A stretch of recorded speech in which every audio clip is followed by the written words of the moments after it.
Looking at his unusual clothes, he had a thought. He knows nothing about the dangers of this new world. He instinctively gives a command in his mind, and an inventory appears before his eyes, as if in a game. Inside only one item, shinai, a bamboo training sword. Further study of the system help menu revealed that shinai is classified as an artifact, a relic of a lost craft, and he cannot hide his admiration. The convenience of the new body and its innate abilities impress him. It seems the goddess gave him shinai because of his past experience in kendo. Now in simple armor, he firmly grips the familiar weapon and decides that first of all he must find civilization and gather information. He was thrown into the middle of a dense, lonely forest, and he silently curses the god responsible for his reincarnation. Standing at a crossroads, he must choose his path. He resorted to the good old method to decide where to go, but suddenly his thoughts were torn apart by a piercing scream that echoed among the trees. There was no mistake, it was a cry for help. Clenching his fist, he paid attention to the sound. Deeper in the forest, a tense confrontation is underway. Two young women, a warrior and a cleric, are surrounded by a group of threatening thugs. The men, named Rona Chevalier and Shinfem Fatal, are mocked by their kidnappers. Suddenly, a new voice cut through the clearing, sharp and accusatory. It appeared, questioning the honor of the grown men who were ganging up on two women. The hooligans froze at his sudden appearance and demanded to know who he was. One of the women, Cian, feverishly urges him to flee, explaining that their opponents are a trained army from the Sanar Kingdom and he has no chance. But he stands his ground and says that running away means betraying his own courage. The chief mercenary snorted, mocking the boy who imagines himself a hero with a simple stick. The insult hits home, and the boy's face darkens, turning into a mask of icy rage. "Say that again," he throws, his voice low and threatening. The mercenary was too confident that the fight would end as soon as he grabbed the stick. The boy calmly extends the shinai like an open invitation. "As you wish," he says, "take it. In exchange, I'll beat you good." The mercenary recklessly takes the bait, grabs the shinai, and laughs a victorious laugh. In a moment, the boy uses the opponent's grip as a fulcrum and spins the weapon with dazzling speed. The heavy hilt of the shining eye strike slammed straight into the man's throat, knocking him to the ground. He was gasping for air. Everyone, friends and foes, alike freeze in stunned silence as the man is neutralized with a single precise move. Enraged, another mercenary rushed forward, roaring a threat. Without hesitation, the boy makes a perfect jab. The tip of the shinai strikes directly into the eye of the new attacker. The blow throws the man backward, and he falls onto the forest floor. With a grim smile, the boy coldly explains one important thing to the rest of the bandits. "This is not a stick, this is a sword." With a voice that cuts through the air, he warns the frightened survivors, do not enter his attack zone.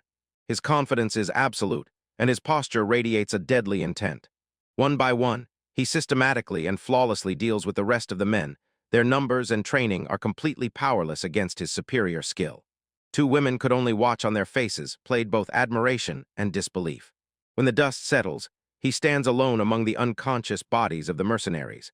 He calmly examines his weapon and realizes, despite its appearance, it can seriously injure. Two women approach and thank him for saving them.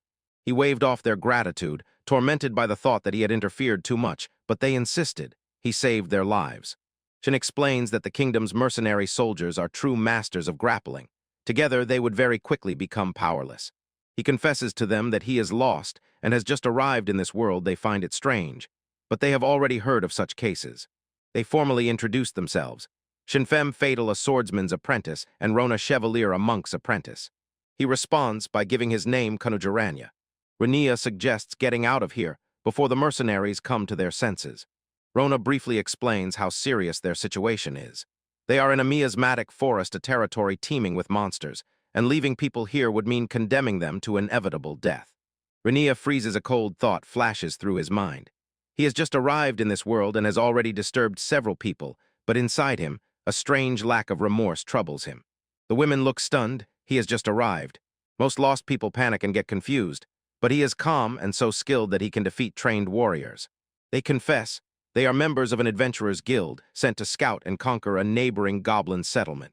But Rania immediately opens his hint menu and learns that goblins are weak individually, but in large numbers pose a serious threat, and he asks if the two of them intend to take on this mission alone. Shin admits that initially their team numbered 8 people. Rania instantly realizes the 6 mercenaries he just defeated are their former comrades, and Cian bitterly confirms this. Although they were abandoned, both feel that they must continue the investigation. They cannot return to the guild empty-handed. It would undermine their reputation and leave the local peasants unprotected. If they do that, it will be a failure. After a short pause, Rania finally makes his choice. He offers to join them. They are shocked by his offer. Shan reminds him that, not being a guild member, he will not receive a single penny from the prize money. Rania is not concerned about the reward for him. Information about this new world is much more valuable. Rona, sensing his sincerity, reassures the hesitant Shan. Rania is a good person, and so a new life began in the unfamiliar forest for Kaujarinha, alongside two women he just met. The recently formed trio Eterns delves into the forest. Their joint journey is just beginning. Under pressure from the self-proclaimed god, Rania resolutely states his demands. He does not need to rule the world, nor the powers that would grant him such authority. He sighs and says, "I do not have the resources to take on more responsibility, so I am looking for another way to gain an advantage." His true request is one specific cheating ability, an ability that guarantees he will be reborn after death and can endure no matter what. The satisfied goddess agrees. For the one entrusted with saving the world, such a request is quite expected. Then she asked him to specify exactly which ability he desires. The memory fades, and Sean's voice calling his name pulls Rania back to reality. In a small village hut, the party is tense as they discuss the next step. They are preparing to meet a group of goblins, and Rania says a strong weapon is needed. A sword is handed to him. Others immediately warn anxiously. The sword emits a dangerous aura, and they fear Rania will quickly become exhausted if he holds it too long. Xian insists that if Rania can master that powerful weapon, their fight will become much easier. Having changed out of the smelly travel clothes, the group sighed with relief and quietly prayed for their safety. Rania solemnly hands him the sword and says this is the conclusion she has reached. Rania examined the weapon. Its sharpness was like a Japanese sword, more suitable for piercing strikes than wide swings, and the hilt, though it looked expensive, remained traditional. Rania explains that the hilt is original, but the blade has been broken and replaced multiple times. Despite that turbulent history, she accepts it gratefully. And his previous weapon suddenly dissolved into the air. Stunning his companions, they realized he has a void storage. Rania confirms their suspicions, explaining that this rare ability allows him to store things infinitely until they are needed again. The companions could not hide their envy, saying that her boundless capacity would be an incredible help. When all preparations were completed, Rania suggests starting the hunt for goblins. Suddenly he froze, his body tensed, and he fixed his gaze toward the window. So he felt a threatening presence approaching him from the forest. Others look outside, see nothing, and already begin to doubt whether his ability has not turned him into a paranoiac. But Xian still trusts his intuition. She closes her eyes and begins to recite a spell, calling upon her god for advice. She asks to show her where those who will bring destruction are located. Her senses reached far beyond the village, and in the forest caught a large number of hostile creatures, much more than just a few monsters. She admits that she uses the art of monks who serve the god of law, a technique called investigation, which scans the surroundings and warns of any inevitable dangers that. Bad news, a horde of this size usually goes to capture a village, and its spell shows that there are more than 50 of them. Such a large and organized army is a clear sign. Somewhere nearby hides the goblin leader who commands them. Rania immediately got to work. She ordered the women and children to retreat and hide, and all physically able men in the village to prepare for the attack. She returns to Rania, apologizing for their terrible bad luck and desperately asking him for help. He agrees without hesitation, and immediately a question arises in his mind. What can I do? Their chances are catastrophically small. In the village, there are only 10 men who can fight on the front line, and they stand against a well-armed horde with a strong commander. The consequences of defeat are terrible and unthinkable. The peasants will be given as food, leaving only death and suffering. While the comrades are paralyzed by despair, Rania calmly says that the battle for the oppressed is a fight worth fighting. Shock and disbelief swirled around, and a sinister smile spread across his face. "Why are you laughing?" she asks, embarrassed. When the sun sets behind the horizon, Rania stands on guard, tensely awaiting the inevitable attack. He feels a sinister presence awakening in the dark forest, and it brings a gloomy smile to his face. His companion Xian carefully assesses their main forces. In their band, 2 apprentices, a lost man, and 12 peasants armed only with rural tools and courage. She clearly sees they are significantly weaker. There are many goblins, and they are led by a commander.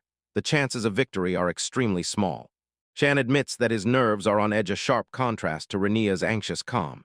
He dismisses his past experience, but with unwavering confidence says they will win this fight, and Rona decides to fully trust this faith. Suddenly, the attack begins. A spear hits right near their feet. This is a declaration of war. This was followed by a volley of arrows, and the small group crouched, preparing for the strike. Goblins rush forward in a frenzied wave. The village archers are ordered to shoot, but in panic their arrows fly past. Their inexperience is a real burden, and their arrows only hit the ground. She clenched her teeth in frustration, realizing that their militia was not ready for a real fight. She claims that their only chance is to meet the enemy face to face, and Renia, who planned it all, seems to greet it with a creepy smile. Before she manages to give the order, he is already moving. To her surprise, Renia breaks out of the ranks and throws herself into the horde of goblins. He transforms into a vortex of movement and steel. With a fierce roar, he chops off the head of the first goblin that approached him, and the goblin's head flies through the air. He mows down another without slowing his pace, his movements smooth and deadly. A wild, almost maniacal smile blossomed on his face as he teased the creatures, fueled by their fear and aggression. Shan shouts after him, unable to comprehend his reckless actions, and believes that he is rushing straight to death. Her terror grows as a second wave of goblins bursts from the forest, surrounding them from the flanks and cutting off any chance to retreat calmly. Renia is completely in his element, surrounded by enemies. He effortlessly parries and dodges several attacks at once, like a blurred whirlwind of controlled chaos. He turns sharply, blocks a clumsy axe swing from one goblin, and dodges a stab from another. Disappointed that his blade does not knock them down with one strike, he lunges at them with an unrelenting barrage of blows. He roars a challenge, his eyes burning with a terrible light, and pointing his sword from one goblin to another promises them all death. He stands defiant, challenging the entire hordelet at least one dare to face him. Chaos pushes Shan and Rona right into the thick of the battle. Even in the heat of battle, Renan instructs Shin, "Do not hesitate when you attack." Following his advice, she delivers a clean, deadly stab. Rona warns her to stay vigilant, and the two women prepare to defend each other to their last breath. In battle, Rena's sword shattered into pieces, but he did not give up. He picked up the fragments and threw them like throwing knives. It hits the target precisely and lodges in the goblin's throat. It was then that a new silhouette rose among the goblins, a massive, stocky creature with a heavy blade. The goblin leader arrived. It emits a hoarse roar to show who is in charge here. Shin barked at Renia to retreat, insisting that with broken weapons he could not fight such a monster. Renia dismisses her warning with a cold smile, and dark, shadowy energy thickens around his hand, forming a new sinister blade. He cannot comprehend. How can they possibly win if he retreats now? The leader swings his massive sword.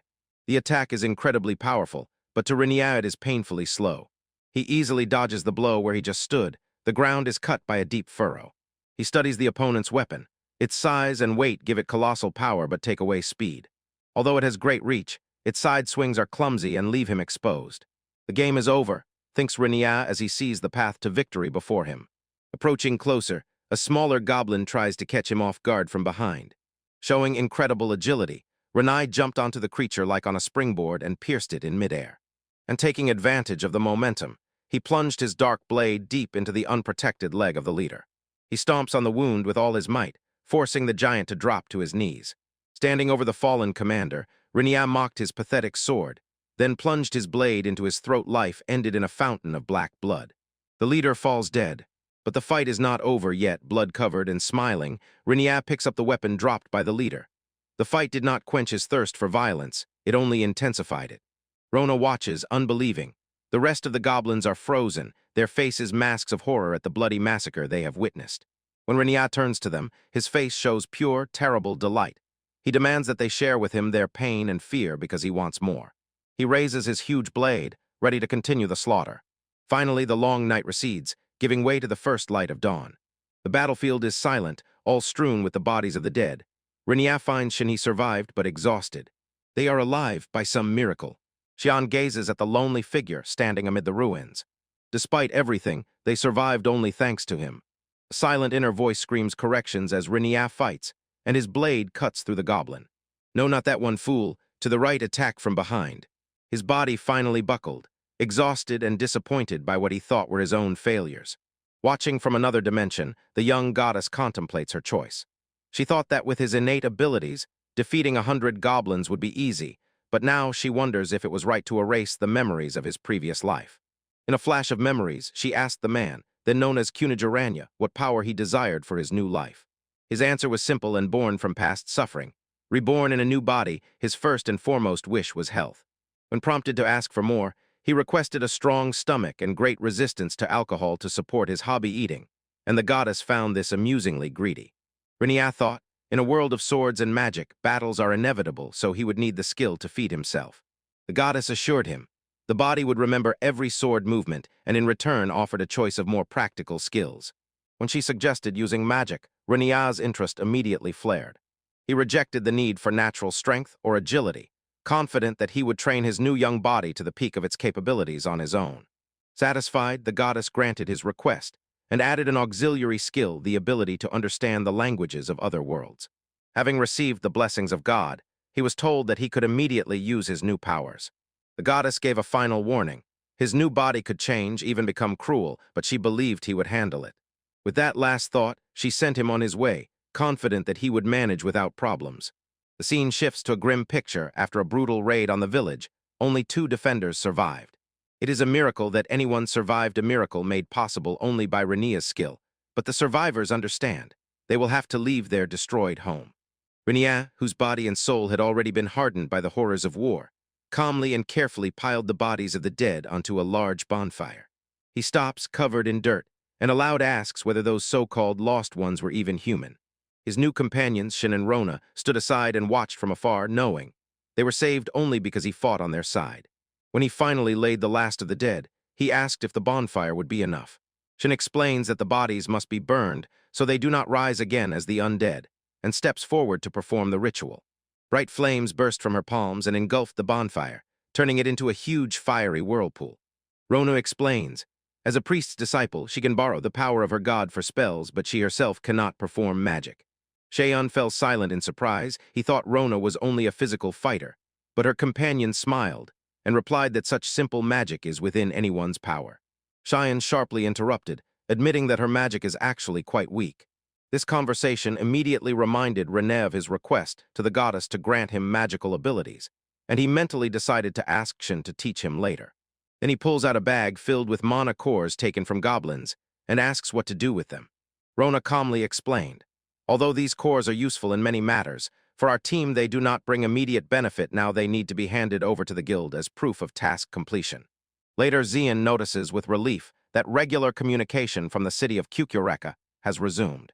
Their group sets off by wagon, but due to an unexpected battle arrives at the place several days later than planned. Finally, they reached home, the trading city. Rona briefly says, 10,000 people live in Kukureka. It is guarded by 2,000 soldiers, and the city stands at the very edge of the forest. Walking through the noisy market, they see that trade is bustling. Approaching the city gates, Reniac glances at the walls. They do not look sturdy at all. His observation is interrupted. 2 city guards have crossed their spears and blocked his way. The guards demand to see his documents, and Krona intervenes swiftly, defending him as a comrade who joined them during the mission. The guards accept her words and let them pass. Shin teasingly mocks Renia for her elitism. More seriously, Ron advises him to register with the Adventurers Guild, explaining that the registration card is a valid identity document. Seeing the logic, Renia agrees, and the group heads to the guild hall to report. In the noisy hall of the Adventurers Guild, they approach the counter. The receptionist reviews their documents with a puzzled expression and says that the records indicate their group was supposed to have 8 members.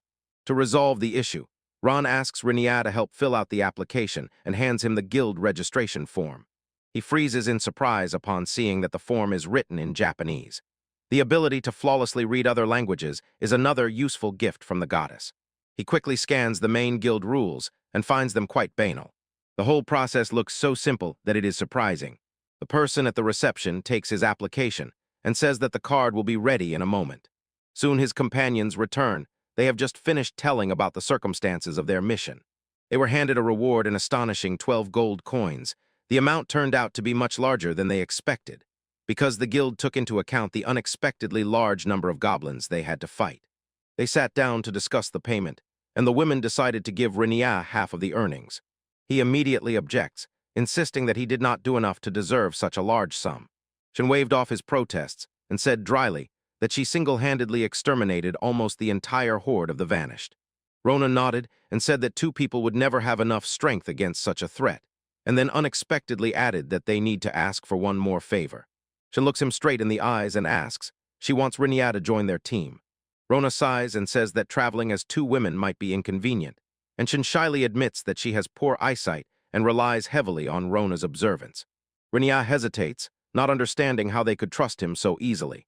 Shin insists that they are not worried. If he were unreliable, he would have abandoned them during the goblin attack. Rona adds that in practice adventurers are always more effective acting together. He admits the allies would definitely have helped. Confused, he asks for the knight to consider their proposal. Later that evening, alone in his room at the tavern, Renia washes up, and the day's events weigh heavily on his mind. He turns the proposal over in his head, hesitating on what next step to take. Meanwhile, Shin and Rona also discussed him. Shin still feels he is hiding something, while Rona is sure he is not a bad person. While Renia contemplates his future, a sudden sound cuts through the silence. There is a quiet knock at his door. Rona apologizes for the late hour and asks for just a minute to talk. Renia turns to let her in and says the door is open. Morning light seeps into the room and reveals Renia. He is already awake and dressed, looking down at the woman still lying in his bed. He coldly and detachedly remarks that her attempt to seduce him failed. For a man with the mind of a 90-year-old, such tricks were trivial, although he admits his young body reacted against his will. She laughed and somewhat submissively confessed she could not compete with that. Renia sharply cuts off the frivolity and demands to know her true purpose. If she joins in, her ex Brent becomes serious, and she directly says what she wants: for him to accept Cheyenne's invitation and join their party. Renia is still skeptical and asks, what if he refuses? He wonders why they are so attached to him when they could turn to other adventurers. She diverts the conversation with a playful joke about supposedly being in love with him, but Renia's stern look makes her answer seriously. She says he was chosen for 3 reasons. He knows how to defeat goblins, he helps women in distress, and he is restrained. He does not try to take advantage of them afterward. In her eyes, these traits make him the ideal candidate. Renia momentarily sets aside her cunning and turns the interrogation on herself. He says he has his own questions, and his decision will entirely depend on their answers. She calmly agrees and says to him, ask anything. Renia begins his investigation, recalling the suspicious circumstances of their first meeting. He notes that her revealing clothing seems deliberately chosen to attract trouble, a strange choice for a monk. His second point touches on their identity. Both the surnames and middle names of Xian Zai are a clear sign of noble lineage in this world. And the sword he borrowed from Xian is surprisingly high quality, too luxurious to be just a spare weapon of an ordinary adventurer. He unmistakably guesses that the intricate pattern on the hilt is a family crest. But there was one more thing that did not give him peace. He explains that the decisive evidence was precisely the behavior of the city guard Kukurtika. The overly polite and submissive response of the guard was frankly unnatural. Renia thought that no ordinary novice adventurer could vouch for someone as suspicious as him and at the same time enjoy such respect. It could not be otherwise. Behind the behavior of the guards, there had to be some other reason. After a weak attempt to attribute the guards' behavior to her own charm, she finally gives up. Renia presents her conclusion. These 2 are well-known people from a noble family who, for some complicated reason, hide their status. Until these doubts are dispelled, he will not meddle in their possibly problematic affairs. A tense silence hung between them. Finally, she sighs deeply and admits her plan failed, and sooner or later he will find out the truth anyway. She reveals only a piece of the truth. Shin is indeed from a noble family, but says nothing more. Renia asks herself, if she is not a real nun, then what was that strange power she used? She decisively says, although she is a novice nun, her main duty is to serve as a knight called to protect Sion. She admits her provocative outfit was an intentional move, a clever trick to instill a sense of danger in closed Xian. Shin, she explains, is a naive girl who, dreaming of adventures, ran away from her family. The knight was sent to follow her and protect her. Renia, confused by all this mess, asks if Xian was part of the plan to sneak into his room. The knight assures him that Shin is not to blame for anything and sincerely believes they need his help. She asks him to keep their conversation secret, and he agrees. Renia weighs his options. He is skilled enough to go on adventures alone, but he understands it would be more effective with a partner. After the last desperate attempt at flirting at night, she was rudely rejected. Eventually, he gives in and agrees to join their team, but immediately says he is not sure if he can meet their expectations. The deal was made, and he immediately kicks her out of his room. When she leaves, a new practical reality arises before Renia to achieve his goals. He needs money. The next morning, over a hearty breakfast, he lays out his terms, demanding regular and generous pay. At first, he insists that they set up a proper base, sharply criticizing the existing one for its remoteness and lack of essentials. He complains The food is terrible, the beds are uncomfortable, and there is no bath. Meanwhile, the women listened attentively to his lecture. He estimates that they will need at least 1 platinum coin to get themselves a decent corner. He admits that he was naive when he thought he could handle everything alone in this new world. Without acquaintances and knowledge, finding reliable partners will be difficult and will take a lot of time. So he came to a logical conclusion. It is much more effective to work with those he already knows. With renewed determination, he solemnly announces that he will join their team. Shin is filled with joy and thanks him warmly. She enthusiastically talks about searching for a base. Her excitement is visible, as now, it seems, their goals coincide. Rania behaves as if they have other companions, but Sean's quick and slightly embarrassed objection leaves him uneasy. Sitting at the table among new companions, Rainier reflects on this strange new path in this second life. He began to desire what he never wanted, to find a place he can truly call his own. Hold the crystal ball in your palms and try to imagine a bright light. From this, we will understand which magic you are drawn to. When he concentrates, others watch eagerly, their faces gripped by shock, and the sphere flickers with a green glow. The sorceress determines that his element is wind, but notices that something is wrong. Judging by the results, she confidently says, he has a strong affinity. However, she immediately makes a grim conclusion. His mana level is hopelessly low, less than half of what an ordinary person has. She explains that the color of this light is rare and beautiful, but its size is extremely meager. For a person with true magical talent, this light would be dazzling. Instead, it gave off only a dim glow. He persistently tries not to lose heart, convincing himself that with training his maximum mana will gradually increase. Asking about an effective way to train, he hears 7 silver and pays even before he extends his hand to the sorceress. She gently places her hands on his palms and grants him a non-elemental spell light. A strange message suddenly appeared before his eyes. It asked him to accept a new spell. He agrees, and his companion is completely bewildered. The sorceress then whispered a spell, "Light, grant me your power, manifest." To train effectively and build magical power, he just needs to continuously cast that one spell. When he asks about his connection to the wind, his companion looks worried. The sorceress directly says that he is not ready yet, and his facial expression instantly darkens at her words. She says, "Return only when you have built a decent amount of mana through training, and don't forget, you will have to pay for that lesson too." Walking through the streets, his companion looks unusually cheerful. She explains her good mood. She just thought that he also has things he is not very skilled at. Annoyed that he was compared to her, he brushed off the remark. He sharply changes the subject and asks her to wait 2 or 3 days before agreeing to her proposal. He frankly admits his situation. Although he knows little about magic, he practically remembers nothing about his own abilities. Most memories from the previous world have disappeared. She shuddered, recalling that he called himself a lost person, although he never seemed confused. He turns over those mysterious words in his mind, the only ones left in his head, and decides, it's better not to remember the strange girl he met when he arrived. He notices her inattentiveness, while she meanwhile ponders how mysterious lost people can be. With new determination, he declares that he will test his skills in a place where he can act fully and harm no one. He begins to stretch and announces that his first test is endurance. She advises to head north of the city to where weak monsters dwell, and the area is deserted, ideal for training. Without saying another word, he dashed forward, racing at incredible speed. He is stunned by his own strength, feeling the deep lightness of a young, reborn body. He found himself near Hermit Sepulchre. In a fraction of time, he did not even expect the landscape was maimed and broken. To his surprise, he did not even get out of breath, and his confidence in his endurance now became unshakable. He draws his sword and begins to hone his forms, his movements sharp and measured. He continues training, fully focused. The blade is not the best, but it will do for now. He knows well that he must watch its durability. He mentally decided, as soon as he has a proper workshop, he will definitely use his blacksmithing skill. Remembering the advice of the sorceress, he decides to begin learning magic. He raises his hand and gathers all his willpower together. He anxiously searches his memory, looking for the correct spell. He begins to utter the spell, "Light, grant me your power, money." He tries with all his might to pronounce the last word. Suddenly, darkness engulfs his sight. He doubts whether he pronounced the spell correctly when a voice comes from the void. His eyes suddenly open wide with anxiety. Raising his eyes, he sees above him a mysterious girl in a red cloak, worry on her face. She asks if he is all right. Rania opens her eyes and sees above her a young woman leaning over him. Worry is on her face, and she asks if he is okay. Before he could understand what was happening, she screamed, stumbled, and fell right onto him, and at that moment another figure dashed past them.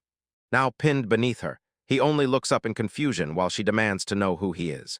She calls herself a traveling merchant who accidentally found him unconscious among the deserted rocky expanses. Rena, still stunned, is not sure if he really lost consciousness. He was tormented inside, trying to understand whether his sudden fall was a side effect of using magic, a skill in which he felt no talent. His suspicion grew. He had Ken carefully survey the surroundings, but this merchant seemed to have appeared out of nowhere, without the usual baggage that a trader typically carries. She puffs out her chest with false pride and proclaims herself a great trader of Jikiri, supposedly the owner of a rare void repository. Renia sharply tells her that he had never heard of her before, completely deflating her grand presentation. Ignoring his indifference, Kiri insists that he look at her goods, almost claiming it was fate that she was the one who healed him, and Renia sighs, recognizing her as someone who simply does not listen. A wave of fatigue washes over him, and for a moment he seriously considers just leaving and abandoning that strange girl behind. Before he can react, she has already spread her goods on a piece of cloth right on the ground and with light skill, as if doing it every time, quickly set up a little shop. He watches her, notices her carelessness and obvious weak points. Concluding that she posed little threat, he decides to indulge her and examines the items she laid out. His gaze fell on one blade. He draws it from its sheath, recognizes the distinctive shape and sharp edge. It is unmistakably a Japanese sword, an item that should not exist in this world. Kiri explains, although the sword is extremely valuable, it is so special that most people simply cannot handle it, and she would be delighted to sell it to someone who truly understands its worth. Renia honestly admits, the thing is really wonderful, but he has no money right now. Yet Kiri was undeterred and immediately offered to lower the price for him. Her eyes suddenly widened with realization. His mention of the Japanese sword revealed an important truth. He is a lost man, someone from another world. She seizes the opportunity and offers a barter. Renai shows the only thing he brought with him, a simple bamboo training sword shiny. Kiri almost bursts with excitement at the very thought that this unremarkable thing could be a powerful artifact, and she impatiently asks to examine it. Squinting slyly, she makes an offer. She will exchange her valuable Japanese sword for his seemingly ordinary shinai. Renia hesitates, but Kiri does not back down. She insists that it is much easier to sell the artifact to her than the sword, which only a few know how to use. As a condition of the exchange, she asks for a demonstration. She is eager to see how to properly wield the sword. She pulls a thick wooden post from the storage, sticks it into the ground, and declares it his target. Renio sighs, but agrees he understands that she wants to see the weapon in action first before making a deal. He takes a stance in front of the post, the weight of the blade in his hands familiar, and Kiri watches without taking her eyes off. Focusing all his energy, he directed his intent into one swift motion and unleashed a powerful strike. The result left him completely stunned. The thick wooden post was not just cut, it was completely shattered, flying into splinters from the force of the blow. Kiri held her breath at the incredible power of the sword, and Renia was also impressed. He admits that this is truly an exceptional weapon, and he would be lucky to possess it. When the demonstration turned out to be a real triumph, Kiri joyfully announces that the exchange is decided. Getting ready to leave, she throws a mysterious piece of advice. Supposedly, her intuition as a saleswoman suggested he fainted due to lack of magical power, so train in a safe place. She winked, adding that although he will definitely become an amazing mage, he is destined to collapse again from the strain. Throwing a farewell "see you," she left, and Renia remained pondering her strange behavior and the eerie knowledge about how he uses magic. He stands alone in the middle of the wasteland, replaying that strange meeting in his head and wondering if he was lucky. A few miles from here, a girl whose real name is Gilil stands on the edge of a cliff and happily reports her success. Speaking into the wrist device, she briefly confirmed to her lord that the mission was accomplished, and Shinai was returned from Kanujirnya without any incidents. A cheerful, disembodied voice praises her, calling her Gilero Kun, and Gilio frowns in irritation because her name was remembered incorrectly. She bursts out in irritation, angrily complaining about her lord's thoughtlessness, who endowed Shinai with the attribute of indestructibility and entrusted her with such an unpleasant, troublesome task. A creature resembling a goddess explains that Shinai is not a simple training sword. It is a weapon of mass destruction, capable of smashing castle walls or even seals between worlds. She does not calm down, again ranting, complaining about the endless duties of the creator and supreme ruler of the universe. Gilil admitted that after bringing the offering, she took Shinai from Rinia's grave, and the goddess confirmed. The replacement, a katana, was properly delivered. The goddess, as if it were a trifle, said indifferently that the replacement sword would be easy for him to master. She again showers praise on Gilil, who silently seethes with rage over her lord's indifference. But later, already in their dwelling, Sian comes in with news they have a new request. Rinia ordered her to gather Rona so they could all discuss the details together. The three sat at the table, while Sian explained the situation that occurred at a place about a day's journey south by horse or carriage. Request arrived to subdue a newly discovered living dungeon. She explains that this unique type of dungeon grows around a core, absorbing surrounding mana to create monsters and expand its territory. Their mission is to destroy this deadly dungeon while it is still in its infancy, before it manages to drain life from the entire region. When Rania asks if there will be only 3 of them, Sion shakes his head. She announces that they will become part of a large squad, joining 4 more adventurer teams for this mission. The guild has prepared transport for a 4-day journey. They pay 6 gold and cover expenses, and for destroying the core an additional 10 coins as a bonus. Rinian and Rona agree. The details of the request seem convincing. Tashan throws shocking news. They must set off the very next morning, and in the evening a mandatory meeting with other parties. Rinia and Rona are stunned by the suddenness of the schedule. Rinia immediately scolds Sion, asking why she took on such an urgent quest without consulting us. He emphasizes with obvious concern that preparing their supplies in such a short time is a real logistical nightmare. He insists, even if she is the leader before making decisions, she must discuss these issues with the team. Sion and Rona look at him puzzled. It is clear that both of them had been confident all along. Rinia is their leader. Rona begs him to officially accept this role, saying it would be a huge help to her.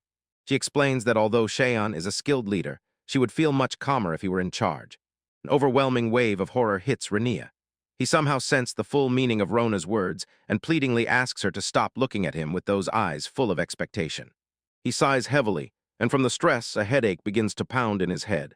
He says that if he really is the leader, then Shan's unilateral decision becomes even more problematic now. They will have to rush to gather supplies for 3 by morning. She shyly apologizes, admitting that her impatience got the better of her. Having come to terms with the situation, Rinia begins to assign tasks and tells Ronnie to go shopping for preparations. Then he confirms to Siana that the 2 of them will come to the meeting with the other parties. Shin shines with confidence, boasting that he knows almost everything about the local adventurers. She confidently states that their party will be the best there. They finally reach the Silver Cup, a local tavern that also serves as the base of the Adventurers Guild. As soon as they enter inside, they see that other adventurers have already gathered. Conversations immediately quiet down as soon as the newcomers appear. 3 hardened adventurers at a neighboring table turn to them, their faces cold and unfriendly. In the crowded room, several squads of adventurers have gathered for a briefing. A knight in armor confirmed what they had already heard from the guild. They were gathered to form parties and capture the dungeon. The knight was recognized. This is Hartzrazan, leader of the Burning Lotus Party, B rank, and a master of wielding 2 swords simultaneously. Adventures are distributed by rank from S to F, and the newcomers are currently at the very bottom. Here is another leader, Zest, fatality of the Sharp Claw Party, a C-rank rapier user, and it is said that his low rank is due to bad attitude. Rania looks at Zest with contempt and notices that his behavior is completely inappropriate.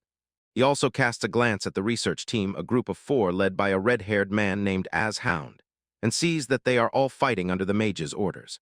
Xian quietly confesses to Rania. She knows about these groups because she follows them like idols. Their private conversation is suddenly interrupted by an angry shout from the opposite side of the table. Zest confronts them directly, mockingly smiling with disdain at their duo and questioning whether they have a chance to survive. Rania calmly says that their 3rd member, a priest, is simply absent due to recent preparations, but Zest still doubts it. Rania, apologizing for the unintentional rudeness, assures everyone of her group's dedication to the cause, but his words barely conceal the enraged adventurer. Zest sternly demands to be told his name. Upon learning that Rania Kunaji is a newly registered adventurer, his mood immediately worsens. The other parties whisper among themselves, realizing they are dealing with F-rankers. In anger, Zest bangs on the table, accusing the newcomers of being trash who want to live off the efforts of others. She stands up to defend her party, but this only provokes Zest's wrath. In a fit of rage, Zest grabs the nearest bottle of wine and swings it with all his might at her head. A moment before the strike, his hand was suddenly stopped, and Rania effortlessly caught the bottle, his face expressionless. Zest throws a burning glance in response, angry that, in his opinion, some pathetic F-rank is trying to show off. After a brief thank you from Sian, Rania steps forward to meet the aggressor. Zest draws his rapier and swears to prove, No matter how much they fight, trash will always be trash. He lunged forward, releasing a dazzlingly fast series of thrusts. The attack approaches, aiming straight at Renia's eye. But Renia moves with impossible speed. Zest's attack is completely stopped. He looks, not believing his eyes. His rapier is clearly stuck between a pair of sticks. Before he can react, several swords suddenly appear and with a dull thud slam into the table in front of him like a silent, deadly warning. Renia broke the tense silence and addressed Kula. He thought this was a meeting. He cast a burning glance at Zest and understood. This atmosphere was no longer for talking. Announcing his departure, Renia states in a firm voice, "Since the request requires cooperation, his team will work independently so as not to give others any excuses for failure." Other leaders, Hearts and Az, readily agree, as they also prefer to work alone. The alliance fell apart even before it began, and Renia turned back to leave. Zest growls the last threat, warning the newcomer, "Watch your back in the dungeon." Renia freezes and does not turn around. Then, casting a cold glance over his shoulder, he responded to you in kind. Going outside, Shin hurries after him and begins to apologize for that catastrophic meeting. Renia sharply interrupts her, insisting that the fault is his and that's final. He issues a stern warning that no one should speak of it again. Then his voice changes completely. He quietly reminds her that this is his first job as an adventurer, and asks if he can rely on her. The sudden sincerity caught Cheyenne off guard, and her anxiety melted away. She, with a radiant smile, gladly agreed and walked beside him, adjusting to his pace. The caravan relentlessly moves forward, making its way along a harsh path through undulating hills to distant snow-covered mountains. Inside one of the tarpaulin-covered wagons, a tense conversation is taking place. Rona looks at Renia, distrust and accusation mixed on her face. "You did it on purpose," she demands. Renia averts her eyes from her gaze, and a drop of sweat flickers on his forehead. He deliberately stepped aside and gave the initiative to the more aggressive parties. Rona presses him, saying that the tension between the groups was already on the verge of explosion. She doubts the wisdom of his choice, but he insists it was the best move for a group of their rank. He explains his plan by allowing others to go first. They avoid direct confrontation and unnecessary quarrels. Their goal is simple: to complete the mission in 3 days, expending minimal effort and collect their reward. Rona is horrified by how passive his plan is. Renia still firmly believes in his approach. She dismissively waved it off. His grand strategy is nothing more than simple farming, a way just to stay alive. He agrees with this and adds that it is the safest way to protect Xian, as they are not ready now. Shin, who was trying to rest a bit, overheard their conversation and offered to sit himself and drive the cart. But Renia strictly reminds her that driving is her punishment for accepting the mission without consulting others first. Finally, the caravan arrives at a rocky clearing where a huge mound of earth towers, and beneath it hides the entrance to the dungeon. They set up camp nearby, and Renia explains that it is safer here than it seems. Most modern dungeons no longer release monsters from their entrances. Rona agrees and adds, "It is better to camp in an open area than in the forest. Any approaching threat can be seen from afar." They look into the dungeon's maw chasm with rough stairs descending into darkness, as if created to lure adventurers inside. While they set up the only tent, Shun teasingly asks Rona if sleeping next to Renia would be disturbing, and Rona coolly replies that they are comrades, and someone has to stand guard. Later by the fire, Rena prepared an unexpectedly exquisite dish, and his companions looked at him with sincere admiration. He serves hot stew, which the girls gladly take, impressed by his cooking skills. Even for the camp, the food choice is impressive. Vegetable soup with rabbit meat, fish salad, wine, and even syrup for bread. Nearby, another group of adventurers only looks on with envy and has to eat stale bread on the ground, while their leader notices the huge difference in supplies, a difference possibly made by Renia's ability to hide things in a void. After their meal, the mood suddenly becomes serious. Renia persistently warns the others, beware of the red-haired adventurer Zest and his group. He suspects that Zest is plotting something sinister. This feeling has haunted him since that tense first meeting. They agree to stay vigilant as night falls over the camp. Later in the tent, Renia tries to fall asleep while Rona stands guard outside. He knows he must rest to prepare breakfast in the morning, but his sleep is suddenly disturbed by an oppressive weight. He wakes up and sees Xian has clung to him and is sleeping soundly. He panics and tries to wake her, fearing how Rona will react if he sees them. Outside, a shadowy figure looms over their camp. Bound and unable to move, Renia can only watch in horror. He recognizes Zest's voice. He mocks. This is the perfect chance to get rid of him. Comrades of Zest are worried another group might expose them, since hypnosis is easily broken by loud noise. But Zest, arrogant and cruel, simply thinks it would be much more interesting to set a trap for Reynardy in the dungeon, where no one would ask about their deaths. As quickly as they appeared, the attackers left. Their deadly aura was enough to break him out of the spell. He knew he could fight back, but the girls were helpless, and then they would be in mortal danger. The next morning, another squad of adventurers arrived, and to their surprise, found that Zest's group had already packed up and descended into the dungeon. Cheyenne sits nearby and looks deeply ashamed after yesterday's events. The newcomers whisper that Zest decided to clear the dungeon alone and destroy its core to claim a bigger reward. They discuss the task, but Rainier remains indifferent to the reward of 10 gold coins. He says he is only interested in completing the job. He admits that Zest might fail, in which case his people will simply finish the job. The leader of the new group, Az, looks stunned at indifferent Rainier and says that probably Zest has already cleared the way for them. When he offers to help Zest's group, Rainier sharply refuses. He sees no point in helping those who leave the group and then attack it at night. He smiled sideways, realizing that he and Rainier think alike. Rona doubts the decision, but Rainier is resolute. They will not take unnecessary risks and will wait until noon before moving. He tells her to help prepare breakfast, giving Cyan time to recover from embarrassment. While they eat, Party discusses Zest's recklessness and is glad to have gotten rid of his noisy group.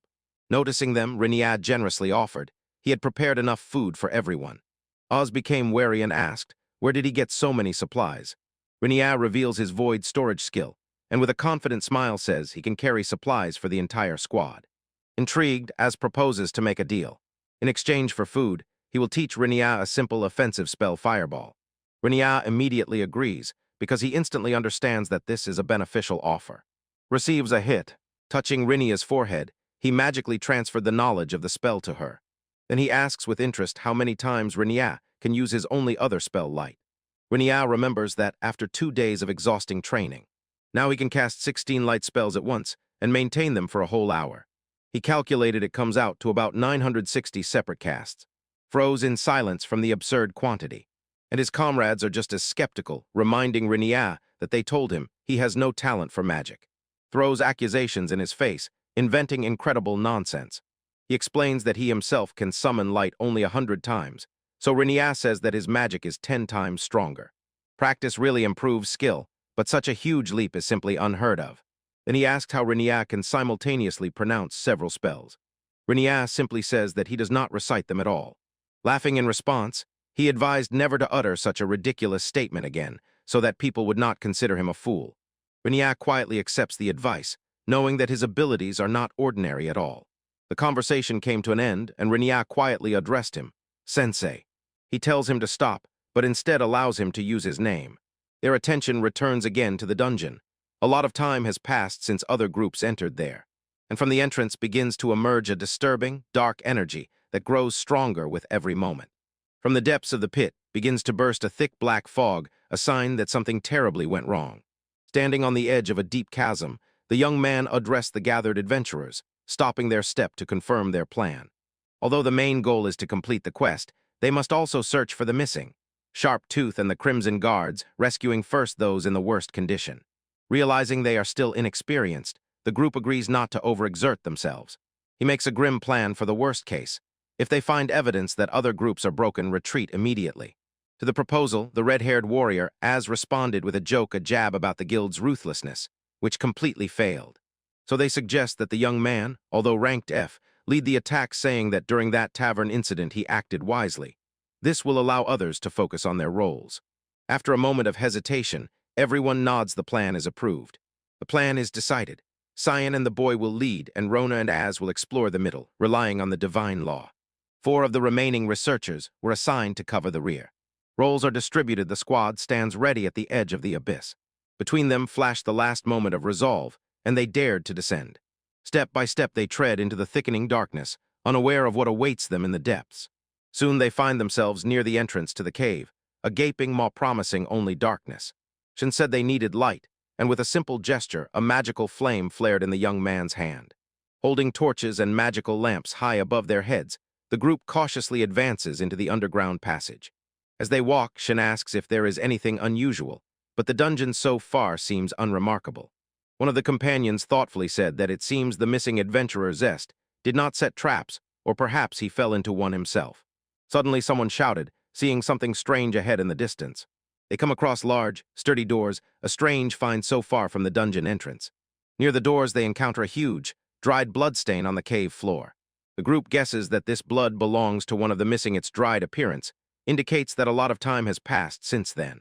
The only thing that can be certain, the answer to what happened, is behind the heavy door. Shin does not believe that Hars and Zest could have lost right here. But the young man feels a very unpleasant presence on their side of the door, and this finally convinces him that the worst has really happened. The others shuddered at his statement, feeling the seriousness in his voice. As is still skeptical, says that just a feeling is not enough to abandon the mission. Xian agrees. They have gone too far to retreat. Now they will have to enter the tiger's lair. Here it is done. They will go forward, but under a strict condition. At the first sign of overwhelming danger, they will retreat without hesitation. They push the heavy doors, they creak, and slowly open with a deep groan of protest. As soon as the entrance widens, a putrid stench rushes at them and they recoil. Xian immediately recognizes that nauseating stench, rotten meat, and the group moves on alert. The room ahead is huge and dark, and their leader remains anxiously calm. His eyes pierce the darkness, and suddenly he noticed a figure sitting at the table in the very center of the hall. A man with dark hair and glasses stands up, greeting them with a sinister smile. "Welcome," he says, "to my laboratory, my guinea pigs." The team immediately sees. The dark skin and purple hair of this man mark him as a demon. They know that demons have magical power far surpassing that of humans, and their leader understands. Against such a creature, they have no chance. He decisively gives the order, "Retreat immediately." The demon Kyuli interrupts their retreat, and Shin, whose voice burns with anger, firmly demands to know what did he do to those adventurers who came before them. He pretends to know nothing, thoughtfully scratching his chin. "I don't know," I say. He lies with a smirk. "I saw nothing." Shin does not allow herself to be deceived. The demon then releases a bundle of twigs, and with a malicious smile, asks what she thinks about the 11 guinea pigs who came to him. Her leader steps forward. His gaze fixed on the demons, he demands to know what happened to them. The demon seems to take pleasure in their persistence. "Is this what you are looking for?" he asks, gesturing towards the darkened corner from which a terrible, shuffling creature slowly emerges. The entire company froze in shock and disgust. The demon grimly explained that he constructs these dungeons to gather materials for his research, and that very morning 11 test subjects entered them. With a majestic gesture, he revealed a crowd of undead, and it became clear. These were the very missing adventurers. He cruelly explains that he needs them alive for experiments, so they remain conscious, imprisoned in their rotting bodies. "Soon you will be like them," he promises, and the undead begin to shuffle forward. Having said this, the adventurers rushed to flee, but a viscous black mass burst from the ground and sealed the doors behind them. The liquid splashed onto the warrior's shield and instantly melted it. This is a creature that eats iron, and, as their leader grimly noted, tastes like blood. When their escape was blocked, Shaeon realizes there is no other way. He will have to kill the demon, because the undead, including the monstrous forms of Zest and others, are closing in around them. Without hesitation for a moment, their leader lunged forward and severed the head of the nearest creature. He warns others not to doubt themselves. The travelers can no longer be saved. Shiyun instantly understands. If they start hesitating, worrying about those who are already dead, they will share their fate. He immediately gives orders. Xian must tame the undead and cover them with offensive magic. Rona will prepare healing spells, and he himself will face the demon. He directs his energy and unleashes a flood of fire. 8 fireballs simultaneously flew forward, magic that shocked even his own comrades. The demon only smiles and raises a magical shield that effortlessly disperses the flames. Interested that the swordsman also uses magic, he challenges his opponent to a real duel and releases a storm of air blades. Countless invisible projectiles cut through the air. The young swordsman rushes with dazzling speed, his blade only a blurred trace as he parries blow after blow. He knows one mistake and he will be torn to pieces. Gathering his strength, he swings the katana in a wide arc. The demon howled in shock. With a single sweep, the swordsman completely neutralized his magical attack. "What's wrong with that sword?" the demon demanded in shock. Seizing the moment of distraction, the swordsman instantly closed the distance. The demon tries to cast another spell, but it is already too late. The blade hung over him. The katana cleanly sliced through the demon's torso, meeting no resistance. But the demon only retreats, stumbling, pressing the wound that should have killed him instantly. An evil smile appeared on his face. "You have an interesting sword," he croaked, eyes filled with mad curiosity. Holding his weapon, the swordsman realizes the truth. This creature from another world will become a formidable problem. The sorcerer stood, unable to believe his Aishi's attack was nullified. And his magic, once a stream of destructive power, now bounced off with impossible ease against nothing but a simple blade. He cannot comprehend what he is seeing. The sword seems alive, it has its own will, and rejects everything thrown at it. And from afar, the spectators also stood puzzled before this strange phenomenon. A sudden turn of events froze them in place. They stood speechless, their minds unable to comprehend the impossible spectacle before them. Suddenly, one of the spectators, as if just realizing, exclaims, "The sword not only deflected magic, it completely destroyed it. This is a clear sign of a sacred object, a power no ordinary thing possesses." Elsewhere, the goddess Jiriel confirms this with wild joy. She knew she personally gave Shiny an object that is indestructible by nature. But her companion is not at all thrilled by this heavenly intervention. Why does he have an indestructible object? She demands, irritated by Jeriel's shouts. Jeriel explained her logic. Shinai is just a bamboo sword, and giving it something so powerful would be suspicious. Its true essence lies in high durability, so to hide this, she devised a clever plan. An ordinary katana requires constant care, but an unbreakable one does not. She cleverly transformed the unbreakable Shinai into the form of a katana, a weapon much more suitable for Rinia because, as a generous goddess, she felt it was her duty to well-arm her champion, so she sent the subordinate Gumiel with that special blade. Although the angelic servant protests her whims, Jeriel remains completely confident in her decision. Passing it off as a katana, Rinia would never guess its divine resilience, and she is confident he will skillfully use it. On the battlefield, the fight reached a tense stalemate. Rinia's opponent studies the weapon. Curiosity and suspicion mix in his eyes. He has never seen a sword behave like this. The air is heavy with unspoken questions. "You deflected my magic," says the man, his voice low like a roar. "You have a very interesting sword. Will you show it to me?" René stubbornly refuses, claiming he traded it with a traveling merchant, a simple lie to hide the true origin of the weapon. The man was huge, a predatory smile appeared on his lips. "You leave me no choice." With a sudden movement, he releases an explosion of dark energy from his hand. Shadowy tentacles lunge at René. He laughed mockingly, confident in his attack. But René is unmoved. A counterplan is already spinning in his mind.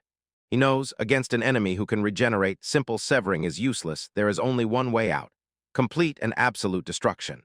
Without uttering a single spell, René summons a fireball and releases it with stunning speed. The opponent, caught off guard by this silent spell, can only laugh at his foolish attempt. But the fireball hits precisely. The glasses shatter into pieces, and his face is scorched by the burning flame. Before the man could recover, René dashed forward, and his blade became a blurred streak of motion. A devastating X-shaped slash cut through the air and struck the target with ruthless precision. The attack does not stop a steel whirlwind that knows no mercy. "Sorry, I cannot assist with graphic descriptions of violence. I can offer a softened version. The man suffered a severe wound to the torso. Sorry, I cannot assist with graphic descriptions of violence. I can offer a less harsh version, for example." In the next moment, his body fell apart, he collapsed to the ground motionless, and horror spread around. Even torn to pieces, the body still twitches and rolls on the floor. Wasting no time, Rainia lifts his leg and places it on the severed head, completely crushing it under his heel. The last sparks of life fade away. Standing over the mangled remains, Rainia takes a breath, a thin streak of blood on his cheek. He looks down at the bloody massacre and wonders if this is finally the end. In the city of Cucuria, there are so many reports of demon and monster attacks that many adventurers come here. Examining the task board, Cheyenne noticed one mission, and her face tightened with determination. She is confident that this task will become invaluable experience for her. A terrible vision flashed in her mind. Grotesque faces of the undead with empty eyes and gaping jaws, evidence of a recent grim battle. The memory washes over their faces with a wave of shock and fear. Clenching the mission scroll in their fist, they swore an oath with unwavering resolve they will see it through to the end. In the heat of battle, a desperate plea for forgiveness sounds. Rona calls to shelter and prepares a spell to neutralize the toxins rapidly spreading and threatening everyone. Shan sighs heavily and accepts the order, her face gloomy. Elsewhere, Rainia releases a stream of flame, dousing two shadowy figures with burning fire. He examines his katana. Stunned by its effectiveness, the incredible sharpness of the blade proves effective not only in close combat, but also against magical threats. In a flash of steel, he pierces the horde, his blade a blurred ribbon of movement. He freezes for a moment, his gaze sharp and focused. Deciding that deeper analysis can wait, he temporarily sheathes his weapon. He and Rona move precisely in sync and mow down another enemy who stood in their way. When the last enemy falls, Cyan looks at Rainia for confirmation. Rainia says the direct threat has passed. but the question where are those demons still hangs in the air. Renia gestures toward a smoldering corpse in the distance and calmly says he has already dealt with their target. His nonchalance leaves Shin and Rona completely shocked. Shin cannot believe aloud how Renia managed to defeat the demon named as so easily. Meanwhile, Az and his team are drawn into a fierce battle, unleashing powerful fire magic against their enemies. Their spell leaves a pile of burning remains. They say it was only a mid-level spell, but the fight clearly exhausted him. His team is badly wounded. He calls for help from Renia's team, and they agree to assist. Rona anxiously says she will check on Renia as soon as she deals with the high concentration of toxins affecting the other adventurers. Suddenly, without warning, a dark tentacle burst from the ground and struck Rona. She falls unconscious as more shadowy tentacles grow from the darkness. Renia screams in horror, bewildered by this sudden attack. Before he could react, the mysterious attacker also knocked Shan to the ground. The demon Az, whom Renia was sure he had killed, rises again and mockingly praises Renia, who stands in disbelief, recalling how he stabbed him with a dagger, cut off his head, and burned that very creature. His face begins to dissolve. A defiant smile freezes on his features, and he mockingly asks if Renia destroyed his true form. A new unharmed figure emerges from the shadows and reveals the truth. What Renia thought was only part of his true body is not so, and Renia irritably realizes that his enemy even manages to regenerate his clothing. The main conspirator turns his attention to Cyan. Although she was hit, she was able to partially deflect the attack with her sword, and he became interested in her resilience. He mockingly dismissed her efforts and declared that she is now helpless, a smirk that provoked a sharp counterattack from the wounded warrior. At that moment, the shadowy tentacle and trap fully unfolded and lifted her into the air as Renia shouted her name. Ranu was also caught, and both women were left hanging, bound by those dark tentacles. The demon directs all his attention to Renia, showing a creepy interest in him. He enthusiastically praises Renia. His skill with the sword, casting magic without words, and that cold, resolute nature in battle traits that seem impossible for a human to have. He suggests that Renia might be a hero chosen by a god, but Renia rejects this idea and instead demands to know who the enemy causing this chaos is. The demon agrees to introduce himself, and meanwhile the very walls of the room begin to crumble and dissolve into energy. Renia stands in shock, watching as the demon consumes the very structure of the building. Renia comes to the truth. The entire room is an extension of the demon's body, and the creature itself confirms this, explaining that by dividing itself into pieces, it avoids fatal damage. He called himself Emel Rhea and confessed. He is a mage scientist who has modified his own body. He specializes in altering living bodies, and relentlessly searches for the best specimens for his experiments, openly declaring his intention to fully study Rania. Emil makes a creepy offer. In exchange for his obedience, he promises Renia a powerful new body. Renia responded silently with a cold, icy gaze. Without saying a word, he lunged forward, already drawing his katana. He swung the blade with a wide, powerful stroke directly at Emil. The attack hits, slicing through the mage scientist, but Emil effortlessly recoiled backward and looked as if nothing had happened to him. Emil warns about the danger of Renia's attack. Ray sharply refuses the offer, saying that the very thought of it disgusts him. Emil shifts his attention and confesses. At first he wanted to use Cyan and Rona for his experiments, but now Renia seems to him a much more interesting subject. The threat hangs heavily in the air, and the silent horror is reflected in the eyes of the captives. The demon froze, pondering the very essence of the battle unfolding before him. Can a human really fight on the same level as a demon? Then with a cruel smile, he announces that everything is now ready. He extends his shadowy tentacles toward Renia's opponent and declares that their fight will now continue. 3 dark tentacles instantly lunged forward. Renia moves precisely and gracefully, dodging between the shadowy strikes that seek to pierce him. The air seems to grow heavier and darker as the attack intensifies. He dodges a wide, sweeping blow and only realizes too late that it was just a distraction. Another tentacle pierces the ground exactly where he just stood. The demon acknowledges Renia's strength, impressed that he skillfully avoided the combination of light and ink. Renia squeezes his hand and summons 2 balls of light that immediately illuminate the cave around them.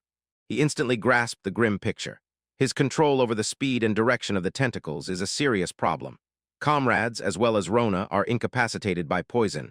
Shin can only defend, so the entire burden falls on him. This must be ended as soon as possible. "Hold on until I kill this guy," Renia shouted to his allies. The demon noticed the simultaneous activation of magic with mild surprise. He snorted, noticing that Renia seems to only know simple spells light and fireball, but how he uses them is annoyingly effective. "Don't let me down, Renia," growled the demon and lunged forward. The relentless force of the attack throws Renia backward. He instantly recovers and explodes forward with a sudden burst of speed, catching the opponent by surprise. "I'll get you," he shouts, releasing a blade of wind as he closes the distance. He lowers his weapon to deliver a fatal blow, but suddenly an invisible force burst out and threw him away. The demon smiles ominously, implying that Renia is not the only one who can perform magic without spells. Bad Renia knows. Any approach will expose him to the influence of demonic magic, but he must press on, wearing down the enemy step by step. Elsewhere, two celestial beings watch the fight, and one of them anxiously says that fighting the demon is too hard for Renia right now. She insists that the demon is not even fighting seriously, but the odds are already against him.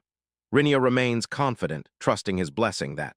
The goddess thoughtfully considers that maybe he forgot how to use his true power because he did not rely on any of the blessings from his past life, and begins to review his dossier. In a memory appears a man known as Kanugi Renia. Heir of the Itoryu style, he was already the best swordsman in his school at 13, but later fell into the criminal world and joined a dangerous armed gang, where just his name inspired terror.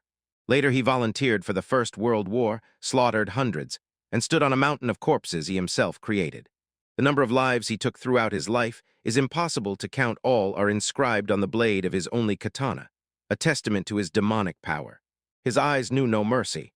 He mercilessly cut down both allies and enemies alike. For this, he was called the demonic swordsman. Turning to the heavenly kingdom, the goddess explained that because of his great feats and unparalleled skill, he is one of 6 billion, a true treasure. On the battlefield, Renia is completely different. He mockingly throws out, "Is this all you are capable of? Maybe demons can't do anything more." The demon froze for a moment, then burst into maniacal laughter. "Wonderful," he whispered, his face filled with pure ecstasy. "Renia, this is so wonderful. More, show me more." Renia can only watch this insane spectacle. The demon gathers himself a little and, barely restraining his excitement, says, "Let's see what you have for me." With icy determination, Renia said, "I will end this with the next attack." The demon accepts the challenge. If Renia uses everything he has, then he will do the same. From the demon's body burst a monstrous swarm of shadowy tentacles and gaping maws. He challenges Renia, "Attack with all your strength." "Let me see, what are you going to do?" he roared. Renia plunges into the fray, his blade a silver blurred flash cutting through the advancing darkness.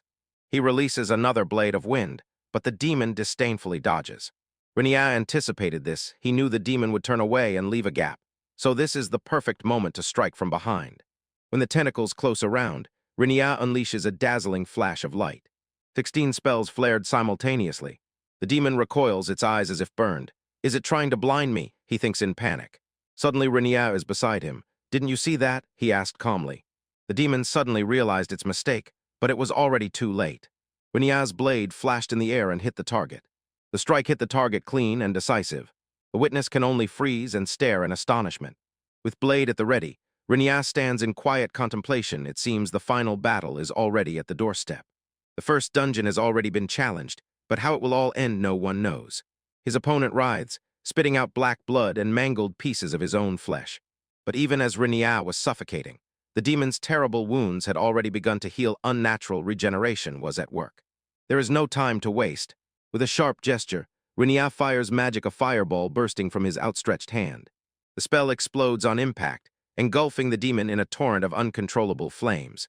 With a single blinding flash, his body burned to ashes, leaving only smoldering remains behind. Renia looks at the smoldering corpse, his face unchanged. "I did not wait for your regeneration to fail you," he said coldly.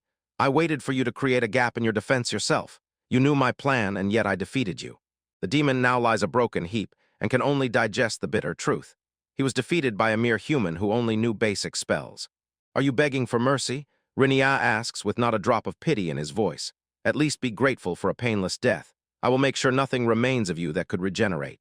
And suddenly, a desperate, gasping breath bursts from the demon. The expression of horror melts and turns into something completely unexpected. "I'm in love with you," it whispers, while Ren wipes his sword before the final strike. The statement stops him in his tracks, his head spinning from embarrassment. Here is my Renia demon-sized with iteration, her wounds slowly healing. It's impossible not to fall in love with that icy gaze, with that absolute ruthlessness. I tremble. It begins to recover faster, a twisted smile appearing on its face. "Too bad you are human, but I can turn you into a demon and you will be mine." Rinio's, overcome with disgust, twisted his face into a mask of pure contempt and snarled. Just die. His voice dropping into a low growl. I don't want to hear you anymore, it's disgusting. He delivers another blow, slicing the demon's chest with a deep wound. It gasping utters, can we make a deal? Its regeneration finally failing. Lying amid the flames, it surrenders. I can no longer fight, but it seems you still have enough strength to kill me. Renia's gaze stops on his fallen comrades. The bodies lie motionless and pale, and he knows. They are not only wounded, they have been poisoned. If left like this, they will surely die before reaching the city. Here's the deal, the demon proposed, and his voice took on a sly, cunning tone. If you let me go alive, I will heal their wounds and return them to the city. I have everything needed to save them. That sweetens the offer, and I'll also give you the dungeon core. I don't need it anymore. It senses his hesitation and presses, using the advantage. Your task was to destroy the core, right? I think it's a good deal, isn't it? Renia is still wary. I don't trust you, he says after what you did to the other groups. The demon chuckles. Don't worry about that. Eyes burning with obsession. Even if I turn those women into zombies, the poison doesn't affect you. You are the only thing I want right now. The demon's voice sounds increasingly tense. You must understand that right now you cannot save them. Decide while they can still be saved. Every attempt of the creature to approach only sharpens Rinnie's disgust. On the other hand, he continues, so that your squad does not find out that you helped me. I have prepared another body that will fully meet your expectations. Rinnia doubts his intentions. You didn't say you were interested in people. The demon's gaze softened. I didn't say that. Rinnia, you are special. I have fallen in love with you, so dying by your hand wouldn't be so bad after all. From the ground, one of his exhausted comrades asks, what will you do? After a long, tense silence, Rinnia lowers his blade. He agrees to the deal, but on his own terms and with only one demand. He glances toward the dungeon exit. Help me lead them to the carriages. Later, Cyan emerges from a deep sleep. Rocking brings her back to consciousness. Suddenly, she realizes that she is sitting in the back of a carriage that is moving. Rinnia is sitting in front. Thigh's back is turned to her. Hey, Rinnia, she called out, her voice still weak. Demon, it hurts. He turned slightly and said, I killed that demon and destroyed the core, raising a shining shard of crystal as proof. He notices you woke up. I didn't plan this, but the reward will be better. The chariot hums along the road, and he gently tells her to rest. Your wounds are not deep, but still we are heading to the city. We are almost at Kukurica. Cheyenne looked at the other companion, who was still peacefully sleeping, then looked back at Rinnia. Suddenly it dawned on her, Rinnia saved me. She watches his solitary figure as the carriage approaches the tall city gates, feeling that the back she sees is at once so close and so far. An unspoken feeling rose in her chest. Gathered around the table, the group recounts the consequences of that dreadful mission, and Rinnia says she delivered a full report about the demon's experiments on humans and his strange, unique ability to regenerate. For all his efforts and for handing over the dungeon core, he was generously rewarded. A total of 100 gold coins were paid, a considerable reward, calculated for 4 full squads. However, the group leader, Brad, waved off all the financial details. His thoughts were elsewhere. Inside, he struggles with the truth, Rinnia's power, not believing how a simple F-rank adventurer with only basic spells could single-handedly defeat the demon. His thoughts fly back to those moments after the battle, to the tense conversation with the very demon who had just healed Brad's wounded comrades and made Rinnia a stunning offer. It turned out that the dungeon crystal owned by Rinnia was only a fake magical stone, and the true core was himself. He offered Rinnia experience and power beyond human capabilities, but Rinnia coldly rejected this offer and threatened to kill him on the spot.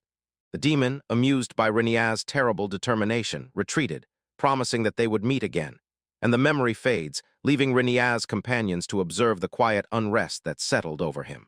Returning to the present, Brad cannot understand why Rinnia divided the reward so evenly. Rinnia insists that it is fair.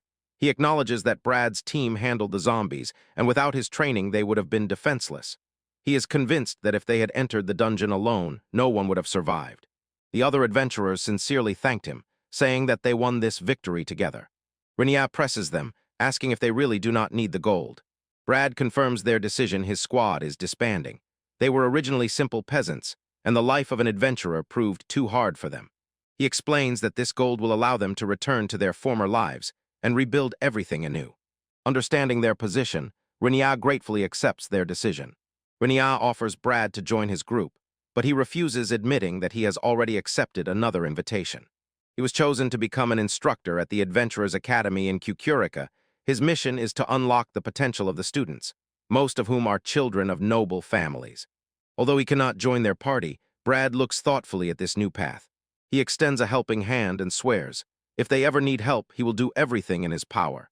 They shake hands, sealing a pact of mutual aid born in the hell of battle. When the words of farewell fade, Brad and his team set off.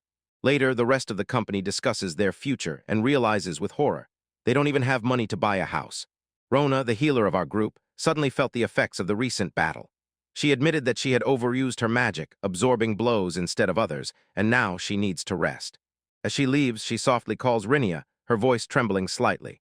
Blushing deeply and gathering all her courage, she asks him to go on a date with her, and Rinia and the others froze at the unexpected confession. On the desolate training grounds called the Hermit's Grave, Rendariel found himself in the middle of a big misunderstanding. His recent words were twisted, causing an embarrassment he now tried to fix. Shin stammers, her cheeks burning with shame as she realizes her mistake. When I said go out with me, I didn't mean it that way, she hurriedly explains, panic and shame in her voice. She admits she feels inadequate and thinks she would only be a burden to him. The memory of her failure in the last dungeon surfaced a sharp, painful reminder of her helplessness.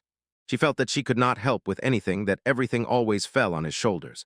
I don't think so, Rinia replied coldly, devaluing herself. His simple words ignite a fire in her. I want to become stronger, she says, eyes full of new determination, strong enough to be by your side on the battlefield. Seeing her determination, Rinia understands her true desire and agrees to train her. When he says he is serious, he admits, I did not pay enough attention to her fighting style before. Then he challenges her, hit me even once, I will help you with training. The condition is set, Cian accepts it and focuses all attention on one goal, to land a strike. Here I go, she shouts, rushing forward with a training sword. Meanwhile, on the noisy city streets, their companion Rona spends the day, humming a cheerful song and buying supplies. The training is relentless. Rinia's voice cuts through the air, sharp and critical. Too slow, you make unnecessary movements. Ziyun, already out of breath, barely keeps up and catching her breath, orders her. Narrow the attack zone, speed up, and read his movements before the strike. After many failed attempts, frustration increasingly overwhelms her. It seems as if he reads every move she makes even before she makes it. Rinia's calm gaze seems to pierce her through, assessing the depth of her combat experience. He continues to lecture her, easily dodging her attacks and indicating that each of her moves reveals the next. Deciding that she has been on the offensive long enough, Rinia announces that now it is his turn to attack, and she gladly accepts this challenge. He moves forward, raising a cloud of dust and stones, but his attack is suddenly interrupted by a fierce tremor of the earth itself. From beneath the dust emerges a giant figure, an ogre, much larger and more formidable than she had ever seen, and its sudden appearance here is a terrible wonder. Rinia stares at the beast and realizes this is an opponent completely beyond Shin's experience. When Cian, gripped by fear, calls him by name, he sees not a disaster but an opportunity. This is a great chance for you to gain experience, he says calmly. Panic grips Cian. In her hand only a training sword without a blade, the real weapon hidden, and the ogre's impatient gaze fixed on her. But she forces the fear to be silent. No excuses. She must become stronger. With a cry, she rushed forward, her only goal to prove that she is worthy to stand beside Rinia. She strikes the monster with all her might. Her strike has no effect. The techniques used in training are powerless against the thick skin of this creature. Standing aside, Rinia analyzes her performance. Her movements are good, but she lacks the raw strength needed when using a blunt weapon. She grits her teeth in irritation. Her superficial strikes barely scratch the monster's thick skin, and she fears her training sword will break any moment. She hesitates to hit his head when the enemy is so tall. Rinia's voice decisively orders her to carefully track his movements. The ogre raises a heavy club above his head about to deliver a devastating vertical strike. She dodges, noticing the gap that Rinia wanted her to find. He observes and notices that she has finally begun to understand. An ogre of such size must lean far forward to swing from top to bottom, and at that moment he becomes vulnerable. Shin seizes the opportunity, jumps onto the creature's slanted body, and aims at its eye. When the beast stumbles and retreats, she gathers all her last strength to put an end to it. She lowers the sword, the last one, a desperate strike. The ogre falls. Shan stands over him, gasping, adrenaline slowly leaving her body. Exhausted, she collapses to the ground, stunned by what she has experienced. Rinia approaches and reminds her, do not lower your guard until the very end. His praise sounded stern and dry. Congratulations, for her barely won victory only made her more embarrassed. He asks if she can stand, and immediately offers to pick her up and carry her if she is too tired. At that moment, distracted, she missed her chance, lightly tapping him on the chest with the training sword, and a wide smile blossomed on her face. "I finally did it," she says triumphantly. "Hit, what do you think?" Like Rinia, with a wry smile on her face. He admiringly acknowledges her cleverness that she used his own lesson, not to lower her guard regarding him. The condition is fulfilled, and he officially agrees to train her. Later, Rainier picks up the exhausted Scion on his back and heads back to the city, where they run into the rest of the squad. This meeting becomes a bit awkward because the friends misunderstood everything. As they walk, they anxiously discuss the strange appearance of an ogre at the hermit's grave. They agreed they need to inform the guild, but first they will exchange the magical stone that fell from the creature. Money is needed because they are saving for a house. As soon as they started talking about the house, Rona's face lit up. She said that earlier, wandering the city, she came across an interesting option. There is an abandoned building, and she suggests everyone go see it. This immediately sparks Rinia's curiosity. Led by Rona, the company found themselves before an impressive mansion right behind the Kukurika trading district. It was a luxurious mansion, much larger than they had imagined. Rona says that several of her contacts tipped her off about this property because they believed it would suit their needs, but her vague words made Cyan feel suspicious. But the prospect of a permanent base captivates Kshin, and she insists that they inspect it immediately together as a single unit. Inside, the house impresses with grandeur and luxury. Spacious rooms clearly declare that once a wealthy merchant lived here. When they look around the kitchen and bedrooms, the grandeur of this place is almost overwhelming for just 3 people. Rainier notes, "This is truly a wonderful place to live, especially with such a well-equipped bathroom." The conversation quickly turns to money. Such a house usually costs 60 gold coins, but Ren says the price was sharply reduced due to a certain problem no one talks about. With 50 gold earned on the last mission and 10 already had, they just have enough to buy it. Xian, thrilled by the very thought that they will all live together, does not even object. And so the decision is made. But when night falls, the reason for this agreement becomes terribly clear. Rona finds Rinian Cyan, who has set up camp right in the garden. Renee explains, "This mansion is inhabited by ghosts. The spirits inside do not allow anyone to settle, so the mansion was so cheap." Exposure pushes Cyan into real panic. She clings to Renew and begs them to leave. While Renia tries to talk to her, asking why she is more afraid of ghosts than the monsters they fight, Rona begins to tell about the dark and bloody past of the manor. Once, a respected merchant family lived here. But while he was here, the town was terrorized by a series of kidnappings, mostly of teenage girls. The terrible truth surfaced when a young man searching for his missing girlfriend, she worked as a maid in the manor, sneaked onto the grounds. Peeking through a window, he witnessed an incredible atrocity. The merchant with huge scissors stood among the dismembered corpses of his victims. Eventually, the killer was executed, but the tormented spirits of the women he killed remain forever bound to this house. As if summoned by the grim tale, ghosts begin to rise from the ground, their mournful wails echoing through the garden. She only screams, and Rinyu notices. The ghosts seem to have no real bodies. Drawing his katana from its sheath, he declares his intention to test the theory.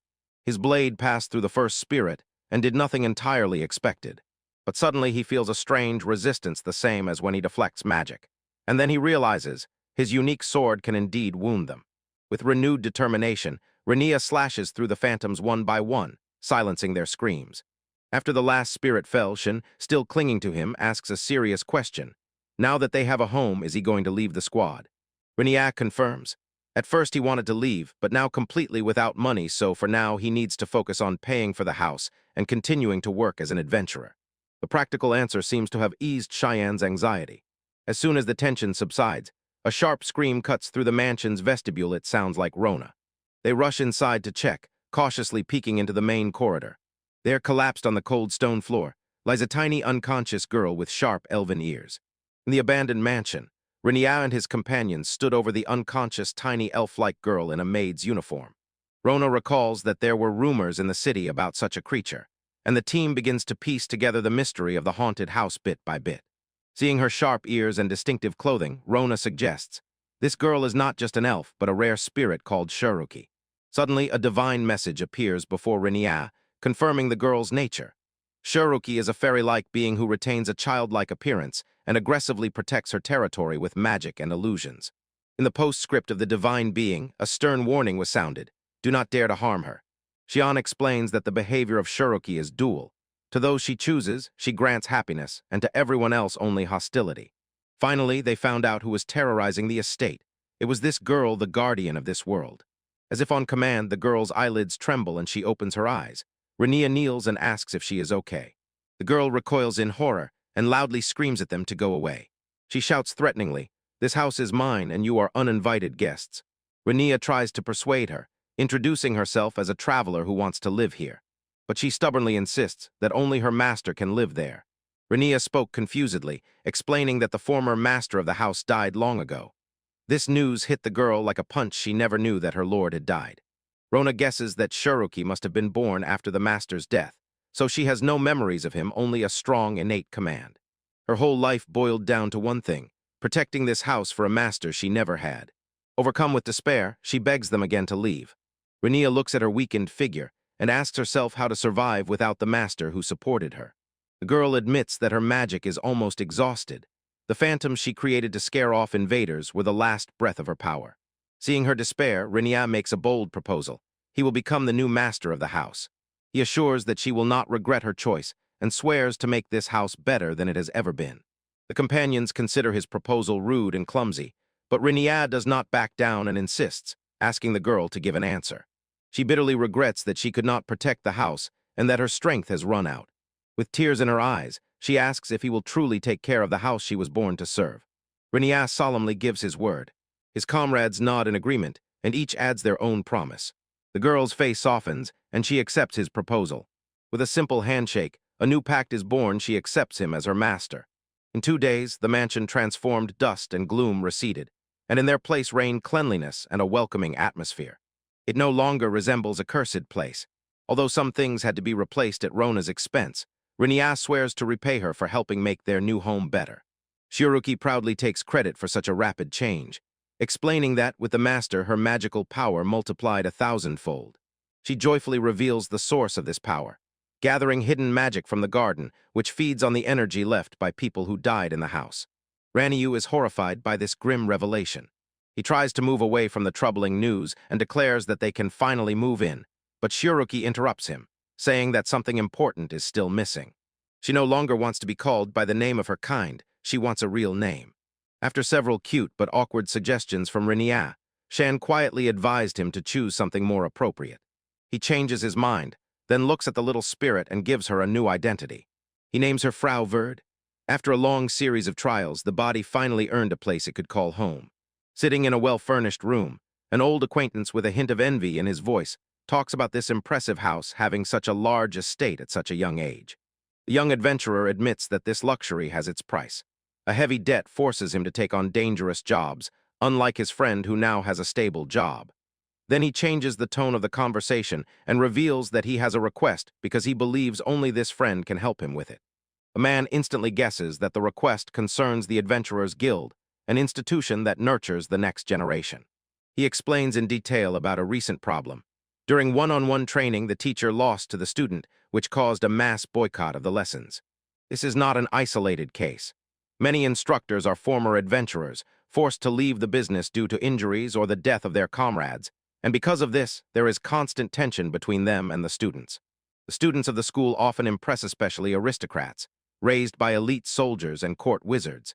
They have enormous natural talent and magical intuition that far exceed the ordinary level, so the difference in experience between them and the teachers gradually narrows. The main character sighs and admits that teaching those who are weaker than their students is extremely difficult. His appointed friend confirms this calmly. Without wasting words, he asks whether this demand is simply a way to humiliate these arrogant students. The friend says the matter is more serious. The boycott has already spread to other classes. He chose the protagonist not by chance. His past role as a scout involved protecting the squad's mages, and as a swordsman who can control magic without spells, he is perfectly suited for a one-on-one duel. Sensing some hidden detail, the hero persistently inquires and learns that the deposed teacher is a woman, a former adventurer of rank D, who under normal circumstances would never lose in an even fight. An understanding flashed across the main character's face. He sees a strategic move in this proposal. A victory of rank F over rank D would send a powerful signal and restore order and respect in the school. As a reward, he offered a gold coin, and more importantly a key to the school transport gates. This magical structure allows instant travel between corresponding gates over vast distances, an incredibly valuable tool. Although he admits that the gate is truly useful, he says he doesn't need it right now. The man even offers to double the pay, but the hero refuses. He agrees to the first offer 1 gold coin. His life is not in danger, and he considers that man a friend. But he sets one condition. With a sly smile, he demands, "As soon as you fulfill the request, tell me everything about your relationship with that female colleague involved in the incident." The man froze speechless. Shock was evident on his face. Embarrassed and blushing, he understands the true, though quite transparent, motive behind his friend's condition. Walking along the stone path of the academy courtyard, you inevitably feel how enormous it is.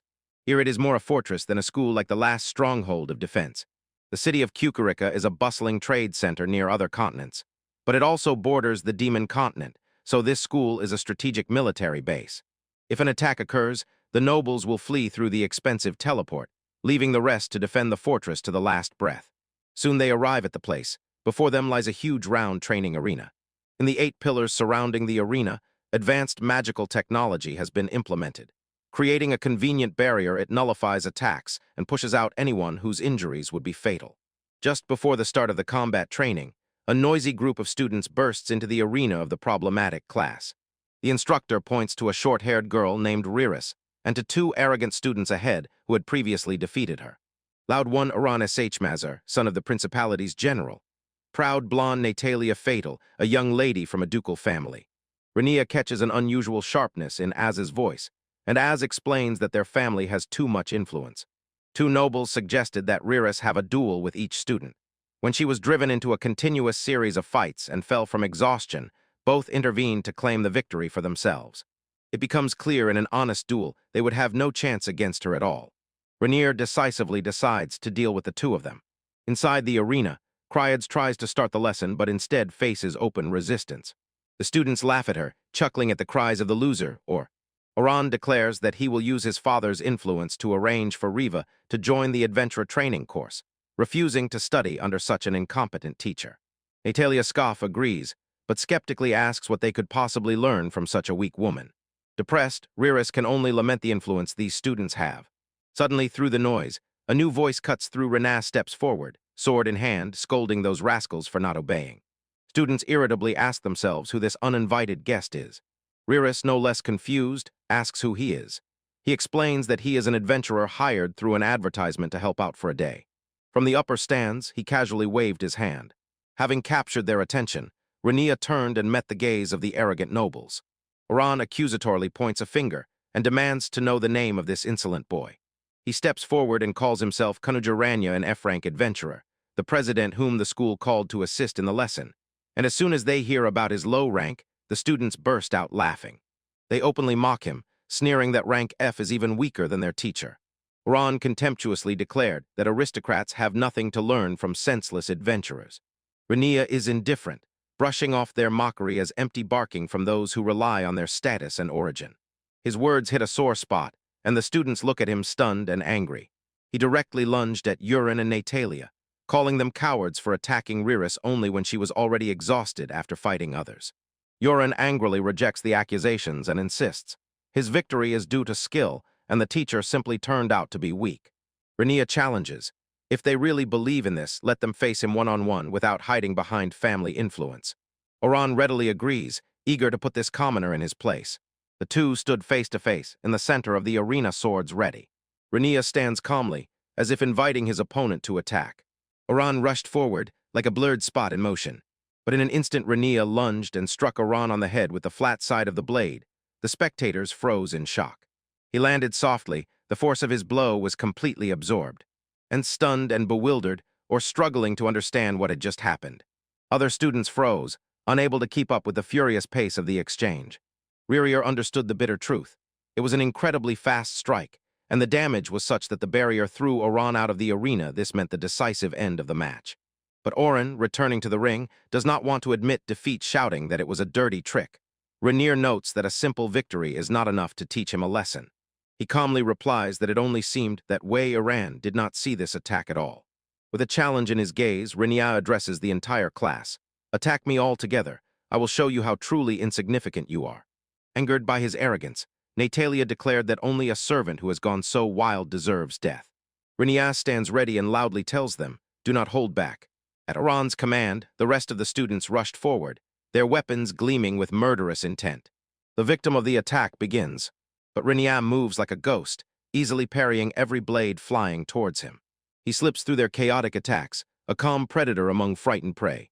One by one he disarms them, disabling them with precise, non-lethal strikes. He tosses the students into the air, and with each fallen classmate their confidence shatters to pieces. Panic and terror swept through their ranks. They are not equal at all, their numbers mean nothing against his stunning skill. The arena descends into chaos instead of former jeers. Cries of pain and fear ring out. Some rush to flee, unable to comprehend how a supposedly F-level adventurer could possess such power. Buren curses the worthless cowards who flee, leaving him and Natalia alone with the terrible enemy. Renia's aura becomes oppressive, his gaze heavy and filled with murderous intent. Ron, the father, paralyzed with fear, can only helplessly watch as Renia closes the distance. And in an instant, he falls again, struck down. Renia stands over him and coldly reminds the students. They were the ones who attacked with the intent to kill, so now they have no right to show fear. When Iran falls, Natalia rushes forward in a desperate, rage-filled attack. With one contemptuous blow, she was laid low. Leaning over her, Rena mockingly says that even goblins have more courage. Overcome with horror, she implores him to stay away. He mocks her noble pride and questions whether she truly believes her status makes her superior. He presses the sword to her throat and coldly says that the demons will not spare her because of it. She screams for him to stop. The blade freezes, barely touching her skin. Riris rushes forward, begging him to stop and reminding him that this is only a lesson, and Natalia can only tremble with fear. It was Riris's intervention that held him back. As everything approaches, he admits Renia went too far, but he is grateful for how it all ended. Renia sighs. He directly says that he does not know what restraint is, and believes he has already achieved his goal. On the training arena lie the groaning bodies of defeated students. He says that if these students became adventurers, they would simply perish. He directed his sharp gaze at Rayaris and sternly reproached her for allowing the students to underestimate him, reminding her that she is their teacher. From the floor, Natalia looks at him with pure, unadulterated hatred. She threatens him, hissing, "Do you really believe that after this humiliation you can walk away unscathed?" Renia only smiles, in his gaze a dark promise. He warns her. If she underestimates the teacher again, he will return and beat her again, this time outside the protective barrier of the arena. The threat hit the mark. Natalia shuddered with horror, and Renia understands that the boycott in the class is probably over. However, he decisively tells them not to call him for such boring matters anymore, and turns away to leave. He steps away, advising to provide medical assistance to the wounded students, and Riris remains alone with the whirlwind of events. Walking through the city streets, Renia switches thoughts to the practical. 2 earned gold coins and a debt he still needs to repay. In the silence of the early morning, the housemaid, Frau, slowly wakes up. She stretches, greeting the new day with a sense of purpose. Her tasks begin even before anyone in the Kanji residence stirs. Her first task is to prepare breakfast, a skill she has honed with impeccable precision under the master's supervision. When the food is ready, her next, even more difficult duty begins, waking the residents. She starts with the master, who is terribly hard to rouse from deep sleep. A gentle call is in vain. To an outsider, her smile may seem patient, but waking him is an exhausting daily ritual. But behind this pleasantly damn quirky demeanor lie her true, much more effective methods. A sudden, threatening movement makes the master jump sharply, his hand instinctively reaching for the sword by the bed. He instantly became alert, eyes wide open from surprise and lingering fear. His tension instantly turned into irritation as soon as he saw Frost's cheerful face, and she easily brushed off his complaint because she was amused by his reaction. Next is Cyan, who also cannot be woken up. As if lost in her dreams, she mumbles something incomprehensible, ignoring Frost's calls. For this, Frau tries several more direct approaches because she understands well. Simple methods will not suffice. But the hardest thing in the morning is to wake Rona. When Frau approaches the sleeping woman, a momentary envy flashes across her face. But she quickly suppresses it and reminds herself that Rona is a dear friend, and a good servant must wake everyone with love, not envy. When everyone in the house is awake and full, Frost sees her master and others off on their journey for the whole day. While they are gone, she works diligently. The master's mana makes housework almost imperceptible. She cleans incredibly fast, helped by mysterious things from the basement, a secret she hides from Xian. The master's early return abruptly interrupted her cleaning. After he finishes eating, she serves him what she created herself. 3 magical stones shine in her palms. The master froze in amazement. At first he thought she had bought them, but she proudly replied that she made them herself. This is a new skill she has just mastered. She admits that she learned to crystallize the excess mana that flows into the estate. His surrounding power is so colossal that even after recharging all magical devices in the house, a considerable reserve remains. Fra notes that although the purity of the stones is still low, with practice she will be able to improve their quality and efficiency, turning them into a valuable resource for him. She insists that the stones, born of his power, must work to his advantage, and even says that they can be used to pay off debts. After a brief moment of hesitation, he gratefully accepts her offer. Unnoticed, Xian and Rona overheard the serious conversation and were moved by Fra's dedication. The master gently strokes her head, and she shines with satisfaction serving him. Night falls, the day has finally ended, and the tired woman prepares for sleep. But just as she is about to rest, she senses a presence outside. A new task has appeared that must be resolved before she can fall asleep. She approaches the front door and becomes completely different. Receiving guests, even rude, uninvited ones in the middle of the night, is also her duty. Standing by the gate, she calls out to the silent, unexpected visitor and politely asks, "Who are you?" In response, only silence. Fra's face stiffens. Such rudeness cannot be ignored, and suddenly from the shadows emerges a villain in a cloak with a poisoned knife. She calmly assesses the threat, taking his appearance as the final answer. A cold smile spreads across her face. She prepares to entertain the guest. The killer lunged forward. In a moment, his attack was met by a stunning force, and pure shock instantly appeared on his face. For Fro, this is just another important part of her work. The noise woke her master. He appeared in the doorway with a sword ready and asked if there were any uninvited guests. Fra turns to him, a smile shining on her face again, and she waves it off as if it was just a minor visit from a night guest. The master suspects that this intrusion is somehow connected to a recent event at his school, but he accepts her explanation without questions. He trusts her unconditionally, entrusts all household affairs to her, and gently says, "Well done." Returning to the room, he asks her to watch over the house. Fra watches him leave, and her heart burns with unwavering devotion because he saved her life, and this calm, quiet life is his gift. She lives for her lord. Everything she is and does is for him. A gentle, sincere smile played on her lips. The last night duty of that night is done. She quietly enters his room and lies down beside him, whispering good night to him. Standing in front of the Adventurers Guild, Reniac quietly sighs, depressed by disappointment. The task board offers nothing valuable, and he froze. Inside, the guild buzzes with the usual hustle. Employees complain about the lack of money, although there is a whole pile of magical stones, and just then, as Reniac turns to leave, he is noticed. Suddenly, a cheerful voice cut through the noise. A young girl with recognizable twin tails appeared before him with a wink and a familiar greeting. Rania, suddenly stunned, cannot understand where she knows this face from. After a short pause, he dared to guess, but she immediately corrected him. Her name is Kiri. It is clear that she is pleased. He remembered her name at least a little, although he looks at the meeting indifferently. Kiri smiled slyly, reminding him, "Do not underestimate the merchant's information network. She knows a lot about you." She tells about the rumors swirling around him, about his clashes with nobles, decisive actions against the demon race, and the reputation of a formidable C-rank adventurer who rose from nothing. And Reniac can only sigh at those unpleasant stories that haunt him. Then she asks about the katana she gave him, a weapon of unusual power that can cut through both magic and ghosts. When Reniac questions her knowledge about what she sells, she immediately changes the subject. With a professional smile, she reveals her true intentions.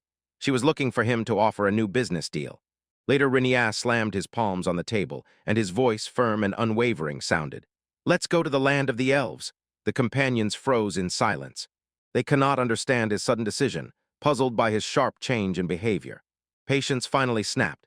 He can no longer endure it. His voice rises, and he makes one desperate demand: steaming white rice. His companion recoiled, frightened by the mad strength of his desire. When they whisper among themselves, doubting his sanity, Renia eavesdrops and angrily dismisses their concerns. At that moment, Kiri steps forward and offers to explain everything. She politely and proudly introduced herself to the others as a traveling supermerchant. In memory, her meeting with Renia unfolded. Upon learning about the business opportunity, Renia asked only one thing: whether she had rice. Surprised by his keen attention, Kiri explained that the rice called aloes here is a rare thing from the eastern continent. But she added, on the western continent in the elves' domains it is a common product. Their agriculture is unparalleled. She added that the elves also grow so-called elf beans, essentially the equivalent of soybeans. For Renia, this was a revelation. With rice and soybeans, the dream of making miso and soy sauce finally became achievable. Kiri warned him about the dangers of traveling overland. The demon continent blocked the way. But she offered another option: teleportation gates that could send directly to the Western continent, provided a certain condition was met. Her proposal was simple. She wanted to accompany him and gain access to his transfer portal to expand her trade routes. Rania understood instantly. She appeared before him at the perfect moment, knowing perhaps he was the one on the entire continent who needed the risk the most. He agreed to her terms, his mindset. But already in the present, Kiri is finishing his story, and the explanation for Rania's uncharacteristic outburst is simple. His uncontrollable desire to eat a lows erased his usual restraint. When the comrades began to worry about the cost of using the gates, Rania waved it off as if it were a trifle. He shows a huge pile of flawless magical stones, more than enough to last the entire journey.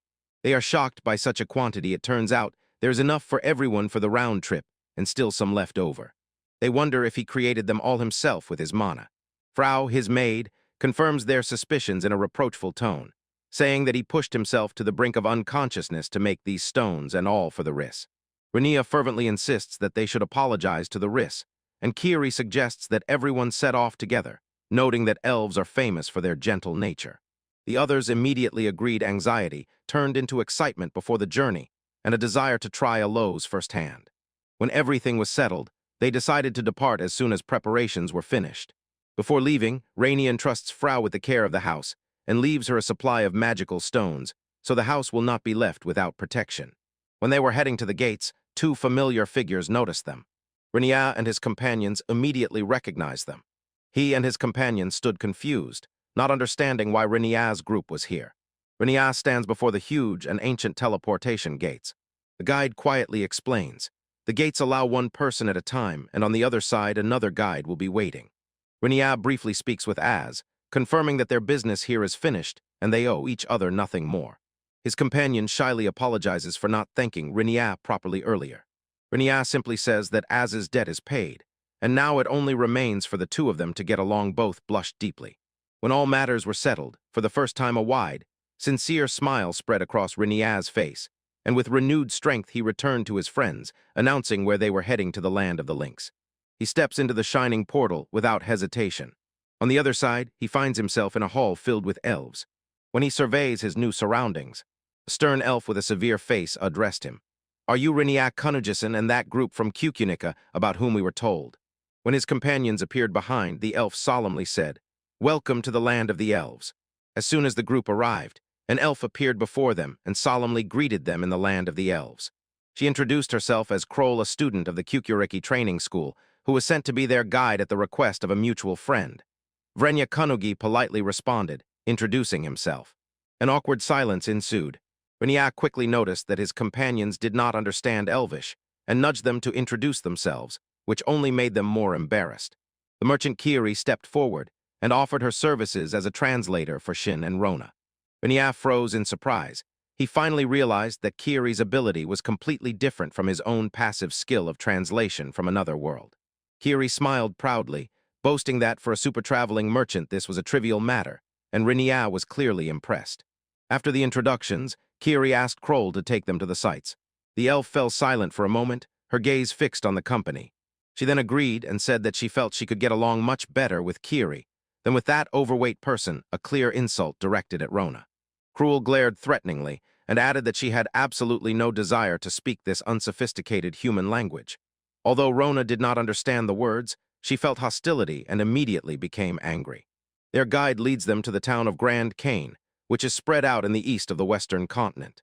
Kroll explains that although it is not as large as Kukurika, it is a respectable town where goods from all over the continent gather and disperse. She boasts that the elves have superior technology. They skillfully use magical stones that power their infrastructure, irrigation systems, and even defensive barriers, so they are well prepared for any monster attack. While the others admire the beauty of the elves, Renia dreams of local delicacies. He asks Kroll if there is a place where he can try the famous aloe and elven beans he has heard about, and she agrees to take them there.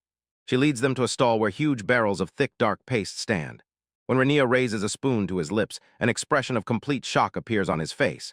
The appearance, smell, and taste are unmistakable. This miso is exactly like from his native world, Japan, and he can only draw one conclusion. Someone else, lost just like him, brought it here. Kroll confirms his theory. She says that both miso and soy sauce were brought to them by the first people who set foot on their lands, and for a people who live off the land, these seasonings became simply indispensable. Understanding what the local cuisine is capable of, Rainier's expectations soared. The peaceful market stroll is suddenly interrupted when Xin screams for help, shouting that a group of elven men attacked Rainier. But the men were looking not at Rainier, but at Rona, admiring her beautiful body proportions with admiration. They enthusiastically praise her figure as a divine creation, and say with regret that they were born in the land of elves. One of the elves felt as if spring had come to him again after a long time. Their admiration also touched Rainier. She is considered incredibly attractive. Kiri jokingly asks Rainier if he understands what a wonderful companion he has. Shin grimaces with disgust and asks if all elves are so pathetic, and Cruvel explodes with anger and demands not to put her on the same level as those vulgar reformists. This term captivates the group, and questions about the political conflict begin to pour in. With a gloomy expression on his face, Corval begins to explain.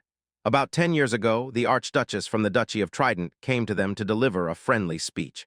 The male elves, who until then only knew the slender figures of their race, were deeply shocked to see the more rounded human figure of the Archduke. For some, it was a divine revelation. They proclaimed that the human body is a true symbol of prosperity, a truth they are now obliged to follow. They united under this new faith, loudly expressing their passionate desire to learn more. This created strong resistance. A group of traditionalists, later called conservatives, called others fools blinded by novelty. They defended the established beauty of their women, comparing it to hardy flowers, and rejected the human form as simply excess fat. They decisively said that they did not need such ugly things. The clash of ideas quickly escalated into open confrontation. Reformers called conservatives stubborn relics of the past, and conservatives in turn called reformers vulgar heretics. A subtle discussion turned into a loud quarrel of opposing ideals. Large breasts are justice, and flat ones are the best. The core values of each side became a source of endless conflicts. Crowell sees that these clashes have spread across the country and divided men into two camps. Through his portal of displacement and constant contacts with people, the town of Grand Cane eventually became a stronghold of reformists. She sighs and calls them a disgrace to her race, and Rainier thinks that people are almost the same, then tries to cheer her up saying that all elf women are beautiful, and maybe reformists are simply drawn to a different type of beauty, one they are not used to. His sudden compliment confused Crowell. He fell silent and could not utter a word. A moment is broken by the horse's panic neigh. The horse wildly rages down the street, completely losing control. The rider was thrown off, and the frightened horse madly rushes straight at the building. Without hesitating for a moment, she immediately sprang into action. She jumps onto the horse's back, skillfully grabs the reins, and instantly tames the beast. She calms the animal, and Rainier from the others breathes out with relief. They rush to the fallen rider, the elven guardian, severely wounded. While calling for a doctor, Ciarwell asks the guardian what happened, and losing strength whispers a grim message to his captain. The labyrinth forest has overflowed its banks. Gasping, he whispered, a whole army of monsters is advancing on the city. In the encroaching darkness, a sinister smile emerges as if out of thin air. A mortally wounded elf is carried into the city. His blood stains the street, and a frightened woman utters his last words. The labyrinth forest has overflowed its banks. The words paint a terrible picture. A wave of monsters, a legion of goblins and fierce wolves relentlessly moving toward the city walls. Meanwhile, Rainier and his companions solemnly greet, and Cheon demonstrates such impressive horseback riding skills that the spectators enthusiastically praise her and compare her to the god of war. Rainier looks detached and notices that after Ronnie's previous performance, she now has her moment. Their excursion is suddenly interrupted. They are led to a room and seated at a table. The ELF representative apologizes and says that an emergency situation has occurred, so they will have to wait here for their own safety. While the guard watches closely, Rena is sure. Now they are being held under lock and key and cannot move freely. Rona does not hide her anxiety and asks distrustfully why everything here is so strangely indifferent, although there is an obvious crisis around. Cheon recalls the messenger's panic warning, which questioned the nature of the labyrinth forest and its monster invasion. They say the labyrinth forest is a truly unique wonder. Forests from all continents have converged here, and it is the one that hides the entrance to a huge dungeon. The map shows its stunning scale entrances exist on all 4 large continents, and the monster invasion from there is an event no one has ever seen before. Riniafol dives into deep thoughts. Rona sulks, still angry about that recent encounter. She explains that she is not angry, she was simply shocked by the brazenness of the elf men who approached her. But suddenly, their conversation is interrupted by a sharp knock on the door. The ELF female representative returns with a grim expression and confirms that a very serious situation is unfolding. She broke the silence with terrible news. They can no longer stay. They must be urgently returned to Karaki through the transport gates. The sudden order stunned them, they simply froze. Rania demands explanations and refuses to leave until she understands how serious the crisis is, which he suspects is connected to the monster invasion. The official clenches her fist, confirming his fears. The truth is a disaster. An horde of 20,000 monsters has been spotted in the forest. There are so many of them that counting is impossible, and they are heading straight for this city Grand Cane. She tells about the fate of 200 guards in the fortress. They were completely wiped out, simply overwhelmed by numbers. The monsters showed no mercy, slaughtering the fighters and committing unspeakable atrocities against civilians. The horde is expected to arrive in just 4 to 5 hours. The city's defense is pitiful. We have only 500 soldiers and about 200 citizens and students who can take up arms. Reinforcements were requested, but help will not arrive for at least a day. She explains their only strategy is to buy enough time for the civilians to escape. She is not asking for help, she is begging that as soon as they pass, the portal on their side be destroyed, cutting off the monster's path. Rania is silent for a moment, then asks about that magical protective technology they were told about. The elf admits, it was never created to withstand such an army at best, it will only delay them briefly.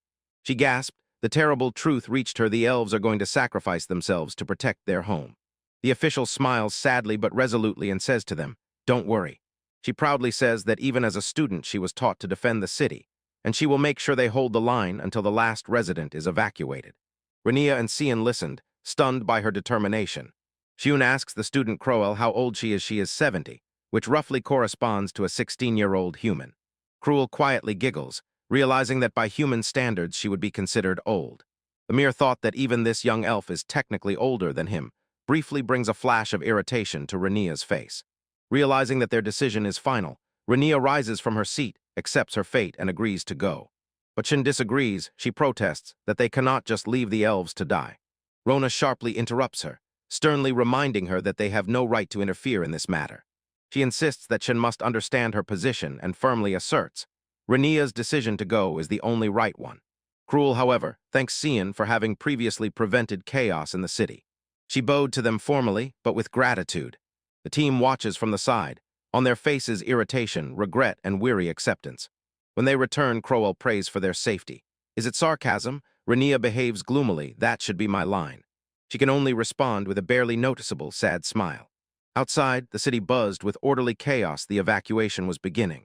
Rinnie's team moves through the hurried bustle of preparations, a somber procession against the backdrop of inevitable disaster. The town's defenders prepare for their last battle. An officer shouts orders, trying to maintain discipline as fear grows around. She casts a worried glance at Rania. Their conflict remains unresolved. Just as they are about to head to the gates, Fra steps forward and stops Rania. She asks if they can talk alone. Dark clouds gather on the horizon, and the bitter truth comes. The merchant laments his unfortunate fate, having arrived in a new land and immediately found himself in the midst of war. She feels if this conflict truly escalates, then she and Rania will inevitably find themselves in the very heart of it. Rania asked in surprise whether she really expects him to help the elves. The merchant agreed something like that, but her proposal is a bit different. But sensing his growing irritation, she decides to speak directly. She throws out a stunning question. What if he had the power to fight alone against an army of 20,000 men? This idea stunned Rania for a moment. She insists that she sincerely believes he can handle this whole situation. Rania scoffed, dismissed this thought as impossible for him. Even if he destroyed 1,000 enemies, it would be just a drop in the ocean. He points to his own magical limitations, but she responds, ready to reveal her true goal. She offers him a deal. She gives magic and a way to resist that enormous force, and in return he must use them to help the elves. Her motives are not entirely selfless. If the city is saved, it will be easier for her to do business, so she offers magic lessons for free. For the last time, she appeals to his conscience and asks, can he really abandon the townspeople to their fate? Rania rejects this proposal with disgust, refuses to be anyone's pawn, and exposes this brazen manipulation, firmly stating that any plan forcing him to fight 20,000 monsters is doomed to fail. But the merchant only smiles, not at all moved by his refusal. She, with unwavering confidence, refutes his arguments and says she knows he has the power to win this fight without giving up his life. She reveals the reason for her faith. Renia recently created an incredibly large number of magical stones, a feat that not even a first-class mage is capable of, and this clearly indicates a huge, untapped source of power within him. Finally, her true proposal emerged. She will teach him to see his own hidden potential and make the best use of it. She addresses the elves who are listening and asks if they are now ready to hear the details of her plan. Cornered, Renia grits his teeth. His simple mission beyond the ridge is now just a distant memory. He yields and urges her, quickly explain the magic and the method because there is almost no time left. They moved the discussion to a larger state. From afar, Cyan and Rona watch the two of them, curiously guessing what they are talking about. Suddenly, Rona lets out a cry of despair. Two elven soldiers stepped forward, approaching her with silent, unwavering determination. Bowing deeply, they apologize for their past rudeness and beg to be allowed to reveal their true feelings before going to war. The spectators were left to wonder what this new turn of events meant. The elves speak of the complete hopelessness of their cause. Before them stands an incomparable number of enemies from whom they do not expect to return. They confess that their last wish is to burn the faces of Rona into their memory before death. They sacrifice their lives, hoping that in return she and the other inhabitants will be able to survive. They asked for only one thing, that she glorify the elves who fought in this impossible war because only that could save them. Rona noticeably flinches at their words. She asks them to stand and assures them that their sincerity has touched her heart. Although she serves the god of humans as a priestess, she closes her eyes and sincerely prays for their safety. The soldiers are moved to tears and thank her warmly. Having received this blessing, they say they have no regrets left and will gladly give their lives to protect her. At the end, they want to give her a tribute, a phrase of respect they learned from humans. But their rough farewell words shatter the solemn atmosphere. Rona's expression instantly changes from compassion to true rage.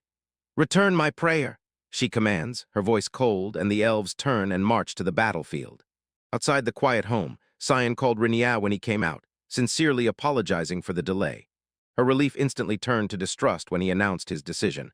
"I have decided to stay here and join the war." The words hung in the air, a stunned silence followed, and she exploded. "Have you lost your mind, Renia-san? What reason do you even have to help the elves?" Renia sighs heavily, his face unwavering. "My goal here is to gain a trait," he says simply. "I will not return empty-handed until I achieve this." They are shocked by the simple, almost selfish reason, but he does not give up. His strategic mind keeps working.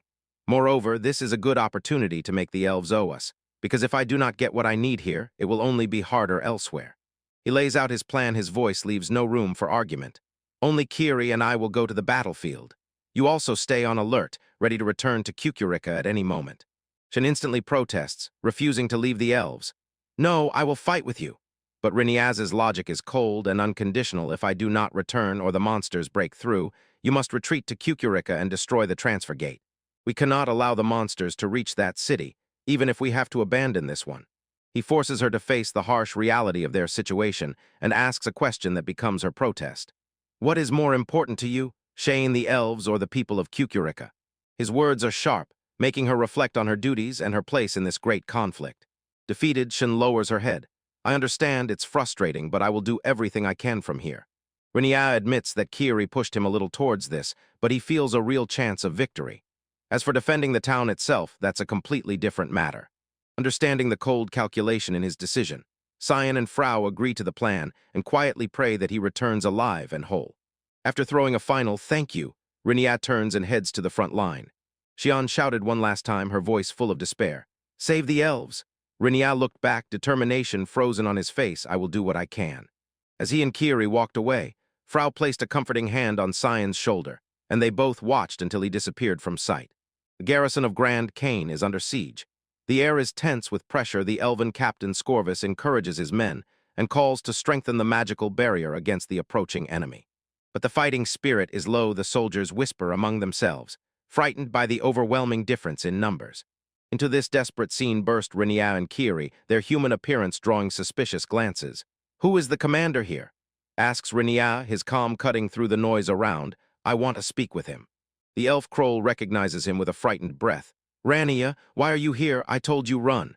He remains steadfast, and Rania calmly states his intention. "I have come to help." He impatiently grabs her by the face, demanding to be taken to the commander. The commotion draws the attention of Captain Skuld. "I am the commander," he announces, and his voice clearly indicates he has no time for interruptions. Renia wastes no time. I am Kanugi, a human traveler. He pours out a heavy bag and a mountain of shining magic stones spills onto the ground. Accept them as payment. Allow me to join your ranks. I guarantee I will be useful to you. The elves freeze in amazement, looking at the enormous wealth of pure magical energy. Will this be enough to power your barrier and slow them down? Rinia presses. Skuld, though grateful, is deeply suspicious of this sudden help and asks, "Who are you really? Seriously?" He turns to Krola and asks about their relationship, and she only responds confusedly, stammering. Their interrogation is interrupted by an urgent scout's cry. "Captain Skull, the monster squads are already at the barrier." The captain instantly switches to command mode. "All right," he barked at Rinia. "I appreciate the stones, but for now just follow Kroll's orders." While the elves bustle at their positions, Crowell demands answers from Rinia, but pays no attention to her questions. He thinks only about tactics. "I told you I'm here to help," says Cully. "You're short of soldiers, right?" Krula admits that their numbers are insufficient, but Rinia instantly interrupts her. "We have little time," he said, not taking his eyes off the defensive perimeter. "Tell me about the barrier." Behind the palisade, in the deep darkness of the forest, a horde of monsters advances, their eyes glowing with an evil spark. Their steps rustle in the undergrowth, a terrifying wave of claws and teeth. Crowell quickly explains the defensive strategy. The barrier is stretched around the city and enchanted to become a trap for anything that lacks the protection of the elven god. Vines and magical plants grow from the ground and entwine the weaker monsters at the front line, and Rinia sees. Although this is effective against cannon fodder, it will not be enough to stop a large, well-armed squad. "Our goal is not victory," Crowell explains. "We must buy time to fully evacuate the inhabitants."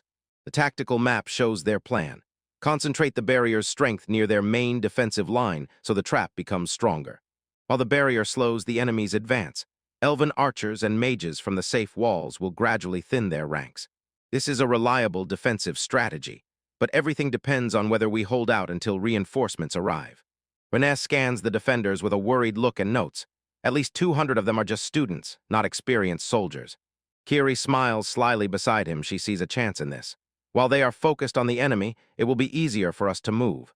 This is the perfect moment for you to show your true strength. Rinia glances at the tense profile of C. Arwell. A spark of sympathy flickers in his eyes. "Maybe it's a small comfort," he tells her, "but I am a veteran of countless battles. I will support you so you can fight with all your might. Don't worry, just focus on the enemy." Many, surprised by his unexpected encouragement, Corwell sharply replies, "Are there many idiots like you among humanity?" Rinia shrugged, a slight smile appeared on his lips. "Who knows? I myself am not very familiar with the people here."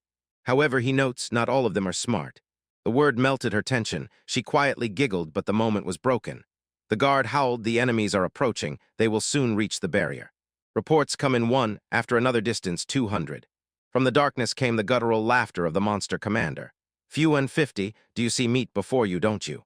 He gives the last cruel command. "Hunt him down, you bastards." The horde roars and rushes forward, crashing against the elven fortifications. The war begins. The elven defenders, peering out from the fortifications, see the enemy who does not hesitate, an overwhelming force that promises only victory or defeat. From behind the forest strip emerges a horde of goblins and monsters, a malicious wave rapidly approaching. 200 yards. A cruel smile stretched across the face of one goblin as he prepared for the slaughter. At a distance of 150 yards, the first attack begins, not a hail of arrows, but a single swift dagger aimed to kill. The enemy archers themselves unleash a storm. Arrows rain down on the elven formation. Cries of pain and panic burst from behind the wooden barricade as the first volley hits the target. Despite the commander's order to hold fire until the enemy appears, several elves were wounded and fell, their resolve shaken under the merciless assault. The goblins rushed forward, their hoarse roars rolling through the forest. When about 100 yards remained, the elven commander saw her chance. The enemy was charging straight at them. She gave the order to act. "Deploy the barrier," she shouted, beginning a spell to the spirits of earth and forest.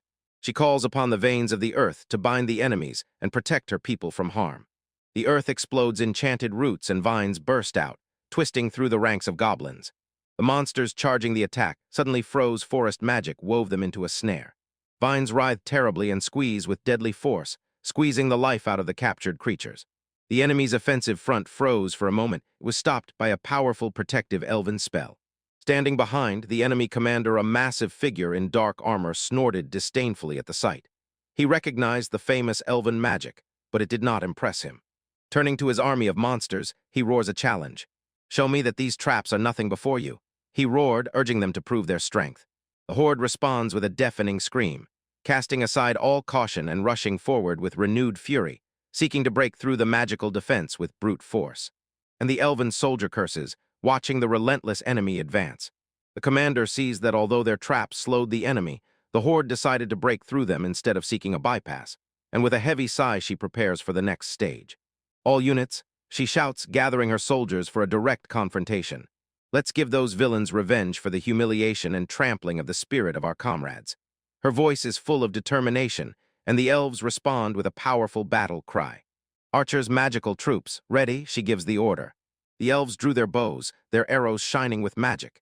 Aiming, they unleashed a devastating hail of arrows on command. Magical arrows hit the huge ogre leading the attack, absorbing several direct blows. For a moment it staggered, swaying on its feet, and finally fell. But the fall of one beast does not stop anything the enemy horde tears forward without stopping. The commander realizes with horror that they are facing a disciplined force led by a powerful leader. Having no other choice, she decides to hold the line as long as possible. The second row is ready. She orders to prepare another volley to buy time. Watching from a safe distance, Rena decides that it is time to intervene while the elves focus all their attention on the enemy. He prepares to cast his own spell, the Storm Formation. This is advanced wind magic, a modified spell that summons a tornado. Its destructive power has been adapted to Rena's unique abilities, so theoretically it is many times stronger than the original. He begins to recite the spell, extending his hand forward. "I will give you my power," he sings, focusing his will on the air gathering high above the enemy front. Wind whirl rage. He controls the air currents, making them spiral and rush down toward the battlefield. The elf commander felt a sudden, unnatural change in the wind. Her gaze fell on Rhaenyra in the distance, and she wondered what he was planning. High in the stratosphere, 20 kilometers above the ground, the temperature sharply drops to -70 degrees, and it is Rhaenyra who controls this supercooled air. He ordered him to move as he himself wished. The final step to strike with this descending column of cold air directly into the storm on the ground. A huge vortex grows in the sky, a terrible spectacle of wild power. The ultra-powerful macro explosion ended. With incredible force, the tornado crashes to the ground right onto the enemy army. The monsters that were rushing raised their eyes in confusion and horror a moment before they were engulfed. They are instantly swept away by the fierce wind, torn to pieces. Even their commander just stands and cannot believe his eyes as his troops are completely destroyed. The power of the spell went out of control, and the shockwave it generated bursts outward directly onto the Allies' lines. Panic seized Rhaenyra's companions. They realized the danger and shouted for everyone to raise the magical barrier.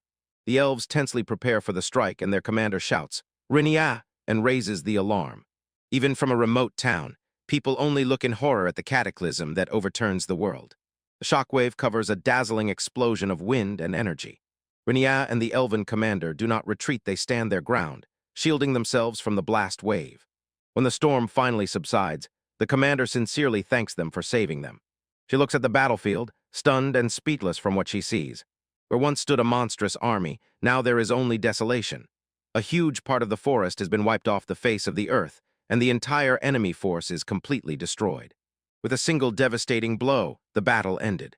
In the sky, a colossal whirlpool of raw energy spun the trace of one destructive strike, and the stunned observer could not help but ask himself, did Rhaenyra do this?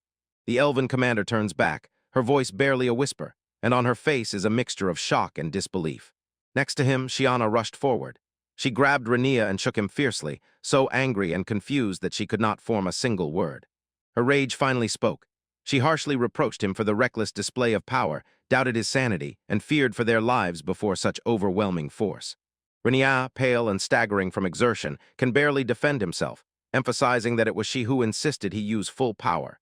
He admits he overused mana, and tension is visible on his face. Scout rushes to the elven captain's squad with stunning news. One strike by Rhaenyra destroyed almost half of the entire enemy force.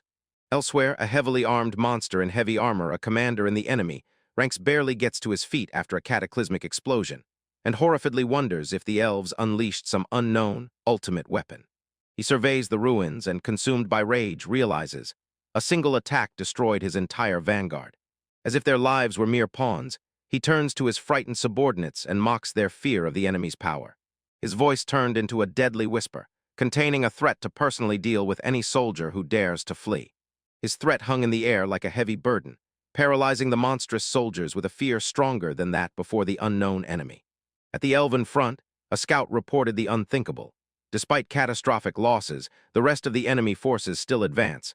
Their stubbornness seeming insane, this only confirms Captain Skewda's fear that a mighty commander stands behind them. Their magical barrier, weakened by the fury of the tornado, barely held the captains immediately gave urgent orders to rebuild the formation and replenish the dwindling magic reserves. Rhaenyra finally puts the whole picture together. One enemy commanded the backbone of the entire invasion, and his defeat will likely force the whole army to retreat. Shaeon asks about his intentions, and although he dislikes Rhaenyra's harsh methods, he is forced to admit that the stunning display of power opened a clear path to victory. The Elven captain instantly understood his silent plan and realized with fear. To storm the enemy camp alone, when more than 10,000 enemies still remained, was sheer madness. When asked why he took such a risk, Rhaenyra replied without unnecessary words. He sees one clear goal: to defeat the enemy leader, and will go straight ahead, because he likes the very simplicity of this task. He summarizes his strategy with a confident smile: kill the general, save the elves. As he prepares to leave, the Elven captain calls him by name and strides toward him with determination. Suddenly and swiftly, she leans in and kisses him. Rhaenyra is completely frozen by surprise, his mind spinning from the sudden closeness. As she steps back, she explains that she is giving him the protection of the Elven god. This blessing will allow him to freely pass through their protective traps, and she justifies her method by saying that, according to rumors, a kiss is the most effective way to convey protection. Her composure finally cracks. She, blushing deeply, admits that it was her first kiss. She quietly whispered that, given the hopelessness of their situation, it might be her last if only circumstances were different. Rhaenyra sighs softly, a faint smile playing on his lips. He gratefully accepted her care, feeling the weight of the gift she had given him. Finally, he tells her, "Don't die," turns and leaves, adding that he hopes her next experience will happen at a better time and place. Without saying another word, he disappears into the dense forest, a solitary figure walking straight into the heart of the enemy army. Now alone, he restrains his audacity, with reason storming blindly is pointless. He needs a way to find the general. He decides to resort to a new plan, to raise such a commotion that the commander cannot endure, and shows himself. Soon he encounters the first obstacle, a squad of monsters blocking his path. He meets their assault head-on. His face hardening, he prepares to lay them down. His blade flashed like lightning and effortlessly sliced the first creature. He fires a wave of magic, burning another before it can move. While fighting, he feels mana slowly returning, and the moisture over the forest floor reduces the risk of his fire magic flaring uncontrollably. Suddenly, through magic, a familiar voice reaches him. It is Crowell, the Elven captain. She explains that the past she gave him this kiss created a magical bond, and now they can communicate even over great distances. She whispers vital information and shows the direction 30 degrees to the left, where her mages detected a significant concentration of mana. She warns him anxiously. By the signature of the mana, their enemy likely belongs to a powerful and dangerous race of demons. He breaks through the lesser monsters, and she insists, "Retreat without hesitation if you feel you cannot hold out." Following her instructions, he breaks through the trees and comes out into a clearing where his target awaits. He finds himself face to face with the enemy commander, a massive figure, far more formidable than orcs and goblins. Two warriors stubbornly stare at each other, and the fight is about to begin. Suddenly, a lone swordsman appears on the battlefield, stands face to face against the demon army. The commander, a rough figure in dark armor, frowns at the newcomer and throws, "What is a mere human doing here alone?" The swordsman calmly asks if he is the leader here, and the commander cuts this down with a scornful, arrogant laugh. The swordsman Rhaenyra coldly continues to analyze the situation, pointing out that the demon army has already lost almost half its soldiers in the tornado, and asks why the commander has not yet ordered a retreat. By any military standards, losing half of your fighting forces and gaining nothing in return is a complete defeat. The commander burst out laughing, mockingly ridiculing the very idea. It was a devastating defeat. Having only half, he roared, doubting Rhaenyra's sanity. To him, the lives of soldiers are nothing. They are merely replaceable pawns, and as long as he is fine, there is no defeat. Rhaenyra threw out a sharp, piercing question, "Are you an idiot?" The commander's gloating only grows. He loudly proclaims that fragile humans will never understand, and boasts that as long as he lives and can destroy elven cities, victory will be his. Rhaenyra sighed. She wished the commander showed more compassion for his fallen soldiers and called his thinking both stupid and helpless. Taking it as a challenge, The commander felt his confidence bloom. He promised to teach this person a lesson and declared that no matter how many enemies there were, none of them would defeat him. In an instant, the demonic commander closed the distance and swung his heavy blade. Rania is shocked by the range of the attacks. He barely dodged the force of the swing, cuts the tree right behind him. The commander smiles mockingly and sarcastically praises the weakling for having at least some skill. Rania assesses the attack. The cut is filled with magic as if it were the wind strike made by an ally. A direct hit with such a sword would kill instantly. That was just a greeting, the commander said with a sneer, promising to greet Rania properly if she managed to dodge the next attack. With a roar, he unleashes a fierce barrage of strikes what he calls the slash storm. Rania dodges and weaves through the steel storm, his movements precise and controlled. He sharply dodged to the side from a heavy overhead strike end. An opening appeared. In the burning whirl of battle, their eyes met. Rania presses his advantage, moves low and fast. Now he sees his chance, confident that his blade will hit the target. He lunged forward, but the commander reacted lightning fast and parried the strike. Rania is forced to retreat, putting distance between them again. The commander looked at his hand, not believing his eyes. On the armor, only a shallow scratch, what he considered impossible. He had planned to cut off the entire limb. "You scoundrel!" He growls, demanding to know what magic Rania cast on his sword, since ordinary weapons could not scratch his armor. Rania calmly watches the opponent and immediately understands. The commander's confidence is due to the enchanted wind sword and dark armor, the same equipment that allowed him to come out of the tornado unharmed. He says that now he understands one thing. With such powerful gear, it really would be hard for elves to harm him. But he points out the commander's hypocrisy. The one who constantly talks about others' weakness relies only on the strength of his equipment and crude, unrefined sword techniques. No, on the contrary, including Ren, you are the weak one here. He thoughtfully reflects. Once he thought demons were stronger, but this commander showed the opposite, and he finally understood that his demon acquaintance Emil was an exception. The insult pushed the commander into blind rage. Only one thought remained in his head: to kill. He swears to brutally kill Rania right here, where he stands. He rushed forward blindly, but Rania easily dodged that clumsy attack. Taking advantage of a gap in the defense, Rania's blade flashed. The commander roared in pain as his arm was cut off near the shoulder. And Rania coldly remarks that it's easy to hit a vulnerable spot when the opponent proudly displays armor like that. He thought to finish this quickly, but now he has their plans. In the world he came from, there is something called war crimes. And for that massacre of elves in the fortress, the commander will now pay.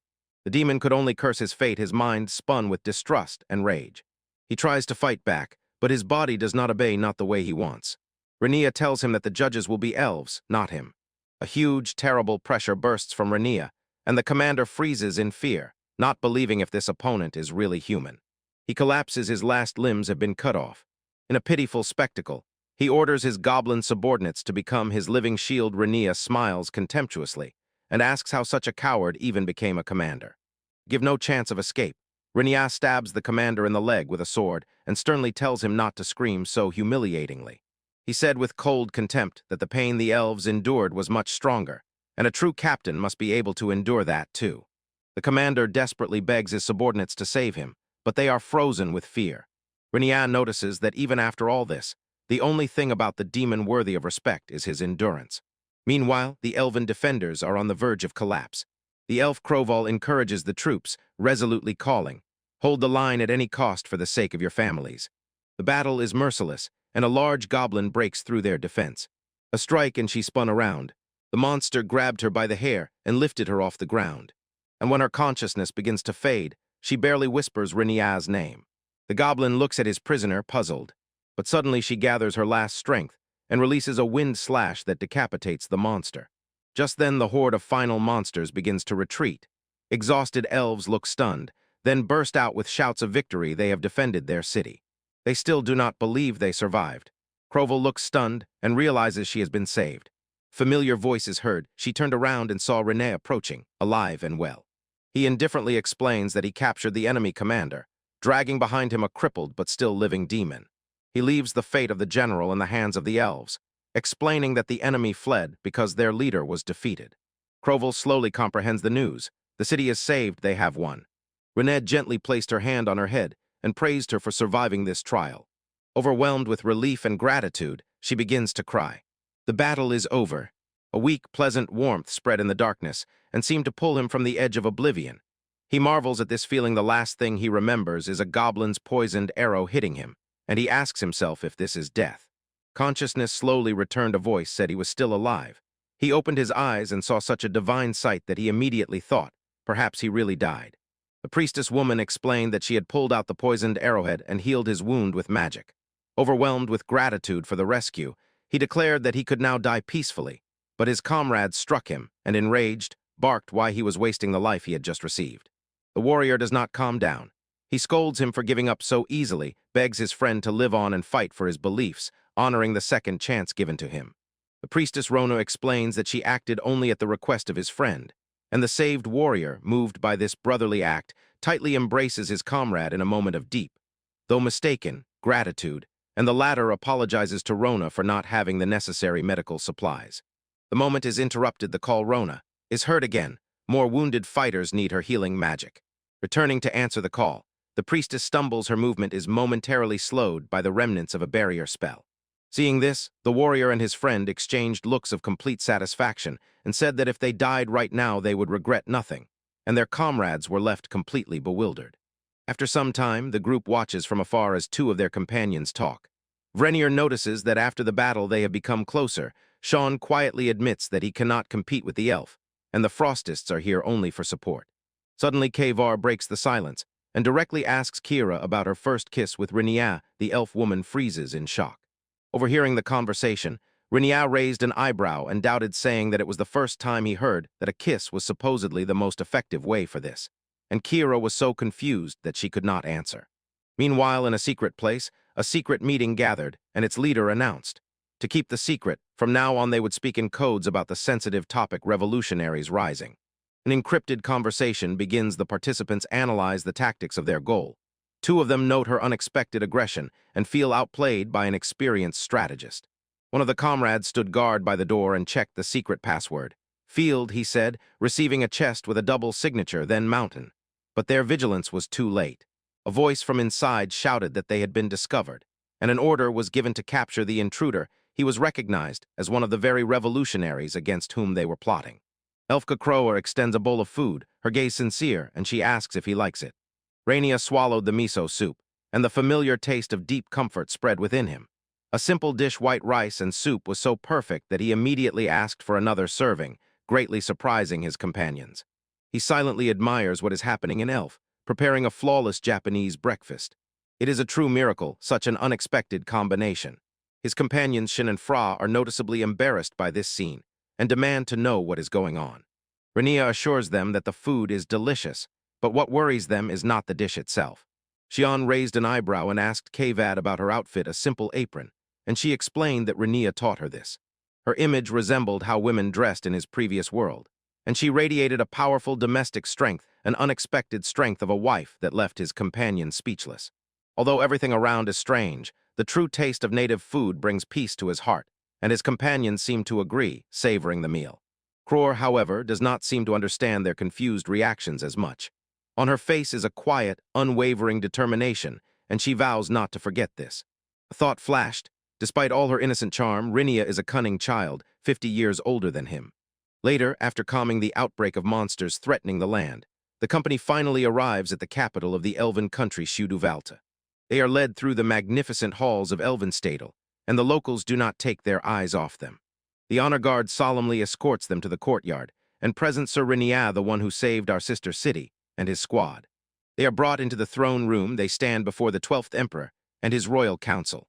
The regent was introduced as His Majesty Roishbet Tiffold, and beside him stood the 35th child Princess Quaffbet Tiffold. The revelation about Crower's royal status stunned Renia and his companions.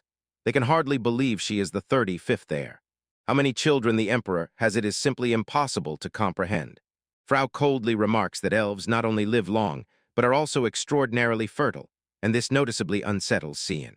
Leaning closer, Xian whispers to Renia that she herself would like to have only 3 children, and her restless legs reveal that she is nervous.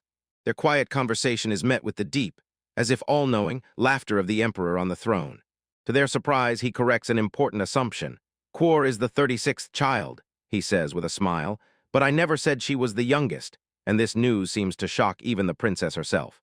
In the halls of the elven court, the king stunned the guests. He has over 100 children, and that's not counting those outside the line of succession. His voice became firm. He gave a grim order.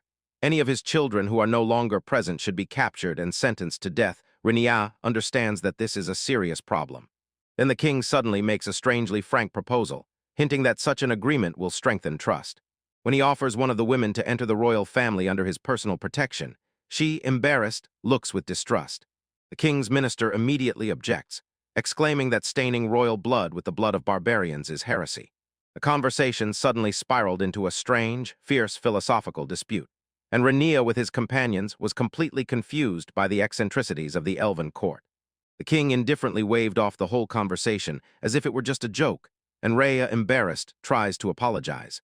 Returning to business, the king solemnly addressed Renia. He directly thanks him for help in the recent raid, which resulted in an impressively small number of casualties and ended with the capture of the enemy leader. For his exploits, the king presents him with a solemn award. Renia hesitates to accept the praise. He feels that he does not deserve it and that it arose from a misunderstanding about his role. He simply says, his group came to this country to study their agriculture, primarily rice and oil, which he wants to learn to produce himself. His companions honestly admit that they did almost nothing and say that the decision is up to Renia. Then the king makes a much grander proposal, an entire territory, but on one condition, that in Renia's will it be returned to the elves. Renia categorically refuses. His native land is in chaos, and taking on new territories without the necessary resources would only deepen their problems. Interested in the fact that Renia chose knowledge about agriculture instead of land, the king accepted his decision and promised to ensure that this information would be passed on to others. But the king has one last, completely unexpected request. He, with a trembling voice, asks Renia to take his daughter Cruella with him on the journey. The princess froze in shock at her father's proposal. Renia immediately and decisively refused. Cruella, upset, misinterprets his sharp refusal as a hint about her appearance, and painfully says that she cannot give what she thinks he desires. Renia, embarrassed, tries to calm her. His refusal is in no way related to her attractiveness. The minister explodes again, outraged by the supposed insult, but Renia ignores him and asks the king to explain why he acted that way. Renia indignantly exposes the hypocrisy and asks why the king, who insisted so much on protecting the elves' status, sends his daughter out in public. The king turns the question to his daughter. Are there personal feelings in her heart that would make her want to leave? Renia dismisses her feelings as unimportant and thinks only about the practical danger created by her royal status. But the king replies that Cruella will be in greater danger if she stays in the castle. Confused by this logic, Renia sharply demands to know what the king means. Calming the angry minister, the king calmly explains how things really work in politics. Cruella is far 35th in line for the throne. Her chances of inheriting it are almost non-existent, so an adventure for a person of her status is rare, almost impossible. He presents it as a chance for her to go with the one she loves, a statement that leaves Carvel stunned and speechless. While Renia does not calm down, asking questions about strange family relationships, the king shows his real trump card. He says that the recent battle terribly damaged the sacred part of the forest, and to restore it they will have to stop the very production of rice and beans that Renia came to learn about. The hint is clear. If Renia took Cruella with her, everything could have turned out differently. Realizing he is cornered, Renia reluctantly yields, saying that perhaps they still have room for one more person. He turns to Cruella and asks if people are aware that production has stopped. She blushes and denies that she was even slightly aware of her father's plan. After the deal is made, the king solemnly gives his daughter into Renia's hands. And then he immediately ruins that solemn moment with one last strange request, and it drives everyone crazy. As they are about to leave, Renia, stunned, asks Cruella, "How can you even live with your father's behavior?" The group sets off on horseback, and the crowd of spectators waves them goodbye. From the castle, a lonely maid watches as they leave. The minister approaches the king, and with a shadow of doubt in his voice, asks himself if he really made the right choice. The king admits that his mind is divided, but believes that it must be so, and now all they can do is wait. He is certain that the difficulties on their path will make them grow, and this journey will help his daughter calm the inner storm. The minister can only sigh in response to the king's whims. Meanwhile, the guardian angel Giliel reports to the goddess about what is currently happening with Renia. She says that the resources he sent are successfully reviving Eridora, and their plans are on schedule. The goddess, crunching a snack, casually asks about the artifact that was recently captured, and Giliel informs her that a warrior named Hiroshi has already claimed it. The goddess wonders if another deity is responsible for this new arrival. She shamefully admits that she herself summoned him, and justifies her action with the incredibly delicious food of this world. Trying to steer the conversation back to the mission, Jill asks if Rania has used his new abilities. She says that he unconsciously awakens a power called Limit Break, and if he continues to develop it, he could become unstoppable. His magical power has long since gone beyond common sense. Recently, he wiped out an entire forest along with 10,000 demons, causing much more destruction than he intended. The goddess seems completely unconcerned, and says it's better to leave him alone. He rarely uses magic anyway. She sternly reminds Giliala that her duty as a guardian angel is to keep him in check and protect people. Irritated by the goddess' indifference, Jadil angrily complains about her annoying task. The goddess suddenly cuts off communication, leaving Gilial to handle the situation alone. Alone again, Gilial sighs, realizing how difficult her task is. Staring at the devastated landscape, she quietly wonders if she can stop being an angel. In the kitchen, two elves bustle over a dish, and one explains, "Now you need to add miso and let it simmer a bit until everything is ready." Frau eagerly asks another elf, Krav, to teach her more elven dishes. She wants to cook them for her master. Krav notices that Frau is much better at speaking the human language, compliment that Frau gratefully accepts. She pondered the past week. The master and his friends were absent. Life with another elf woman became a surprise, but she considered Krav a good person despite her own pride that. In the kitchen, they work harmoniously, like one whole. Thanks to Fra Keva's lessons, she now understands ordinary human conversation, a living testament to the amazing ability of their people to learn. When the master returned, Silky immediately rushed at the new elf woman Croa, sensing strange traces of magic. She sternly demanded to know her intentions before allowing her to live in the house. Ignoring Silky's interrogation, Kva sharply turned to Rania and threw a prickly question at her. She passionately declares her devotion. He saved her life, and she is ready to give him both her body and her life. Then she pressures Rania, demanding to hear what he himself thinks about it. Inside, Krav openly admires the order in the estate. It is clear that it was well cared for.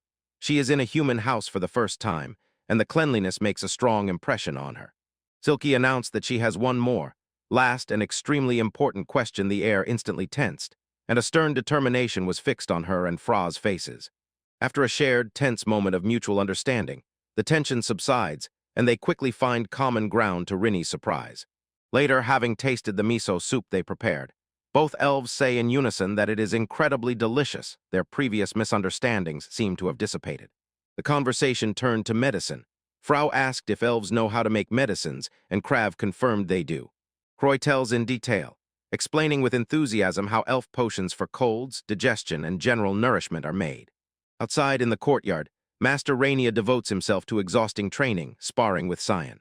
Their blades clash with a sharp clang, sparks flying in the air. Returning to the kitchen, the idea of making medicine using magic struck Fru. She immediately began demanding details, and Kvad admitted that she was not sure how effective such medicine would really be for people. Slightly stunned by her insistence, Croy agrees to share what she knows. From Ron's porch, he watches this desperate clash with a thoughtful gaze. Cyan barely parries a heavy blow, her stance wavering under the pressure. Rinia immediately understands this is her chance to strike. He presses his advantage. His strike knocks the sword from her hands. The duel ends. Rinia sharply criticizes her technique, explaining that due to extra movements in the swing, the sword cracked. Although he notes that she is still far from mastery, he is impressed that she is not even out of breath. A voice sounded from the manor. "It's time for a break. The food is ready." They were served a huge tray of onigiri, and when Rinia bit into it, alongside the salt, he felt a unique flavor as if some elven seasoning. Shin eats with pleasure and says that tasting the cuisine from Rainia's homeland is a truly pleasant thing, because in her country there are no such rich flavors. He says that onigiri is a popular food on the go.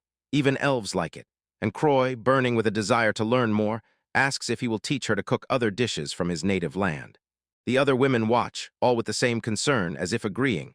Not knowing how to cook is a big flaw. Later, Rensox immerses himself in a hot bath to relieve fatigue and restore strength. He considers caring for his own health an important duty. He sighs contentedly. The water is perfectly warm and gently warms his body. Sitting at the writing desk, she is deeply reading a book when suddenly a bell announces the arrival of guests. She looks up, her face changes. She warmly welcomes them to Kukureki store number 1. Her eyes stop on a familiar face. Vrinyar, accompanied by Cian and Ronnie, says that his mana has grown significantly, and he wants to be taught new magic. As soon as Renia places his hand on the crystal sphere to measure his power, a sharp crack spreads through the room. The sphere fiercely shatters, releasing a burst of raw energy that stunned everyone present. A flash of light and power threw Kukuriki from her chair. Renia stands holding the shiny, useless shards of the destroyed artifact. Angry, Kukurika demanded to know if he tried to demolish her shop, and reminded him that she ordered him to use only part of his power. She froze in disbelief, not understanding how his mana could have grown to such an astronomical level in a few months, and thought that even a magic genius after 10 years of harsh training would not have such reserves. Rainier sharply cuts off. He really trained hard and gained considerable experience. The scale of his power leaves Kukuriku completely shattered, her own confidence crumbling for a moment. Pulling herself together, she opens the book and confirms that his inclination is still towards wind magic, but admits that with his colossal mana he could use almost any spell. Renia says he recently obtained the storm formation and asks which spells can be learned for 10 gold coins. His casual tone stunned Kukuriku. She could not come to terms with how easily he downplayed the importance of such a high-level spell. Noticing a potential investment, she offers to personally help him choose a suitable spell. She reminds him that he owes her not only for her advice, but also for the crystal ball he just broke. As they leave the shop, Cian offers to help Renia train his wind magic. But before they could move on, a familiar voice calling Renia's name stopped them. Riris approaches them with sweat on her forehead, quickly introduces herself, and explains that she is not yet Azu's girlfriend. She shyly asks if she can have a moment of his time. They find a place and sit down. Riris takes a sip of tea and enthusiastically comments on its amazing taste and color. She is drinking black tea for the first time. Without unnecessary words, Renia immediately gets to the point and asks what she wanted to talk about. Nervously fidgeting, she finally reveals the truth he officially asked her to be in a relationship with him. Rinnie's neutral reaction prompts her to explain this in more detail. Although she is happy, there is a serious problem. Xian intervenes, asking Rania if he knows Oz's full name, which he finds hard to recall. Shin remembers it for him as Hound, and the name meant nothing to Rania. However, Riris's revelation reveals its full weight. The name Hound Sir belongs to a powerful lineage behind the Toraden Park. Rania is shocked to learn that Az is the second son of a wealthy family who ran away to become an adventurer. Riris feels a huge chasm between them and bitterly laments that, as a commoner without a surname, she will never be able to repay the honorable nobleman for his kindness. She told that she recently witnessed a quarrel between Az and a messenger from his family, a clear sign that their relationship is causing interference from the Hound family. Although Az told her not to worry, anxiety does not let her go. She admits she hates the feeling of helplessness and the tangled situation their relationship has put him in. That is why she resolutely declares, let her achievements as a traveler be recognized, to prove her worth and stand beside him without interference from his family. Renia immediately understands she is asking for help. He cold-bloodedly says that he will simply crush the entire Aza family, and his comrades immediately reject this cruel proposal. Cheyenne cannot comprehend whether adventurer achievements are truly valued so highly in their society. Rona explains, in Toraden, the matter is special because the Emperor's daughter studies at the adventurer's school, so an adventurer's success here is closely linked to acquiring property and wealth. Rainier recalls how one aristocrat said something similar. He asks Riris about her specific plan, but Rona says that what she really needs is not so much a series of achievements as self-confidence, and that the accompaniment of a certain nobleman might become that very key. The receptionist pulls out a handwritten document and explains that it was submitted along with other guild requests. The group gathered around, faces tense and focused, as they carefully examine this unusual job. She notices that most of the available tasks are just trifles: driving kobolds out of the mine, exterminating goblins, or clearing undead from a neighboring village. But one request catches Rinia's eye, sharply standing out among all the others. Wyvern Conquest, he suggests, pointing to the sheet. The task is to descend into the depths of the recluse's tomb and exterminate the growing wyvern nest. The more creatures you kill, the higher the reward. Cheyenne says the reward for the result is attractive, but she sees danger. Even adventurers of Kukurika rank barely manage wyverns, so she asks what these creatures really are. A wyvern is like a miniature dragon with a snake's head. It does not breathe fire, but it flies, covered with incredibly hard scales, and its tail ends with a poisonous stinger. Renia squinted, assessing the threat of the flying creature. The receptionist confirmed its severity. A mission of this caliber usually requires at least a B-rank team. Quad is carefully studying the document. His suspicions were confirmed. The request explicitly states that adventurers of rank B or higher are needed. The receptionist lowers her eyes, depressed, realizing that rank B is completely beyond her abilities. Suddenly, Renia and Cian awkwardly realize and admit. They are both still listed as E-rank adventurers because they have not yet completed many official tasks. Shin glances at Renia, recalling how he showed immense strength, and thinks he will not cope with this task despite his rank. Uncertainly, she extended her hand, quietly showing her status. "My adventurer rank is E," she said, hinting that she might take on this mission. Renia and Cian are stunned by this discovery, wondering if the elf ranking system works differently than that of humans. The administrator explained that there are no special rules for different race, and that is what truly makes Quora's rank impressive. Renia mentally decided that such an achievement was probably to be expected from a person her age. When the requirement for B rank was met, Shin's determination became unwavering. "So it's decided," she said, impatiently ready to accept the challenge and test the results of her recent training. Renia looks at her with a knowing expression on her face, sensing that behind her sudden enthusiasm lies something more. She blushed and hotly denied that she envied Quora's high rank, instead saying that she just wanted to practice her victory magic. Renia solemnly accepts the quest on behalf of the group, but to form the receptionist, they will need a few days to prepare. When they leave, the receptionist watches them go, clutching her hands to her chest and hope on her face. In the following days, the team immerses themselves in preparation, and Renia does not leave the anvil, relentlessly striking the heated piece of metal with a hammer. Cian skillfully wields the sword. Her blade precisely hit a large boulder, and a piece chipped off from the impact. Everything is ready. The group sets off on the road, making their way along a treacherous path through steep, harsh mountains. Arriving at the place, Cian verifies the information with the guild and makes sure they are exactly where they need to be.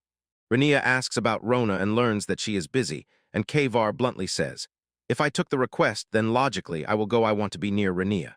And suddenly a shadow fell over them, a winged creature swooped down from the sky, and its figure stunned the group. They looked up and saw not one creature, but a whole swarm circling above the peaks. "I see," Renia said grimly. "This is what they call a wyvern's nest." The entire squad stands ready, watching the huge number of wyverns in the sky, who begin calling their brethren. These monsters are much more formidable than anything they have faced before, and their reptilian eyes glared down at those who invaded. Renia draws her blade, a confident smile playing on her face. It is ready to test its new skills against this stunning threat. From the height, the team glanced down and counted about 14 or 15 snakes of that wing. Renia instantly surveys the situation and decides. Their best chance is a sudden strike, but the open terrain makes approach almost impossible. They will be noticed immediately. He closely watches the creature's movements and notices their clumsiness. A new strategy begins to form in his mind. When they finally agree on the plan, one of the adventurers asks distrustfully, "Won't Renian take the entire reward for himself?"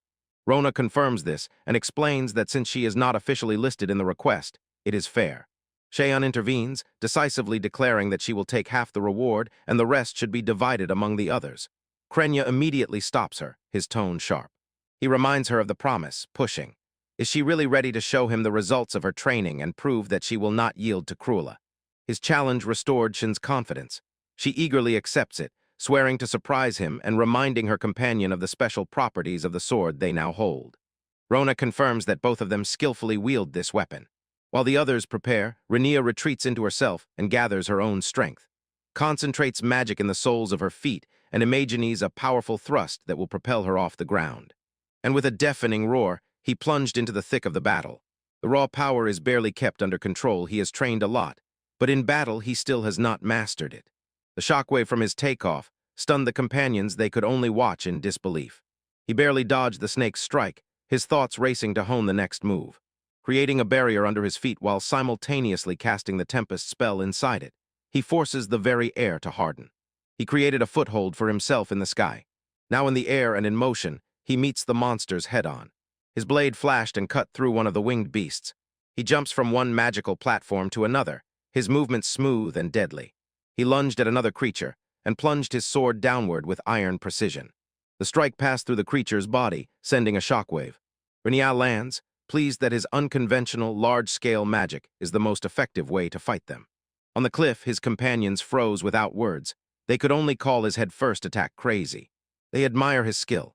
He can create huge spells without a single word amid acrobatic combat, a feat only Renia can achieve. When the rest of the monsters turned their attention to the group, Kroll boldly stepped forward, determination burning on her face. Snakes twisted through the narrow canyon. Cruella draws the bow. The arrow is already set on the string and ready. She releases the arrow, and it flies straight, unfailingly. With a barely noticeable gesture, she directs the projectile with the force of the wind. It bends in the air and strikes several enemies with impossible accuracy, while others watch in awe as she displays her unique and deadly fighting style. In the middle of the rocky canyon, a battle rages, and Cyan rushes to join the clash with the winged snakes. With a swift movement of the blade, she deflects the sharp projectile hurtling toward her, and the creature recoiled from her parry, giving her a moment of chance. Seizing the chance, she lunges forward, ducking under the giant wing. With incredible agility, she ran along the long, serpentine body of the beast, closing the distance to its head. Faster still, she commands herself, pushing her body beyond the possible to reach the target. With a final burst of speed, she leapt and brought her sword down with her whole body. The blade screeches against the thick scales of the creature and does not penetrate them, while the strike sends a sharp jolt through her arm. She had not yet recovered when the snake wildly twitched, and its head sharply shot back, lunging at her with terrible speed. She barely dodges the attack and finds herself at a safe distance. Catching her breath, she realizes she cannot let her guard down for a moment. Her companion notices that Cyan has grown stronger, but anxiously says that an ordinary sword is not the best weapon against an enemy in the air. But the elf's attention is instantly drawn to another fighter. He found himself in a much greater, immediate danger. Another warrior, Rylus, was cornered when the snake lunged, and its fangs gleamed. At the very moment the creature was about to strike, its attack was intercepted by a dazzling flash of steel. Renia appears, deflects the blow, and deals with the monster. Reels looks at him, relieved but embarrassed, thanking him for saving her. Renia turned to her, his tone stern. He reproached her for rushing in alone, even though she was also part of the group. He sternly reminds her of their main goal, to hunt the wyvern. He insists that her reckless actions endanger the entire mission.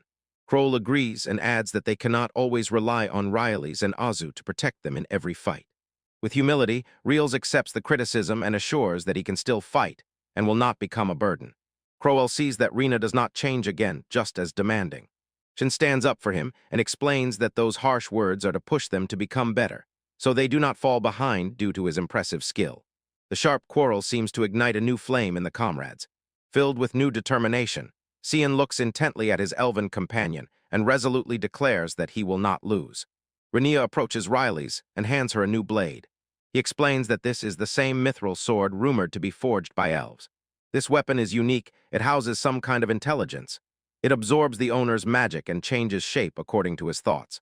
In another part of the battlefield, Azu has gathered his resolve and firmly decided to defeat the enemies with his own strength. High above, a wyvern swarm circles over the canyon. On a shadowed ledge, a mysterious figure in bandages watches the battle below with a light, indifferent smile, noting how easily the group deals with the monsters. The figure's gaze stops on Renia. She noted his interesting and effective fighting style and decided that this clash would indeed be extremely interesting. A quiet giggle escapes the observer as he whispers his name into the wind. From the darkness emerges a mysterious figure. Completely wrapped in bandages, her appearance foretells a sinister turn of events. Somewhere in the rocky canyon, Ryrie stands before a piercingly screeching wyvern, and her past flashes through her mind, although her path has changed. She was once an adventurer and knew how to fight. She steels her resolve, determined to prove that only she herself can handle these terrible monsters. But she keenly realizes her limitations. She lacks the raw strength of Cyan and the range of Crowell, so she cannot go for a direct frontal attack. She carefully weighs the options. Although her poisonous tails give a chance to win, fighting in a narrow passage risks causing a collapse of the fragile rocks, so she will have to lure them into an open area. She already has a strategy: to wait for the perfect moment, dodging until a chance to attack opens up. Holding her sword at the ready, she boldly challenges the creature. When the wyvern lunges forward, she instantly forms a plan. Feint a strike to the head and a lightning-fast blow to the leg. She dives low, the beast's attack flying over her, and with one clean move she slices the limb of one of them. The wyvern recoils from the pain, and Ryrie pushes off from the strike backward, a painful groan escaping her lips. Clenching the mithril sword, she felt a wave of triumph, for it was its power that allowed her to deliver that blow. Her determination hardens. She only has to chip away at its defense step by step. Looking from afar, her companions notice. Ciarwell points to the mortal danger in which Iris found herself. If the wounded wyvern starts thrashing against the rocks, her escape route will be blocked, and she will be defenseless. While they are still desperately fighting the horde of goblins, Kshin notices 2 wyverns remain. She suggests finishing off one together to even the odds. With a determined smile, she reminds Krula that they are a team, and supporting each other is their duty. Implementing her plan, the others rushed into battle and opened a breach for Riaris. As Rinnead delivers the decisive blow to one of the creatures, Riris finds herself face to face with the last one. She pushes herself to the limit, her body screaming from exhaustion, and she knows only a few moments to victory remain. The thought that she can defeat it fills her with hope, and her mind involuntarily returns to the memory of a young man named Az Khan. His words echo in her thoughts, a promise that she is more important to him than anyone else. This memory gives her the final surge. With renewed strength, she vows to defeat the beast for his sake and finally reveal her true feelings to him. But just as she raises her sword for the final strike, Rinnead appears like a flash of movement, and with one light, seemingly effortless, blow fells the wyvern. The creature falls, and before her eyes his life fades. Riris froze, her moment of triumph was taken away. Rinnead Lance, suspecting nothing, asks, "What happened?" A moment later he realized he was wrong. Riris falls to her knees, completely broken, the words she wanted to shout die on her lips. The request to subdue the wyvern is now fulfilled, so the squad gathers. Rinnead awkwardly hints that she can still impress Asukan's friends, but Riris only responds confusedly. Sheehan notes that Rinnead, although not intending to, ultimately felled more than half of the wyverns herself. Changing the subject, Rinnead pondered their next adventure. He wondered why such powerful monsters suddenly appeared in these parts, and a thought flashed through his mind. Maybe the hound family is involved here. But suddenly a sharp sound cut through the air, and a voice echoed in the canyon. "Looks like you're seriously in trouble." A colossal shadow falls over them. A creature much more terrifying than any wyvern emerges from the cliff. The team froze, not believing their eyes. Before them, a dragon, a creature that should not exist on this continent. Its very presence pushes them back. Rinnead confirms their fears. This is a true dragon, a creature of a completely different level of existence. Panic grips them, and his companions know. They cannot handle such a monster, so they insist they must flee. But Rinnead stands motionless, his mind quickly calculating whether even the formidable members of the hound family can withstand such a beast. Cheyenne sees that look in his eyes and realizes with horror what he is thinking. A broad smile blooms on Rinnead's face. Finally, a worthy opponent has appeared. Shen only sighs at his unwavering, battle-hungry nature. Rinnead prepares to charge at the dragon, and at that moment something rushes through the air. He hasn't even reacted when suddenly streams of white bandages wrap around him. The bindings come from a mysterious, mummy-like figure that appeared earlier. "Will you come with me for a short talk?" The figure says. "Now you cannot escape." Friends shout his name as the bandages begin to unravel and gradually loosen their grip. The wrappings fall completely, revealing a woman who looks at him with a knowing smile. "Long time no see, Rinnead," she says quietly. "Glad to see you're all right." The rest of the company froze in stunned silence, their thoughts swirling from the impossible sight. Rinnead observes the dishand just as Khvar joined. The timing was perfect. Shan, however, is surprised and says she has never heard of elves eating something like soy sauce or miso, and Khvar only grimaces with disgust at the very mention of this food. Rinnead says this dish is easy to make, you just need to ferment rice grains, encourages Cian to try it, insists that with rice it is incredibly tasty, and asks for her opinion, noting that Khvar seemed unable to refuse. Later, during training, she approaches Rinnead and asks him what he thinks, noticing that Krora seems to be wildly enjoying herself since she came to live with them. In another corner, a flustered young man struggles with himself, stammering. He tries to confess his feelings and invite Rialis on a date. Reels has no idea about his romantic intentions, simply thinks to herself how nice it is to make new friends.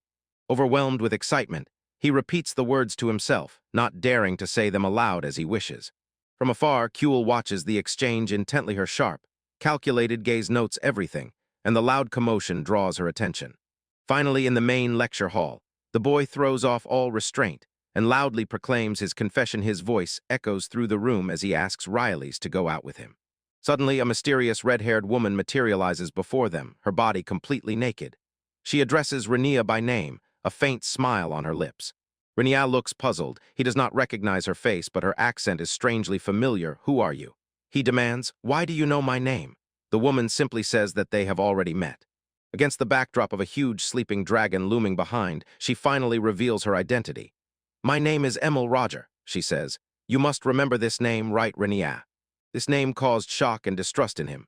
Emil, the demon of transformations. Rinnead asks again, his mind spinning. "If I remember correctly, the one you are talking about was a man." Emil smiled a little wider. "They admit that you are right about that time. My body really was male." They gesture to their current form, proudly showing their new female body. Rinea recoiled, troubled and confused by this impossible transformation.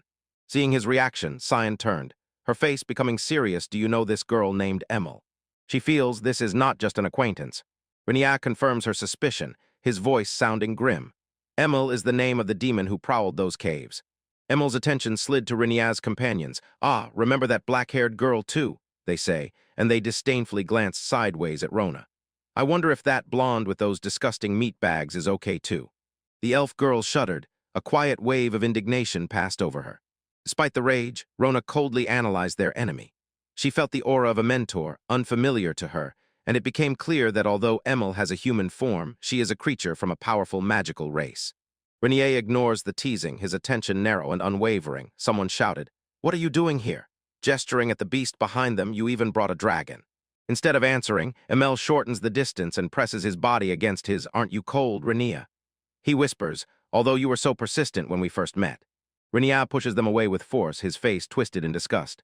"Dressing up as a girl, damn disgusting," he shouts.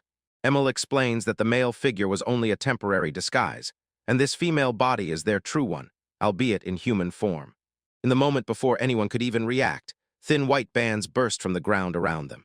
Shin shouts Ranya as a warning, but it's already too late. The attack was faster than he could react, and he instantly finds himself in the snares.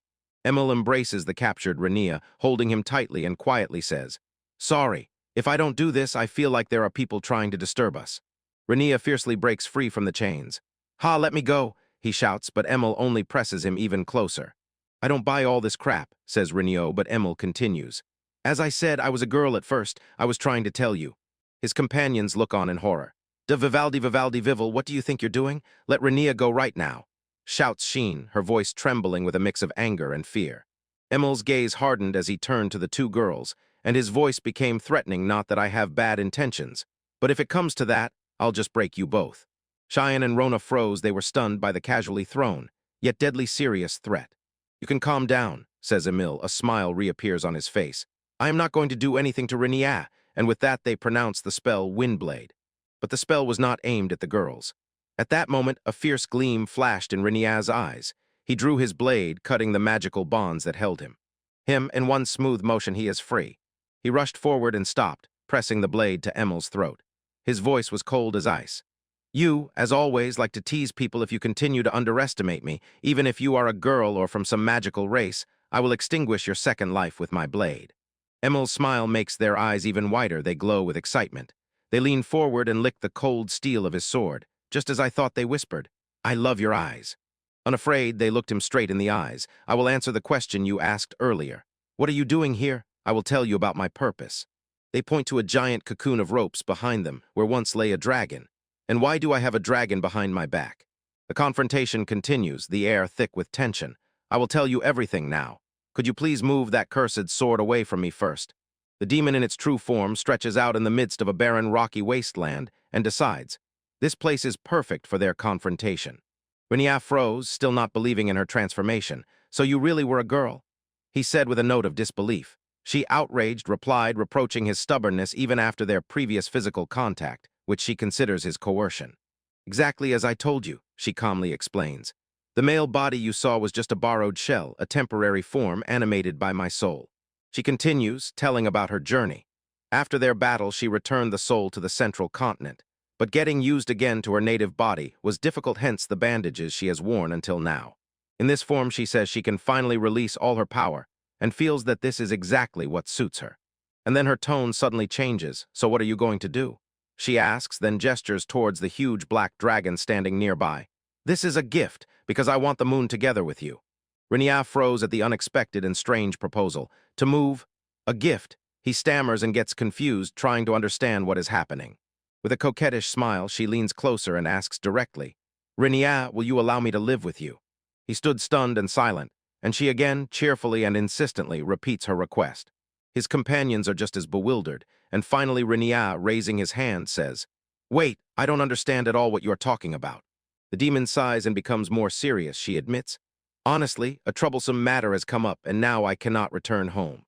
She tries to calm them, assuring that she will not cause problems and will abide by human laws. Then again she points to the colossal beast behind her. I even brought you a souvenir, this dragon. She explains that she brought it from her personal collection because she thought he would prefer to fight with it rather than with ordinary wyverns. But despite her promise not to interfere, René remains cautious. Firstly, why me? He demands. If you are just running away, go somewhere else. The demon's response is instant and shocking. Of course, because I am in love with you, she says, blushing, even hinting that we could start a relationship. The confession shook Cyan, and Ron, this is no joke. While Cyan angrily recounts the demon's old offenses against the mage clan and what happened in the cave. The demon waved off the talk about the killed adventurers, saying they were not good people. She insists that those people are intruders who broke in and clearly did not come for a picnic, and that her actions, even if she had not killed them, were justified. Wasn't it self-defense? She asks, her gaze sharp and unwavering. Her logic puts Cyan and Rona in a deadlock. They laboriously search for a counterargument. Sensing their hesitation, the demon turned her attention to Rianaya and, with a barely concealed threat in her voice, explained that she does not intend to put people in danger. But if her request becomes a problem for him, she will simply release the dragon onto the land, and no one can say what chaos it might cause. Rianaya instantly saw through this coercion. A thin, determined smile appears on his face as he tightens his grip on the sword. In any case, he says, I will go fight this dragon anyway, right? His unexpected response stunned everyone, and they immediately fell silent. His companions just stare and call his name, not believing it. The demon, noticeably irritated, reminds him that the dragon is a gift he can use as he pleases. And there is no problem, Reneret replies coolly. He reasons that keeping a living dragon is just a burden, and its dead body could serve as compensation for the cancelled quest request. Cheyenne understands the logic, but she and Rona are horrified by his readiness to confront such a creature. They are sure it is better to just run away. The demon's size made her accept the inevitable. Tati was a true fight fan, she muttered, warning that the dragon is a completely different level than a wyvern. But Rianaya is already focused on the new opponent. He fiercely looks at the huge monster. Hey, dragon, you used to bother me, didn't you? He draws his blade and throws a direct challenge. I hope this time you are ready. With a deafening clang of steel on scales, Rianya's attack is parried by the mighty paw of the dragon. The blow was so strong that he bounced back, his face frozen in a mask of shock and tension. But the battle suddenly takes an unexpected turn. The colossal creature collapses, its voice trembling with a feeling that is quite uncharacteristic for such a powerful being. I'm sorry, it whines, begging for life. Please forgive me. Rianaya cautiously approaches the fallen dragon, his sword still at the ready, and his companions are frozen in stunned silence. This situation simply confuses. Before them lies a creature that should have been a fierce opponent, fallen and defeated as if overcome only by willpower. Approaching, Rianaya encounters the dragons desperately begging. I admit defeat, so spare my life. And the words themselves are stunning, but even more shocking is that the creature can speak at all. Rianaya freezes for a moment speechless. He doubts the dragon's sincerity, but it insists that it truly surrenders, and this completely confuses the demon Cure. Cror sheds light on the matter and reveals the true face of the dragon. Once he was her servant, a coward who was abandoned because he fled slowly. She says the dragon only pretended to be mighty, and when he felt the huge magical power flowing, he was seized by terror. This revelation stunned Xian and Frobby. The terrible enemy turned out to be just an imposter. Kavar adds that with the power Rianaya has now, none of the other dragons would stand a chance, and this thought only irritates him more. Overwhelmed by Cror's sycophantic advances, Rianaya pushes her away. He says he has lost the desire to fight. Fighting such a pathetic opponent is not honorable. The battle ended without a loud finale, and he simply left, telling the dragon to find a new territory far from humans. But Quarante agrees with him, and insists that simply letting the dragon go will only create other problems. She clings to him, not letting go, and offers her collection of rare materials as a trade, but Rianaya categorically rejects this offer. The priestess Rona proposes an elegant, though unconventional solution. To make the dragon a pet of someone in their group, since among humans, dragon riders simply do not exist. Kavars immediately seized the idea, and assured that it would be easy to accomplish. She began searching herself for something, and the dragon groaned in despair. Rianaya and the others watch anxiously, questioning the morality of this sudden turn of events. Finally, Kavar pulls out a small shimmering gemstone. She immediately recognizes it is the dragon's carbuncle, a piece of the beast itself. She explains that these stones are unique to each dragon. They are condensed magic, and that is why they are so rare and valuable. She intends to use this as material for the contract, and Rianaya says that it's almost like taking someone's DNA. Seeing the logic in her plan, Rianaya reluctantly agrees, much to Korra's great joy. And at that very moment, the night realist begins to stir, waking from unconsciousness. Her memory is shattered into pieces. She remembers hunting a wyvern, but recalls nothing about the dragon that was following. Her eyes opened wide at the sight of the huge beast looming over them, and she let out a frightened scream. She panics and Rania calmly says, "The dragon will become your new pet," and she simply cannot believe it. Qua solemnly presents Rylie's to the dragon as its new master, binding them together. A flash of light, the sign of the contract being sealed, engulfing reality with its power. Instantly, the dragon's fear retreats and turns into admiration, and it looks at the frightened knight as if she were the most beautiful creature in the world. The group watches as the chaotic scene unfolds. An overly affectionate dragon is strangling its new master. Taking advantage of the opportunity, Rania orders the frightened realist to command her new saddle to fly with them to the nearest city of Kukurika. A wicked smile plays on his lips as he explains his plan to present to the city nobility her amazing feat taming the dragon. Their arrival does not go unnoticed. The guards on the city walls saw a silhouette approaching, and at first took it for a giant wyvern. When they realize it is actually a dragon, they are seized by wild panic. An alarm was declared, the city exploded into chaos. The garrison, adventurers, and mages rushed to the northern gates. Riding the beast, Rylie's is horrified by the panic she is sowing. Rania decisively orders her to go alone to the city while the rest disembark, and entrusts her to deliver a message to a man named Azu. Stealing her resolve, she accepts the task. She orders the dragon to land near the city wall and notices Aizu in the crowd below. The dragon lands with a menacing roar, scattering frightened soldiers and residents in all directions. Realist desperately tries to convince everyone that the beast is not an enemy, but her words are lost in the spreading panic. The crowd flees, leaving behind only a few brave or reckless souls. And here the dragon stands right in front of Azu, who is frozen with pure horror. Despite the chaos around, Rylie's boldly approaches him. She apologizes for making him wait and says that she finally has an answer to the question he once asked her. Taking a deep breath to gather all her courage, she confesses. Under the dragon's gaze, she asks him to go on a date with her. In that unreal silence that fell, petrified Azu could only accept in shock. Rylie's was overwhelmed with incredible joy, and Rene's group watches from a safe distance as everything finally gets resolved. Soon rumors about Rylie's, the dragon rider, spread across the land, and this brought her the noble title of Viscount. But despite this loud new beginning, her relationship with Azu barely moved forward. And elsewhere, a new turn was already brewing. A serious matter was brought to Sion, which concerned only her. A young man wakes up in a faceless void, his mind foggy and full of confusion. He suddenly finds himself in a borrowed chair and does not remember how he got there. A calm woman in a robe appears before him, calls it the administrator's garden, and in an even voice utters the grim truth. He is dead. Words echo loudly in the space of the narrative, and the truth about his death begins to reach him. Memory returns with a harsh flash. A girl's sharp pain, and he explodes in panic, screaming, not believing in his own demise. The woman ignores his outburst and calmly explains that he should not worry, he will soon be sent to start a new life. She introduced herself as the overseer of the clan, one of the 5 pillars that support the god of the world named Erudora. His new goal is clear.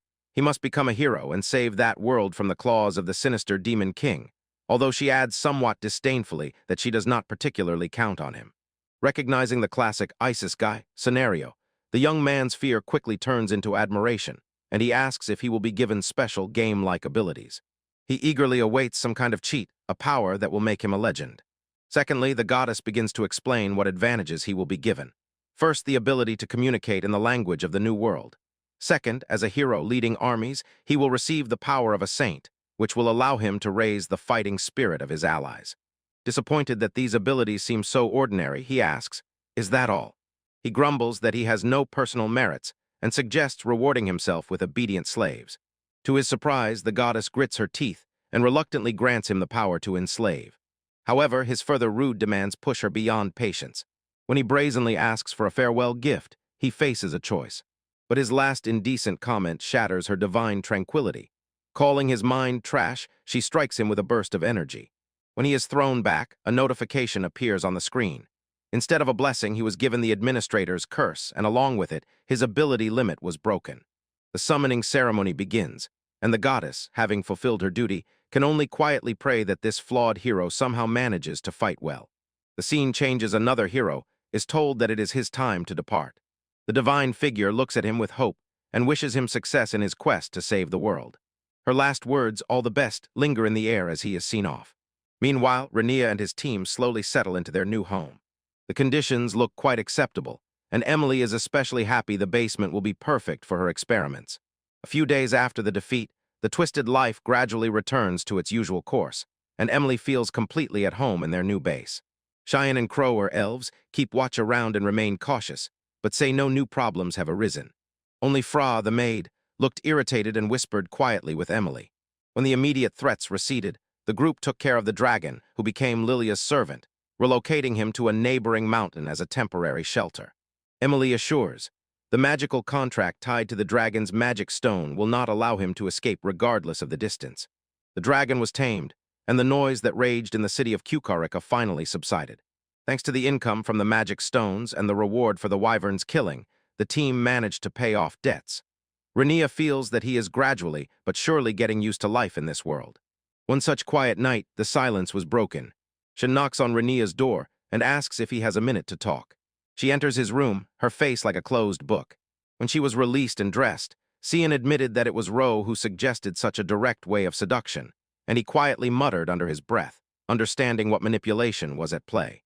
Then he stuns her by confessing that he already knows a lot about her past. The conversation turned grim when Cian spoke the terrible news. The Demon King was born. The burden of this revelation hung heavily in the air between them. She explains that in response, the Holy Kingdom summoned heroes from another world to defeat this new threat, and Rania raises his hand, trying to comprehend the sudden change of topic. He, embarrassed, tries to steer the conversation back to what she did initially, but she insists that this new information is directly related to that. He mentally restrains her chaotic explanation, sincerely wishing she would present the facts in a logical order. Shin clarifies, the heroes were summoned 2 months ago but have not yet left the holy capital. She explains the delay simply. It's all because of the summoned heroes themselves. They are completely spoiled. As a reward for being summoned, the main hero demanded access to the most beautiful women not only from the Holy Kingdom, but also from neighboring lands, and very quickly earned a terrible reputation. Although the hero had sufficient power, he showed no desire to act, and Rania contemptuously mocks his degeneracy to himself. Here, she says, is where I come in and immediately asks Rania if he remembers the name of their current country, Trident. On the map, Trident shines as the second most powerful state on the eastern continent, a living shield holding back the onslaught of demonic forces. Then she asks if he knows who rules Trident, noting that the title there is not king.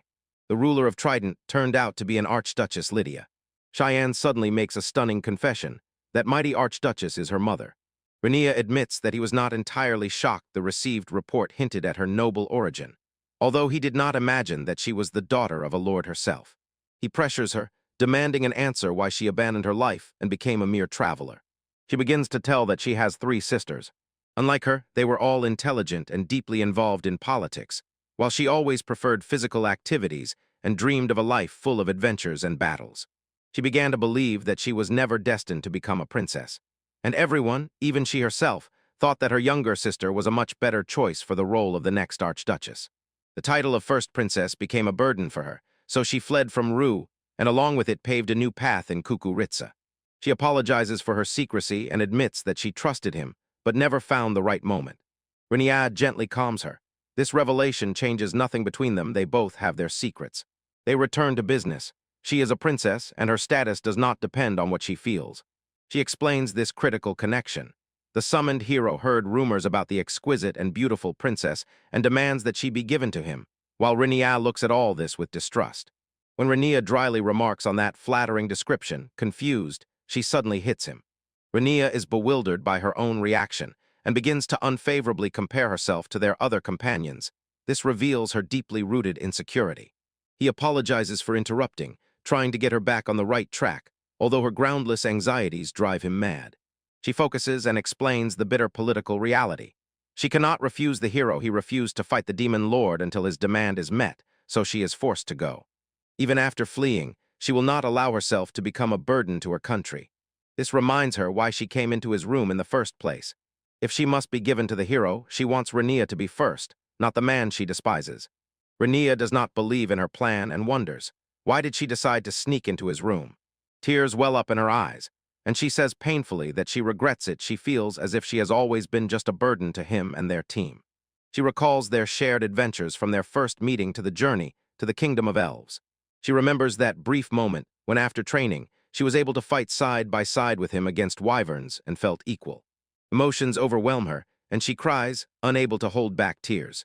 Just as she felt she was finally becoming a true companion, this new fate fell upon her.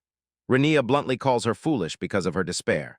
He looks seriously into her eyes and asks if she is truly ready for the consequences of her request. Gathering courage, she agrees. He tells her to close her eyes. When she agrees, he gently touches her cheek. But instead of what she expected, he sharply slapped her on the forehead, and she gasped in pain and surprise. She bursts out in embarrassment and irritation. He calmly retorts, explaining his action. He reproaches her for her emotional volatility and for treating such a serious matter so lightly, emphasizing that she has no real, deep connections in her life. His words struck her deeply and forced her to face her own immaturity. He turns away, giving her space to gather her thoughts.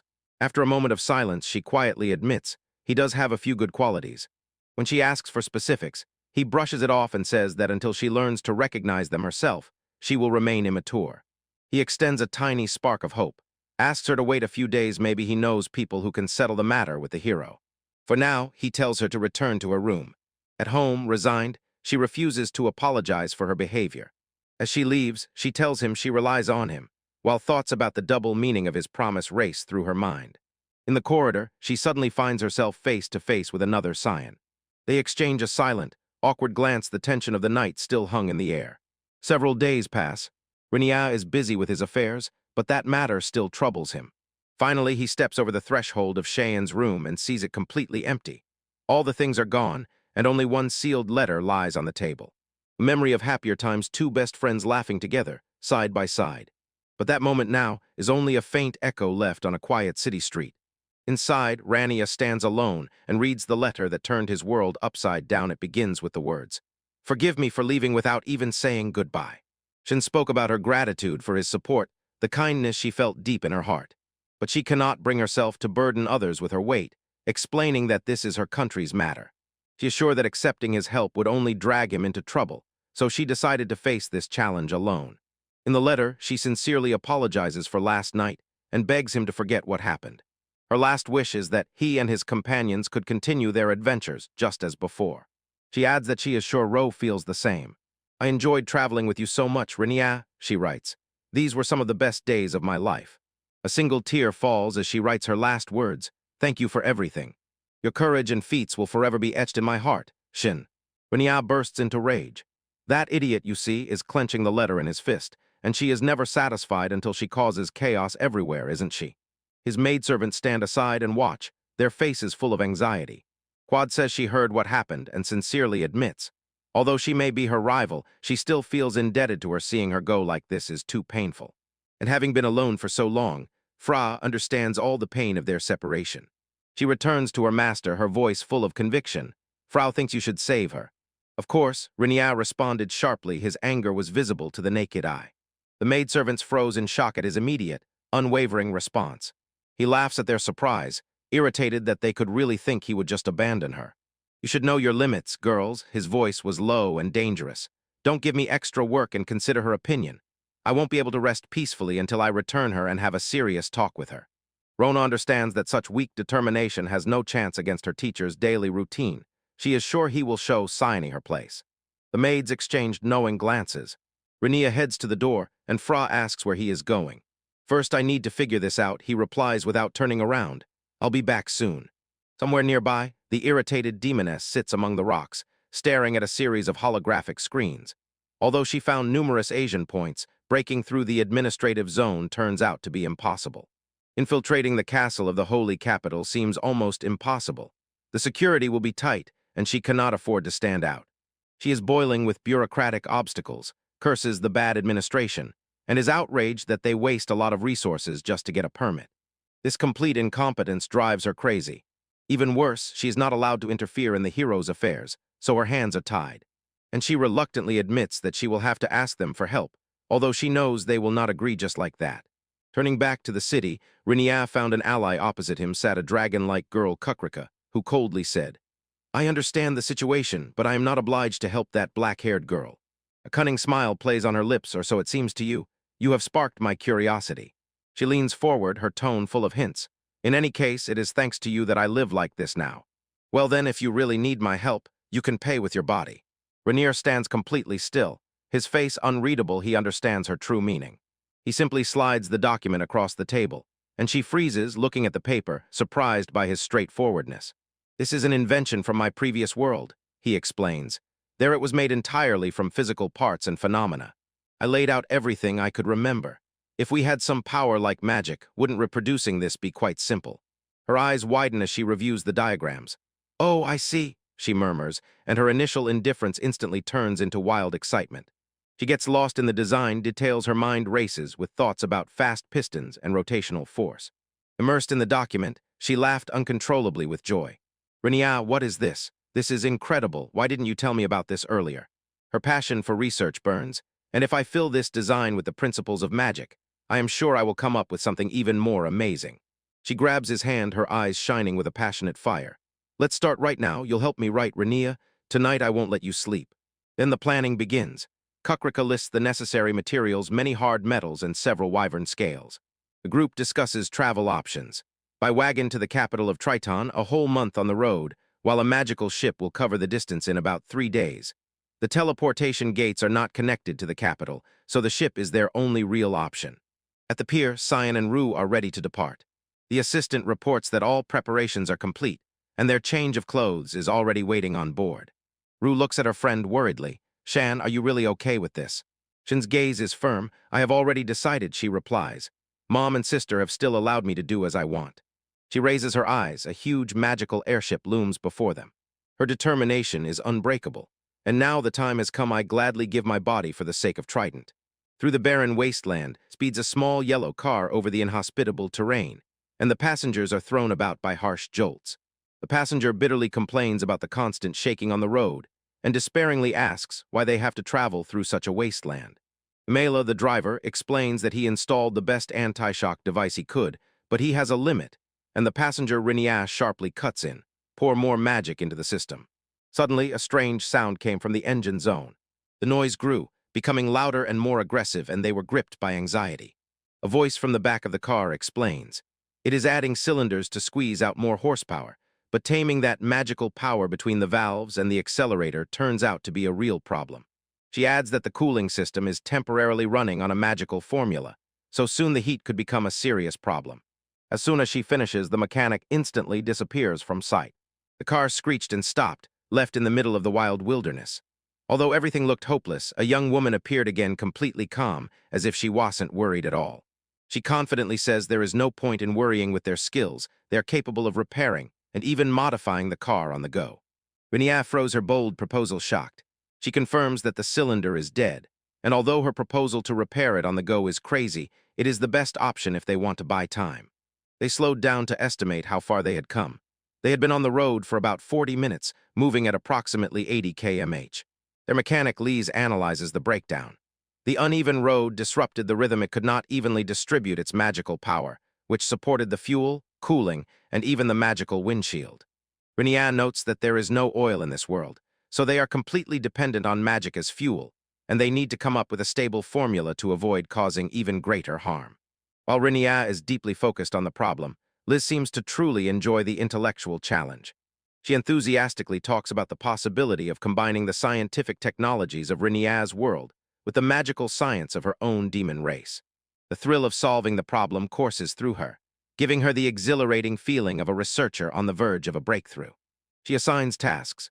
She will formulate new magic for the engine herself, and Renia must craft the necessary replacement parts from what is at hand. And although she is authoritative, Renia must admit, she can be relied upon. He is simply glad that they left the other companions behind with such a chaotic journey. It would have ended in disaster. Having defined their roles, they plunged into work against the backdrop of a devastated landscape. Meanwhile, in a distant holy city, a completely different scene unfolds.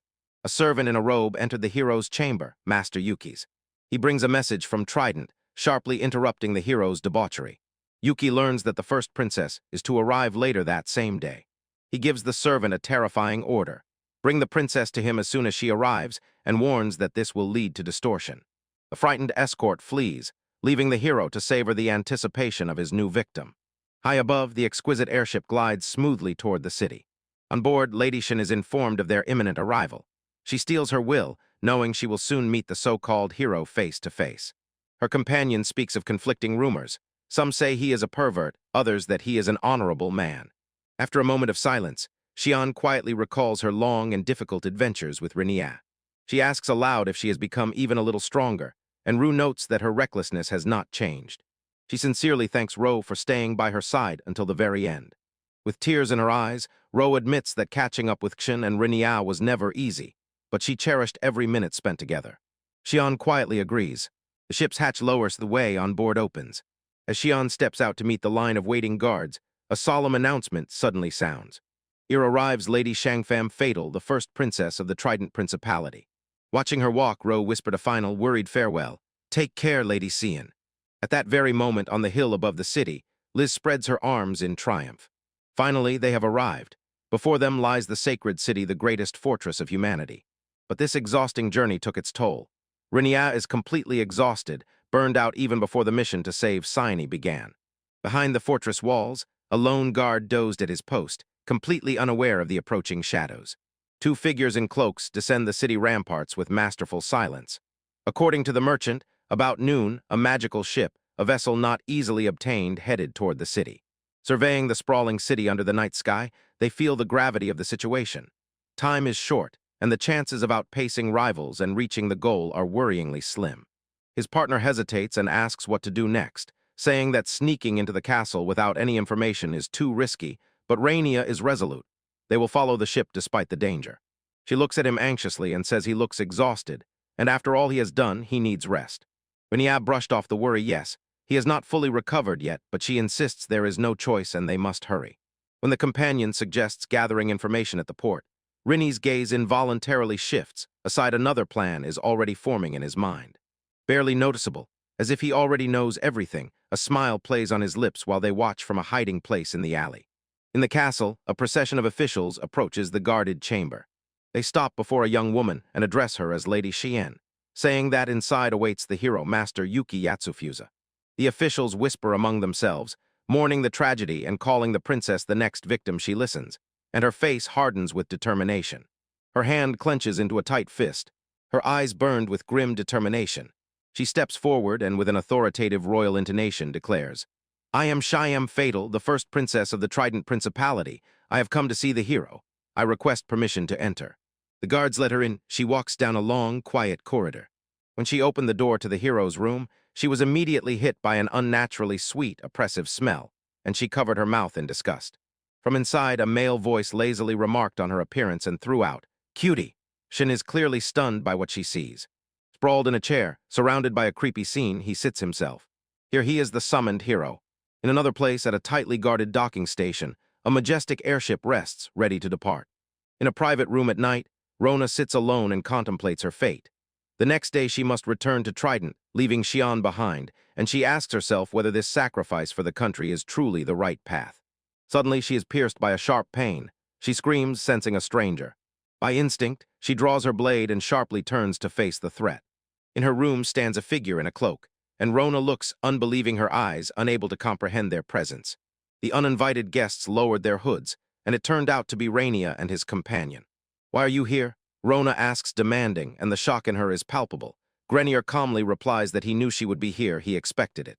His face is cold, his intent clear. "I'm here to take that fool home." Emotions flood Rona, and tears of relief well up in her eyes. She whispers his name, certain that he understood and came for them. In the hero's chambers, dark night events continue. The hero casts a glance at Shin, admiring her Japanese beauty and manner of speaking, as if she were a samurai. With a sly smile he said, "It seems I like you." Ignoring his advances and the terrifying scene around, Cheyenne calmly and politely asks to confirm, is he really a hero? He answers boldly and confidently, strikes a pose and boasts about how cool he is. His thoughts are not about duty at all, they are about that incredibly hot girl who just appeared. "All right, let's add some spice, okay?" He suggests, his intentions barely hidden. Shin misunderstood everything. He thought he was calling to raise their fighting spirit before the upcoming battle with the Demon King. The hero dismissed the topic with a light wave of his hand. "It's troublesome," he says, "and serious matters are not to his liking." But he says with a lustful smile, "Can you undress?" Shan recoils in horror. He instantly changes his request and suggests trying it first with clothes on. At that moment, Xian, with growing horror, realizes that the vile rumors about this man are all true. Trying to save her mission, she demands from him a promise that he will fight the Demon King and will not threaten other countries. His iter row for a moment. I see, he says, pretending to understand. You're one of those. He utters a frivolous, insincere oath, swearing by the beautiful goddess that he will abide by her terms. Shen still does not believe. His cheerful mask instantly disappears, replaced by a cold, grim look. Just kidding, he says with a sneer. An ominous power begins to radiate from him. In the name of the human god Aoyuki, I command you, he speaks with a voice full of unnatural authority. Obey me. A wave of energy engulfed Xian. She feels her body freeze, she cannot move, and has no strength to resist his command. I cannot resist his command, she thinks in panic as he casually calls her forward. He gloatingly shows the ability to subjugate people that the goddess gave him. With this power, he can make anyone obey every order, even force her own soldiers to invade her homeland. And he cynically says that this is a necessary skill for a hero, a way to easily make friends. Grabbing her by the chin, he whispered best. Surrender and start having fun. The scent of incense already intoxicates the room. She is already surrendering to the air soaked with aphrodisiac. He casually asks her name again, then waved it off as if it doesn't matter. It doesn't matter, he whispered, leaning closer. You will end up like a broken doll anyway. Powerless, she only emits a quiet, barely audible sound of protest. When he steps inside, the room is suddenly torn apart by a deafening roar. The large window shatters inward as a figure bursts through it. In a cloak, the warrior lands amid the shimmering shards of glass. The hero and the stunned Xian freeze, unable to believe their eyes, looking at the sudden intrusion. Renia stands ready for battle in mask and armor, the companion just behind him, the hero's face twisted with rage. Who are you? He demands. The room plunged into chaos as the figure flew through the window, and glass shards flew everywhere. The hero, completely stunned, lunges at the mysterious stranger and fiercely demands a name. The intruder gracefully lands before the hero and the priestess Xian, a silent and formidable figure. Without saying a word, the attacker lunges forward with a drawn sword. The hero reacted lightning fast, drew his sword to meet the attack. Their swords clashed in a shower of sparks, and the force of the blow echoed throughout the hall. But the hero froze. The speed and strength of the invader stunned him. The masked warrior presses the advantage movement smooth and stunning. With one swift, decisive move, the hero was disarmed, his sword thudded dully against the floor. Now with two blades in hand, the intruder stands over the defeated enemy, a silent victor. The hero just stood still, looking in disbelief at how quickly his defeat came. The masked figure breaks the silence, a calm voice barely touches the air, as it praises the hero for his swordsmanship. At that moment, the royal guards burst into the room, stirred by the noise. Their eyes immediately fell on the hero. Noticing the threat, one guard immediately calls for backup, while another rushes to cover the priestess Shihin to protect her from harm. Konogu again steps forward to confront the wrongdoer and demands explanations for his rude intrusion and groundless attack. He wonders if someone who just breaks a window and starts a fight has lost their mind. The one in the mask does not look at the hero at all. Instead, he turns to the companion who came in with them. Angry because he is being ignored, the hero insists on an answer, but the demon-like accomplice of the invader only reproaches him. She then makes a shocking statement. Behind the mask is none other than the Demon King, the future ruler of all races on 5 continents. The revelation swept through the room like a shockwave. The guards can hardly believe what they hear. The hero only mocks that claim and asks why the Demon King would appear so openly. He examines her features. Although her appearance is undoubtedly demonic, the situation itself seems absurd. Slowly it dawns on him. If this is the true Demon King, defeating him now would mean depriving himself of a long and difficult path. He does not see this as a threat for him. It is an unexpected gift of fate, a chance for glory and reward. The demon girl looks with contempt and dryly throws a remark about that so-called hero of humanity. Meanwhile, elsewhere, the real plan is revealed. Renia's comrades discuss strategy. Renia will pose as the Demon King, creating a distraction that will allow him to sneak unnoticed into the hero's room. Trident openly says that this plan worries him. It is full of risk. Success could save all races, but one mistake would turn everything into a disaster. Fra openly expresses his doubts. Can Renia really play the role of the fierce Demon King? But Quackamain is confident and insists that Renia is perfect for this role and that they should trust him. He reminds them of the person they met at first, hinting that Renia has not changed. Trident wonders aloud if Renia can defeat the opponent, who is also from Japan, but Korra's faith in him is unwavering. Rona bitterly explained that she cannot give him her prayers, his power was given by a human goddess, and he serves a completely different deity. But her concern is sincere. She begs them to be careful and above all to save Xian. Returning to the planning room, Rania firmly holds the demonic mask. His determination unwavering, he came with one goal and intends to see it through. In the hero's room, Shan watches as chaos unfolds, and a silent question hangs in the air. How can this be part of the plan to save her? Tears rolled down her face. The princess lamented her fate, wishing she could stay beside Rania as an equal. The tension in the room rises its symbol, becomes a hand tightly gripping the sword hilt. On the lips of hero Yuki plays a sinister smile as he gives a chilling order. Startled, the princess and the guard nearby sharply turn around, executing the order and preparing to attack the cloak-covered intruder. But in the next moment, both are pierced by an invisible strike, and their bodies froze from shock and pain. The hero watches with cold confidence, believing that his numerical superiority gives him the final victory, while the Demon Lord's squad meanwhile watches as chaos unfolds around, and the intruder and another powerful figure silently exchanged a piercing, tense glance. The subordinate of the Demon King rushed forward, and his sinister smile instantly threw the human soldiers into panic. One guard was effortlessly knocked down. The princess is grabbed, her screams muffled. In a cloak, the uninvited guest easily parries the clumsy strike of another soldier, disregarding it as a predictable and slow attack. In the whirl of movement, he suddenly caught the princess, reproaching her for overly obvious movements. Stunned by his touch and words, she raised her eyes to his masked face, and the name slipped from her lips. Ren. He leans closer, lifts her chin as if about to kiss, and the whole room freezes in disbelief.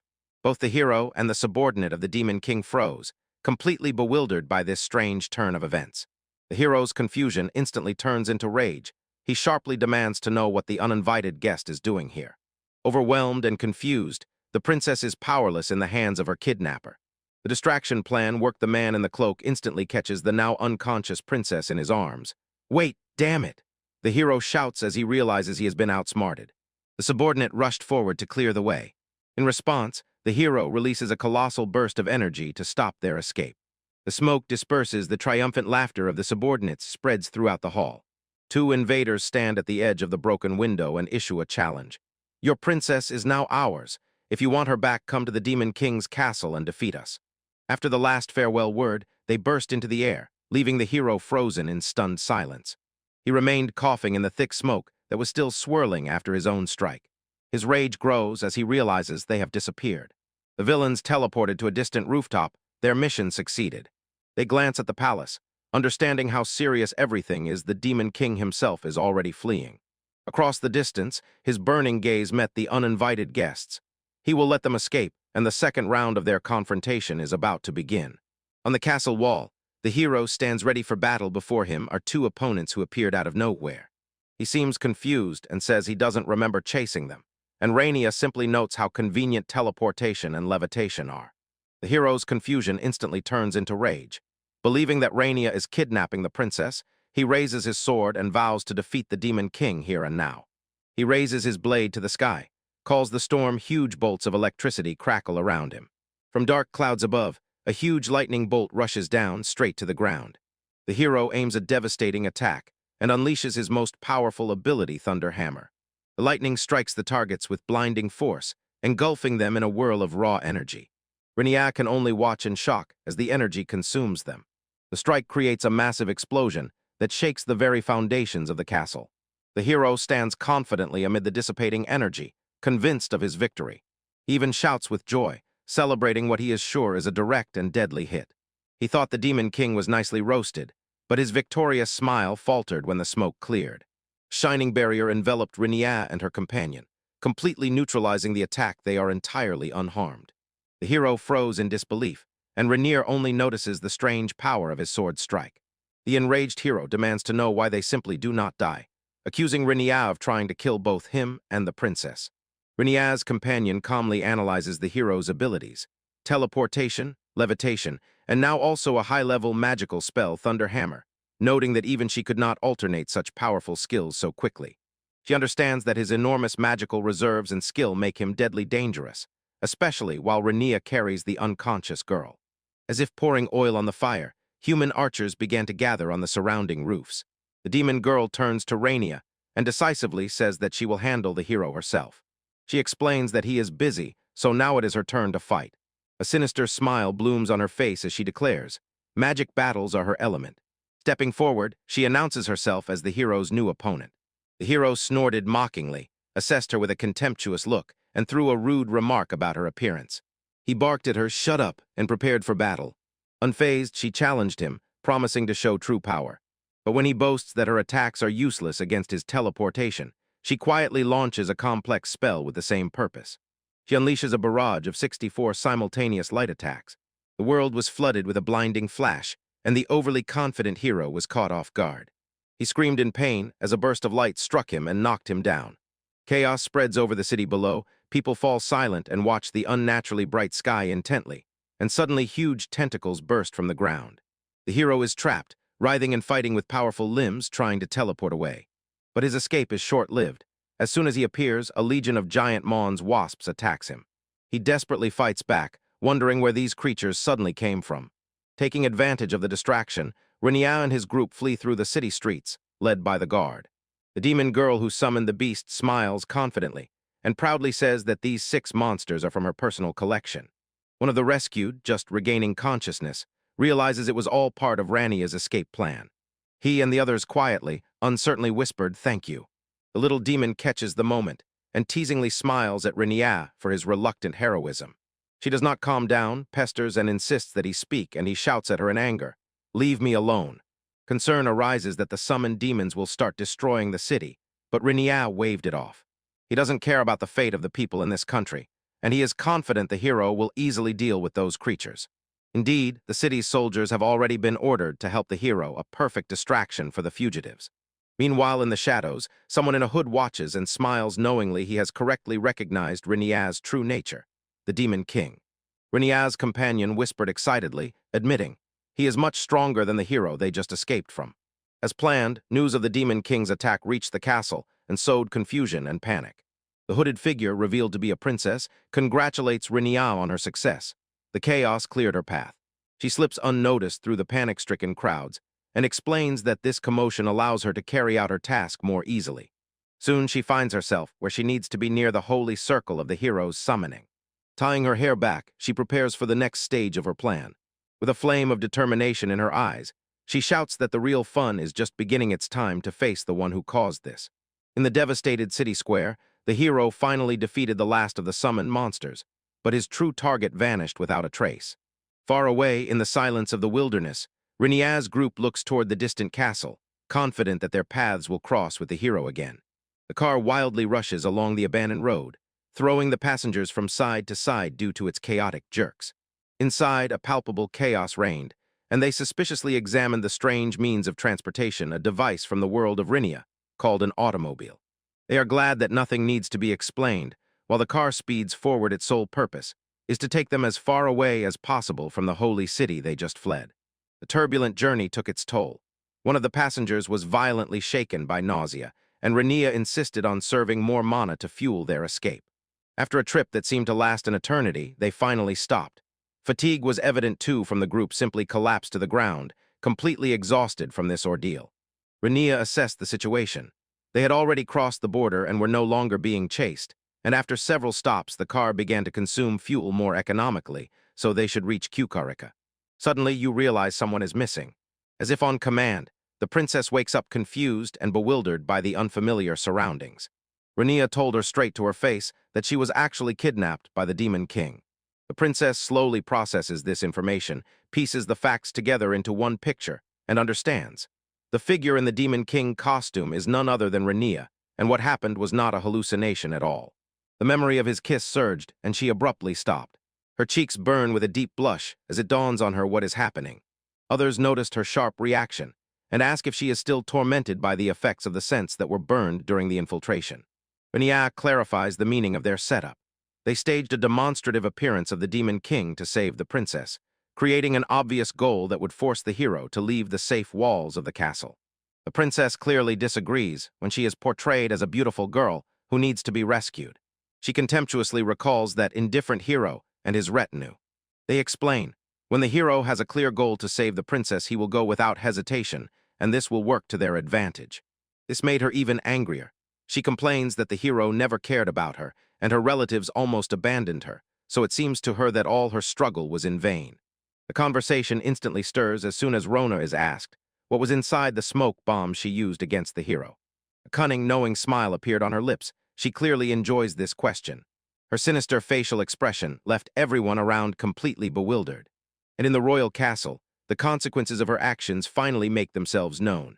Rona explains that she planted 3 bombs, each filled with a unique and cruel poison designed to exploit the hero's specific weaknesses. The first just touch a woman, and he is struck by a severe illness. The second just smell female sweat, and a burning inflammation flares up in his lungs. The third is the most vile poison. It instantly causes severe chemical burns upon contact with any female bodily fluids. The group froze in horror, realizing what true hell awaited this licentious hero.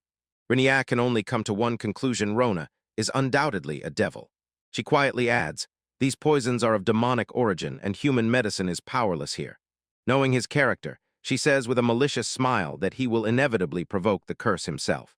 The scene shifts to the hero, who is now writhing on the floor in absolute agony, his entire body torn by indescribable pain.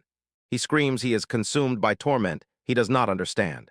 And although he demands a healer, Rona explains off-screen that healing magic will only keep him from dying, but will not ease his suffering. The royal healer enters the chamber, but he is powerless. He recognizes the ailment as beyond his skills. They can only confirm that although the body can be kept alive, the poison cannot be removed by human means. In delirium, the hero curses the demon king and vows revenge on the phantom that caused his suffering, completely unaware of the true culprit. Meanwhile, Renia's team deliberates on what to do next while the hero chases a false trail. They must use the trap they themselves set. Renia, having made sure that the plan is still working, announces that they will rest while he prepares the food. The princess looks at him, her face expressionless. When one of their comrades rushed to check the car, the princess approaches Renia, sincerely thanks him, and admits that she was wrong about him. Rona sharply interrupts Cully. She is only concerned with one thing: whether her interests align with Renia's interests. Then she turns to the princess and teasingly says that her value has clearly increased. She leans closer and whispers, with a hint of who really came to Renia's aid. Suddenly another voice interrupts them. It turns out she and Xin have already made their moves towards Renia and are 1 or 2 steps ahead of them. The princess cut in. Their attempts are a pathetic failure. A heated quarrel erupted between the women.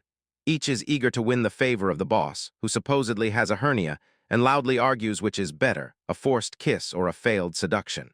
Watching this quarrel, Renia sighs wearily and thinks that maybe this chaos is some kind of peace in itself. Their journey continues. The magical car shakes again. Soon a pair of familiar elves notice them. Relief and surprise are both readable on their faces. Finally, the group reunited with the rest of their comrades. For most, it was a true celebration. A few days after their return to their home, a magnificent carriage arrived. She stepped out, long dark hair, a commanding figure, and her eyes were intently fixed on the gates. Inside, their meal was suddenly interrupted by a maid who announced a guest. The guest was solemnly introduced as a media-fatal woman, the second lady of the country. The group fell silent suddenly, and quite unexpectedly, Cyan's younger sister appeared before them. On the 3rd day after arriving in the capital, Frau and Cruel set out into the city for shopping. A local merchant greeted them with a smile, noting that these 2 beauties always shopped together, and offered them a good price on his vegetables. Then he inquired about Cruel's husband, recalling that last time they came as 3. At the word husband, Cruel blushed and was embarrassed but did not deny the hint. As they walked away, Frau asked if Cruel had gotten used to the human city, and Cruel said that at first she felt uneasy, but now she was mostly accustomed. People here are quite kind, unlike elf men. Their conversation was suddenly interrupted by shouts of "thief." A cloaked figure darted through the crowd, followed by cries of "stop." Cruel grimly remarked that public safety is a completely different matter. At that very moment, the young nobleman sharply stepped forward, blocking the thief's path, and grandly introduced himself as Shoemaker of Iran, declaring that he had come to catch the criminal. With a confident laugh, he launched into a series of attacks, boasting that he had already defeated an adventurer who had lost his rank. The thief effortlessly dodges the attack and responds with his own strike, mocking the rich boy, saying that his strength corresponds to a naval rank, and declares an instant victory. Before the thief's strike could land, a powerful burst of magic exploded, freezing him in place. The crowd whispers excitedly this is mid-level magic that instantly took down the equivalent of a D rank. The spell was from Kroll, who calmly says she did not kill him, while Frau watches with pride. Oran, still stunned from the encounter, rises to his feet and asks Cruella if she was injured in the chaos. When he truly looked at her for the first time, her beauty overshadowed everything. For a moment he completely forgot his worries. His companion, a young woman with a stern expression, impatiently calls his name and orders him not to delay. A silent tension tightens the air as the two women meet each other's gaze. A silent challenge passed between them. They shake hands, and from their touch sparks rivalry while Fraud looks embarrassed. As Cruel and Fraud walk away, Fraud happily says they have found a new human friend, completely unaware of what it really was, and the enchanted Iran left behind just watches them go and wonders if he has just met a fairy or perhaps an angel. A woman in uniform comes to the grand residence, her purpose as clear as day. She addresses the one who lives here. "So, you are Rinea Kanugi, right?" She apologizes for the sudden visit and introduces herself as Medea Femme Fatale, the second lady of Trident and the younger sister of Cheyenne. Tension immediately hangs in the room. Medea calmly raises a cup to her lips, her gaze remaining unwavering. She immediately gets to the point and asks why Shin and Rona, who were supposedly kidnapped by the Demon Lord, are in this house. Rinea firmly demands to know who spoke about the incident in the Holy City. Rona steps forward and honestly admits. Although she did not tell everything, before returning to the capital, she still reported on Cheyenne's overall condition. It was her duty. Maddie explains how fragile the political situation has become due to their actions. Discord spreads between the Duchy of Trident and the Holy Kingdom. The Lords of Trident have begun to doubt the hero's loyalty, so any cooperation between them has become impossible. Rinea instantly sensed. Maria and her mother, Archduchess, are wise and clever people, and their expedition to the sacred city was carefully planned. He reads her silence. She came to ask him for something. The media confirm. In the message she received, it was said that her sister was kidnapped by the Demon King. Without a hint of a joke, Rinea declares, "I am the Demon King." Seeing Maria's stunned reaction, he explains that he is just playing a role. His comrades only sigh irritably, while the media struggle to digest this information. She asks in shock if this means that Rinea was the one behind the recent incident.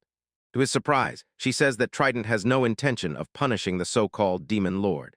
The media reported that she uncovered all the details of the event by tracking the magical signal from the hair ornament that Cyan gave her. But since the events took place within the Holy Kingdom, Trident could not investigate the case. They have no right to accuse the Holy Kingdom that Lady was already given as tribute earlier. Rinea points to the obvious conclusion. This situation turns Trident into an enemy of the Holy Kingdom. The media agree and admit, although they could hand Rinea over to them, it would be a foolish move. She explains that the Holy Kingdom found itself in an awkward position. It repeatedly refused the hero's both requests, and he is now busy subduing the Demon Lord himself.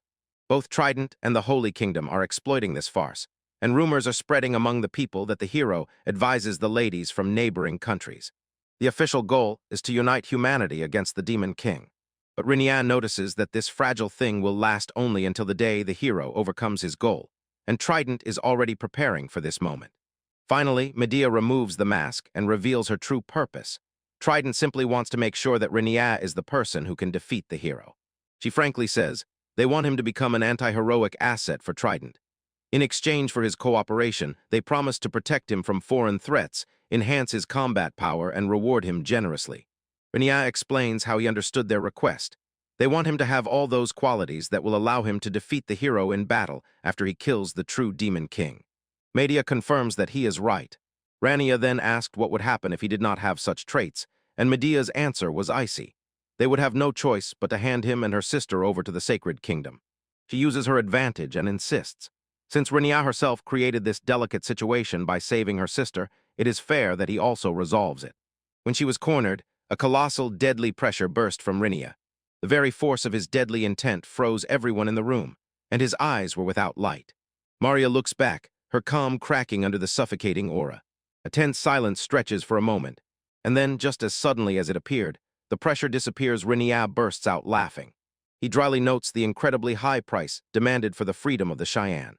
He apologizes for his deadly aura and explains that he does not trust people quickly, and having gathered herself, says that she and her mother are grateful for what he has done. Rinea enthusiastically calls her brave for such a young age, but quietly doubts in her soul whether Maria is really her younger sister. When her carriage drives away, Maria's brave mask crumbles. She collapsed from relief and horror, overwhelmed by what she had experienced. "I have never felt such a deadly aura," she whispers to herself, trembling to the bone. In the house, Rinea's friends only froze and stared in stunned silence. In her carriage, Media calms herself with the thought that at least her sister is okay. But in her head, one question still did not subside. Who is that man really? Somewhere else, a mysterious hooded figure analyzes Renia's mana wave and concludes, the man who calls himself the king of demons is not from this world Eldora. He is a lost man. Suddenly she is pierced by anxiety. This lost man may turn out to be a high-ranking being, and connected to the attack she felt earlier near the gates. The situation is critical. Having said this, she decides to act quickly. She must deploy her pawn, the hero, and hesitates whether to reboot him completely. Suddenly she is no longer alone. So it's you, huh? A new voice says, you really chose that loser as a hero. Suddenly an angel appeared before her and spoke in a gentle voice. I am Gerald. The hooded figure, the overseer of humanity, froze in shock at the sudden appearance of the angel. Jeriel angrily reproaches the overseer for ignoring all her warnings. The angel spreads her wings and grumbles. All these extra tasks are starting to get on her nerves, so she asks the chief to at least lighten this burden a little. An angelic being appears, spreads her wings, and poses a question to the man before her, thinking that this world lacks resources, and the one who attacked through the gates will only accelerate this problem. She then says that her master is quite angry, and by his order she has come to restore balance in this world. Clenching her fist, she prepares to strike with what she herself calls the angelic fist of judgment. I will deliver your sentence, she proclaims. Suddenly the goddess Eldora appears, her voice trembling with indignation. She demands to know why her world is being punished on someone's whim, and insists that other worlds should also suffer from resource shortages. The man calmly says that although resources are indeed dwindling elsewhere, there is a special reason to carry out the punishment specifically on this world. The angel adds a key detail. Their master is already working on compensation for having ignored the supreme god. The mention of the highest god stunned Eldora, and she realized that this was not something to be easily dismissed. Then her shock quickly turned into bold anger. She clenched her weapon and dismissively regarded their words as nonsense. Dressed in full battle armor, she only mocked the idea that a mere messenger could punish her. You must know your place, she shouted, and her patient was completely exhausted. Eldora lunged forward, delivering a powerful strike. She was shocked the angel easily intercepted the attack. A sphere of energy deflected the blow, and the goddess froze, stunned by this unexpected obstacle. The incredible force of the parry pushed Eldora back. Her attack was nullified. The angel stood firm, catching the goddess's powerful swing with one hand. The strike was colossal. Its weight was evident in the angel's stance. With one powerful shove, she sent the armored goddess flying backward, sliding across the ground. Having tested her opponent's strength, the angel threw a teasing compliment. So, you do have some skill, she said, attributing it to the stubbornness of the god of the first world. At a higher plane of existence, a being of incredible power complains about her duties. The constant maintenance of 10,000 worlds completely exhausts her. When her angelic servants bring her drinks, she aloud wonders if her agent Pill is properly fulfilling his duties, while her subordinates quietly curse her for her difficult character. After biting a piece of snack, the goddess thought that in the lower world, everything seems to be going according to plan. On the battlefield, the eyes of the young man blaze with determination, and in his thoughts lives only one thing: to seize control. In the pocket dimension, a powerful burst of energy erupted from the warrior in intricately decorated armor. The force of the blow knocks down her opponent, the dark-winged angel, and pushes him back. The armored administrator stands victorious, pointing with absolute authority. This is my territory, she declares, my territory. She proclaims that in this space, even the messenger of the highest gods has no chance of victory. Her confidence borders on madness. She shouts, the administrator in this world is absolute. I myself am God. However, her rival looks completely indifferent to this show. Or you are convincing yourself so, she says with a contemptuous sigh. Did you really believe that I, your enemy, would break into your domain and have no plan to fight you? The angel exposes a critical weakness in the administrator's power. The very fact that I managed to get here means that your control over this sphere has already disappeared. It becomes mine. She says she slipped through using barely noticeable remnants of the call circle between this world and the lower one. This could not have happened if the administrator truly had absolute power. Previously, all paths were sealed, but once inside, she began methodically undermining the administrator's control from within.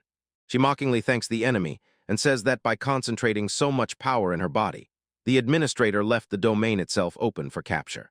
The administrator was stunned, couldn't comprehend how her opponent could break through the spatial barrier in the middle of the battle. Exploding with rage, she yells at the angel to stop spouting nonsense. But her attack is easily brushed aside, and the angel calmly notices the sharp drop in her fire, a clear sign that she is losing control. She says simply and directly, "The reason is the same one I just explained." Realization and rage distorted the administrator's face when she finally understood the hopeless situation she was in. She rushes forward in a desperate final attack. With a fierce scream, she swears that some angel will not overcome her. The angel meets the onslaught not with magic, but with a single devastating blow. The strike shatters the administrator's weapons and armor, and the shockwave tears through her defense. She is sharply thrown back, and she screams in pain. Her body falls to the ground with a crash, broken and defeated. The angel stands over the fallen enemy. "I could now restore my limited power," she says coldly, "but your punishment has not even begun. I tell you, this is where the real thing starts." She looms over the frightened administrator. "Have you already prayed?" A sharp blow strikes the first taste of humiliation ahead. The administrator notices there is no physical pain, but the angel clarifies, "That was one strike for the anger of my lord." Inside, the angel boiled. Patience exhausted from overwork and due to the incompetence of the leaders, the mind finally snapped. She pronounces the sentence, 10,000 blows from the heavens as retribution. Ethereal chains tightly bind the administrator, and the angel declares that the domain capture is complete, demanding all futile resistance cease. A cold, disturbing laugh bursts from her lips. The defeated admin Gil makes a last attempt at defiance, but in response, icy silence. Another sharp blow, a painful reminder of her powerlessness. "You still, it seems, do not understand your situation," says the angel. "I would be grateful if you stopped trying to have the last word and just shouted, 'I need to relieve some stress.'" Meanwhile, in the holy city, the high priest sighed with relief and, turning to his assistant, said, "The hero has finally decided to set out on a journey to defeat the demon lord." His relief instantly disappears because the assistant urgently reports that a new oracle has just appeared on the cathedral wall. The content of the message stunned the priest. He froze, unable to utter a single word. He immediately gives orders to verify the report and deliver it to His Excellency, with a firm demand this information must remain locked away. The main thing is under no circumstances allow the hero to find out about it. The subordinates confirmed the order, and the priest was left alone with the devastating news. "Why now," he whispered, not believing, "would my lord do such a thing?" At the Kukurika outpost, a group of soldiers gathered in the courtyard. A young man boldly stepped forward before them with 2 women on his sides. "From now on, I command you all," he proclaimed. "I am an adventurer, Kreniakanugi." The soldiers looked back, and on their faces simultaneously read surprise and distrust. Under the gaze of the gathered soldiers of Kukurika, the elite guard of Trident, their captain, challenges the man appointed to train them. For that man, it is just an unknown adventure. The captain questions the man, and he confirms that his name is Rinia, an adventurer of rank E, essentially a complete novice. Soldiers whisper, disbelieving, while the captain mockingly laughs and says that E-level can never teach them. Rinia calmly accepts their skepticism because he knows, as guards of an important front line, they sincerely believe in their own strength. The captain insists, claiming that training with an inexperienced adventurer is a complete waste of their time. Rinia agrees. There is only one way to settle this matter. If he wants to command them, he must first defeat them all in battle. The captain laughs at this audacious challenge, but Rene becomes serious. A threatening gleam appears in his eyes, and he says he looks forward to exchanging a few points with each of them. The soldiers, misinterpreting his confidence as reckless arrogance, prepare to show their new instructor the harsh truth of military power. The result is immediate and final. The training ground is strewn with unconscious bodies of elite soldiers, felled in an instant. Renia stands alone amid the bloody carnage. This brief fight allowed him to assess what they are capable of. The captain, the last one still standing, looks on in complete incomprehension, unable to understand how one person could so easily defeat his entire squad. When the noise subsided, a woman in uniform approached. She noted that Renia had already proven he could command, then drew his attention to a trembling figure beside a living corpse. Renia asks what happened to Cian, and the woman explains that she spoke with her a little about the recent incident. She is all in tears, sobbing and endlessly apologizing. The woman added that she forbade everyone from talking about that case with the Sacred Kingdom, thereby sparing Renia the trouble of doing it himself. When the chain of command of the soldiers broke, Renia shifts his gaze to the last one still standing. He informed the stunned captain that his fight was not over, yet now he would have to fight Her Highness Cian. When she heard that she was called the First Lady of Trident, something seemed to awaken in the confused princess. At that moment she completely transformed, taking on a new task to crush the man standing before her.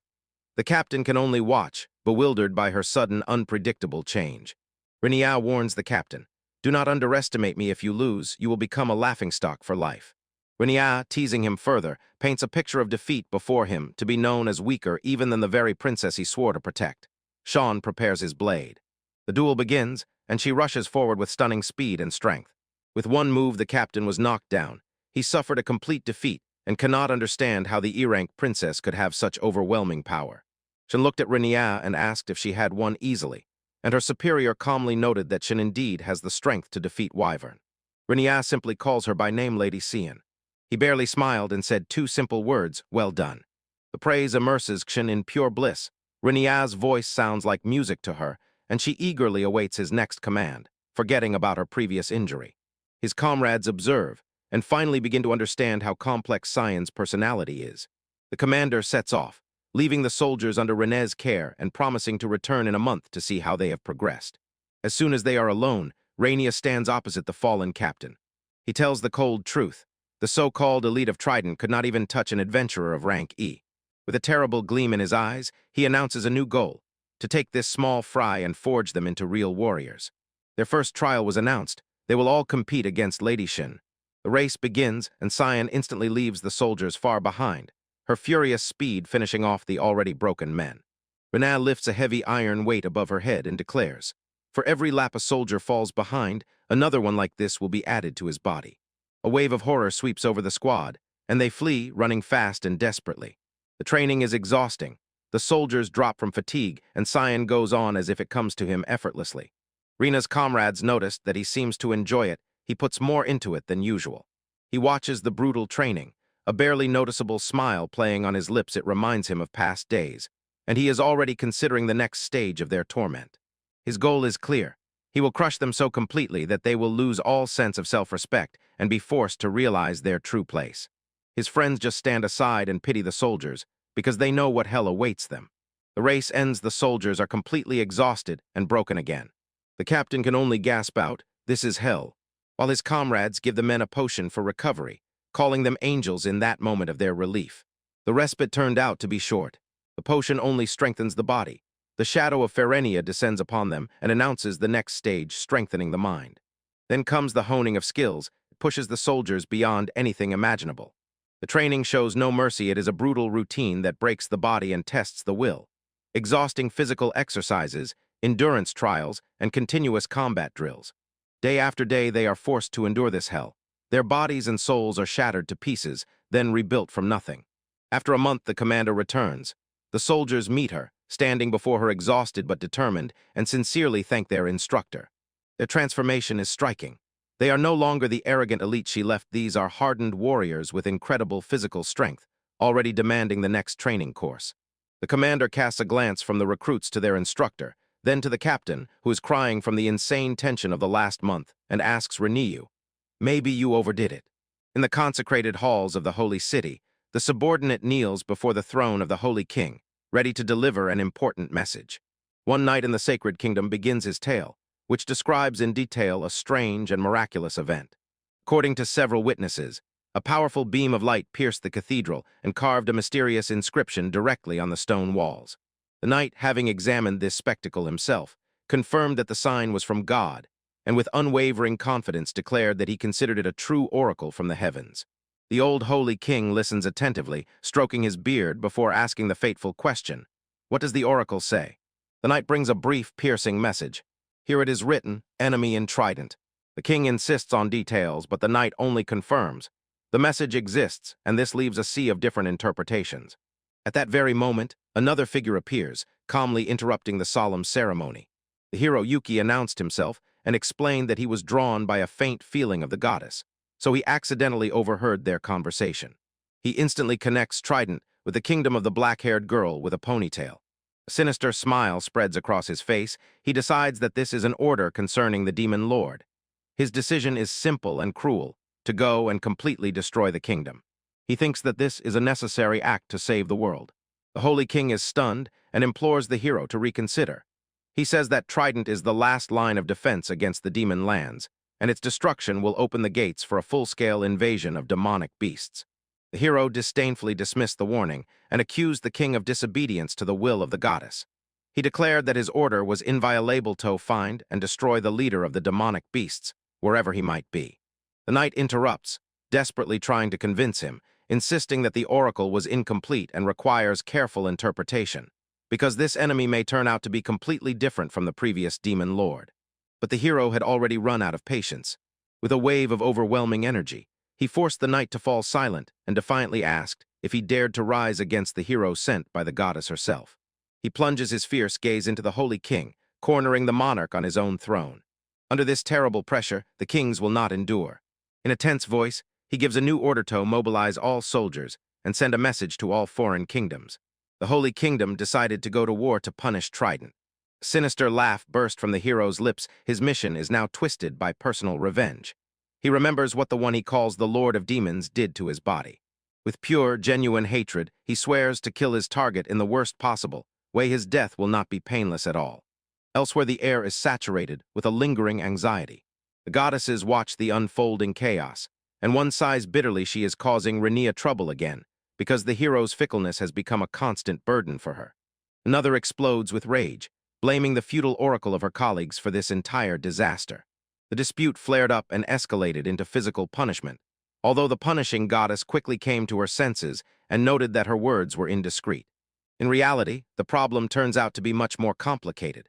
She reveals that the very program controlling the flow of resources in the human turret is being jammed by someone. This system transforms the mortal's devotion into divine power for the hero imperfect, but irresistible. Someone is actively trying to replace those who oversee this power. She realized that the saboteur is another leader, and now feels as if she must crush him. The situation becomes increasingly irritating and confusing. And another goddess, overwhelmed with despair, panics at the very thought of having to explain all this mess to Renia, and decides simply to put everything on the shoulders of the other goddesses. Meanwhile, on the outskirts of Kukurtika, a battle is breaking out. A hail of arrows tears through the air. This is the signal for the start of the battle, and the commander shouts, "Forward!" Soldiers clash in a whirlwind of steel. The forces of Trident, like Lady Shin herself rushing into attack, press forward. Shin herself cuts a path through the enemy ranks with impressive skill. The enemy commander freezes, unable to believe his eyes. His troops outnumber the Cheyenne forces almost 10-1, but her infantry and the princess herself fight with inhuman ferocity. He cannot understand how they became so formidable in just a month. From afar, Renia and his companions watch the training battle. He notices that everything is going according to his plan. His side is overpowering the larger force. Rona persistently explains that this maneuver is a political necessity. To gain the approval of dissenting lords like Verton, they must demonstrate overwhelming strength. Renia adds that to truly prepare the soldiers for war, they needed to experience a fight against a common enemy, and he is pleased with how they handled it. The battle ends with a decisive victory. The enemy army is completely defeated and surrenders, and Cheon raises his sword and loudly proclaims their victory. Her soldiers burst out with joyful cries, chanting, "Glory to Lady Shan." Renia thoughtfully notes that, although reckless, Sion turned out to be a better leader than he expected, and probably she inherited it from the military in the family. Just as the celebration begins, Rona approaches with a grim expression on her face. She brought terrible news. The Sacred Kingdom has officially declared war on the Duchy of Trident. The allied army of 100,000 soldiers led by the hero Yuki is already advancing on their lands. Therefore, she formally asks Renia to appear on behalf of her mother, Arcticus Lydia femme fatale. She asked him to accompany her to the capital. From the window in the capital, the Archduchess herself watches as the carriage is being prepared. When Renia and his companions were preparing to depart, she smiles, intrigued by the man known as Ren's son. Two sisters are already involved, and the appearance of their mother on the scene promises to turn everything into a real spectacle. Renia and his companions walk down a long corridor and find themselves before a majestic and formidable government building. As they walk, Renia eagerly asks where Cor and Emil are. Shin explains that while Emil and Frau, Qua refused to come as soon as he learned that they would have to meet Shin's mother, and anxious tremors reveal Shin's deeply hidden fear of the approaching meeting with the Grand Duke. They are led to huge doors, and they freeze for a moment before entering the office. At the table, they are greeted by a majestic woman. "Welcome to the capital," she says, and a commanding tone is clearly heard in her voice. Her official mask melts as she turns to her daughter, and a warm smile appears on her lips. Then she addresses Chan, "Welcome home." The warmth quickly changes to gentle reproach. She sighs, "Oh, you troublemaker, you know I was very worried." The Grand Duke pressed his daughter in a suffocating embrace, and Renia asked to be officially introduced. Winking confidently, She introduces herself as the Grand Duke who rules the Principality of Trident. Renia formally introduces herself as Renia Kanugi, adventurer. Shin notices that her mother's current mood is nothing like the serious figure she imagines the Grand Duke to be. The Duchess admits that she has heard about Rin's formidable power from Rona and media, and both blushed, denying it. As soon as everyone sits down, the meeting truly begins. The Grand Duke immediately delivers grim news. The Principality of Trident has received an official declaration of war from the Holy Kingdom, and a huge army of 100,000 soldiers has already set out on a campaign. Shin delivers a grim verdict. The Trident army numbers only 30,000 soldiers. Although scouts have already been sent out, the enemy is marching swiftly and by estimates will reach the border in 2 weeks, so, it seems, the only real strategy is to fortify. Rona adds that in Trident, messages about the hero's magic affecting the mind have stopped coming, probably because this power, granted by the gods, no longer works here. The morale of their allied rulers is obviously at zero. They were subordinated to Trident before the upcoming battle, and Renia finally asks the decisive question: why was he called? The Grand Duchess looks at him with anxious calm. For now, she says, we have no chance to win. She continues, revealing the grim truth: unless we give Renia-san to the Holy Kingdom and make peace. A tense silence hung in the air, their gazes met. But she immediately rejects this thought and assures him that this will not happen. Media signed the contract in her name, and Renia's training has significantly improved their soldiers' combat abilities. The Duchess was focused, dismissing empty talk and returning the conversation to the main threat. She directly asked Renia if he believed he could fight the Holy Kingdom and win. Renia recalled their previous encounter. That hero had incredible speed, enhanced by lightning strikes and teleportation magic, so he understood direct confrontation would be unwise. The Grand Duchess understood without error. This was exactly why he once fled the Holy Kingdom. If I am not his equal, how will I fight him? She insists, asking if he has any plan. For now, she advises staying in the capital to recover and regain strength after exhaustion. The conversation returned again to strategy. A direct attack on the hero was deemed impossible, so they only have to strengthen the defense. Medea insists, even if they lose, the Holy Kingdom will definitely hunt Renia, the root of this war. The Grand Duchess resolutely and unwaveringly declared that as a ruler she will not allow innocent people to suffer in this conflict. Looking at her sister, Shan did not hide the anxiety on her face. Her mother tries to calm her, promising that she will no longer leave her alone. Renee intervenes and assures Maria that she will not leave the defense of Trident only to her. And the others watch, full of uncertainty. It seems Cyan reluctantly agrees with what is happening. Renia, irritated, breaks the tense atmosphere. Stop this fake game, he orders, having seen through their facade. He clearly feels his purpose. In short, he says, I need to delay the hero a little. He calmly accepts this colossal task and notes that sooner or later he planned to deal with the hero anyway. But he sets a condition. If he defeats the hero and removes the threat to the Holy Kingdom, Cyan must choose her own path. The Grand Duke thoughtfully considers his conditions before addressing her daughter. And what does Cyan Shan think? Shin fell silent, her gaze lowered in thought. A wave of memories overwhelmed her: the battles when she was saved, and the moment that changed everything. Her determination hardens. She raises her gaze, her voice clear and firm. From now on, I want to fight alongside Renia. Renia gives a barely noticeable smile, while the Grand Duke looks intently at both of them. The deal is accepted. Then the Grand Duke asks why he is helping them so much. Renia explains. His motive is simple: as long as this hero lives, there will be no peace. He resolutely says that he himself lifted the barrier over the Sacred Kingdom and returned Kshin. All of this was by his own will. He says that this is the least she deserves as his companion, and his words noticeably move Kshin and Rona. She blushes awkwardly. His words touched her heart. Later, walking through the city streets, suddenly a voice called out to them. Merchant Curie appears and cheerfully, noisily greets them, waving as a sign of hello. Renia doesn't even pay attention to her and just keeps walking. You're cold as always, says Shan. Renia patiently asks Curie to say why she came. Curie notices that Renia seems to attract trouble wherever he goes. She confesses she overheard conversations about the Holy Kingdom and wants to help. She hands him a magical talisman and says that it can stop the enemy's skills and reduce damage from the hero. She has the same one for Shin. Renia notices that she always seems to have something convenient for him at hand. Curie Bim suddenly exclaims that she is his biggest fan. Although she suspected it, seeing that it might come in handy, Renia accepts the talisman and says, thank you. Then he throws a grim warning. If the magic doesn't work or has unforeseen consequences, he will kill her regardless of whether she is a heroine or a god's minion. And when they walk away, Kiri shudders. She felt that he knows more than he shows, yet she sighed with relief that he took it. Watching his back disappear, she smiles to herself. Renia will definitely become a hero. She is convinced of it. Meanwhile, far away, the hero rides at the head of a huge army with a confident, uplifted smile. The troops of the Holy Kingdom march forward. Their goal set, the decisive battle, is already at the doorstep. The even thud of marching boots rings within the fortress walls as the army lines up in neat ranks. Human soldiers in heavy armor stand shoulder to shoulder with elven archers there. Combined forces prepare for the approaching battle. Standing at the castle's battlement, Renia Kunugi gazes into the landscape, and his attention is drawn to a creature resembling a pterodactyl circling in the sky above him. He stands with crossed arms, a grim expression on his face, surveying the military preparations below. Beside him, his comrade Brad cannot believe he has been drawn into such a large-scale conflict, complaining as if a huge debt has fallen upon him.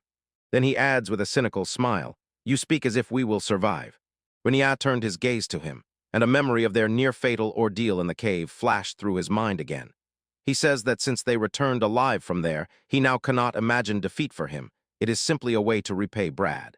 Suddenly a shadow loomed over them. A colossal black dragon descends from the sky and lands with such a roar that the ground shakes, and a figure settles on its head and declares, "I am the one who owed you first."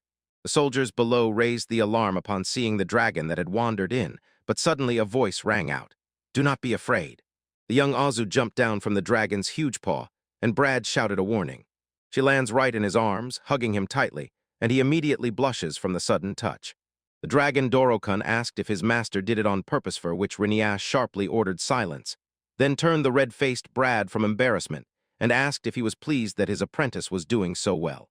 Confused, he tells Aza not to interfere in other people's affairs and not to say too much. The moment was interrupted by an alarming message. The allied army from the Holy Kingdom broke through the border. They march relentlessly and are already about 30 kilometers southeast of the city of Gauche. By the number and scale of flags fluttering on the horizon, it is clear this is their entire army, but for now they are out of interception range. The earliest arrival time is in a day, so the defenders have only a small window for preparation. The commander from among the city walls reports, "All troops are gathered in Gauche, all reinforcements are in place, all entrances are blocked, only the eastern gate is open." The enemy numbers about 25,000 soldiers, slightly less than expected. Perhaps they are holding back to first scout the situation, but their fighting spirit is dangerously high because they have been convinced that they are fighting against the enemy of the god himself. Red sees a chance in this and declares that their time has come to shine and raise the spirit of their fighters. His idea is to show off their beautifully trained bodies, believing that the sight will make the soldiers feel invincible. Renia instantly puts him in his place, orders him to stop, otherwise his vile positions will destroy the army's fighting spirit. He released the instructor and his people, ordered them to return to training, and promised that when the battle begins he will create a real arena for them where they can shine. The woman briefly explains to Renia, gesturing towards the mighty warriors who have arrived.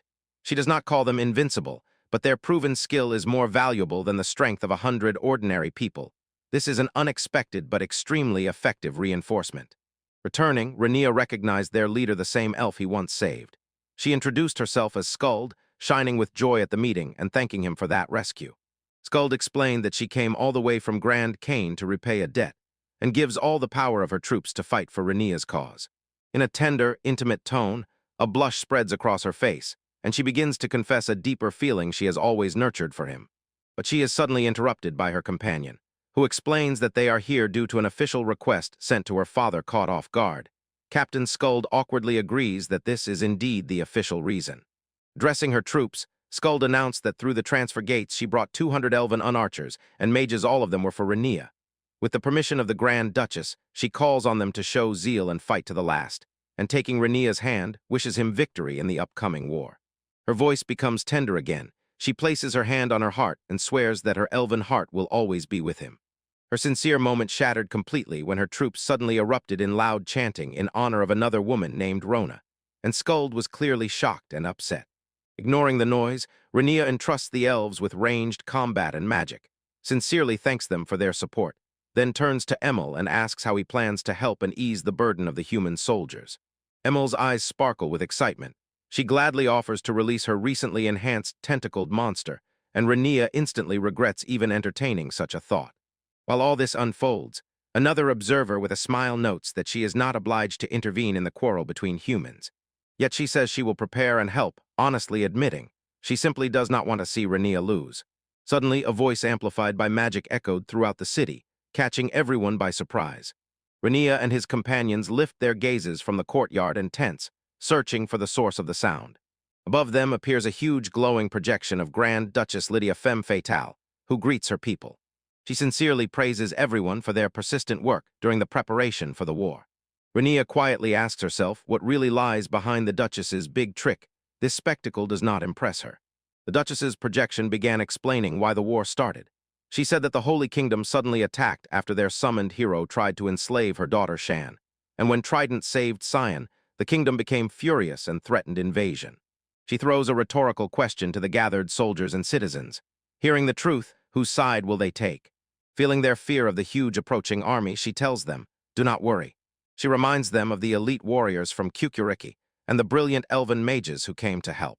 To further boost their spirit, she promises a personal reward from herself and her daughters to everyone who fights well, causing one of her daughters to gasp in shock.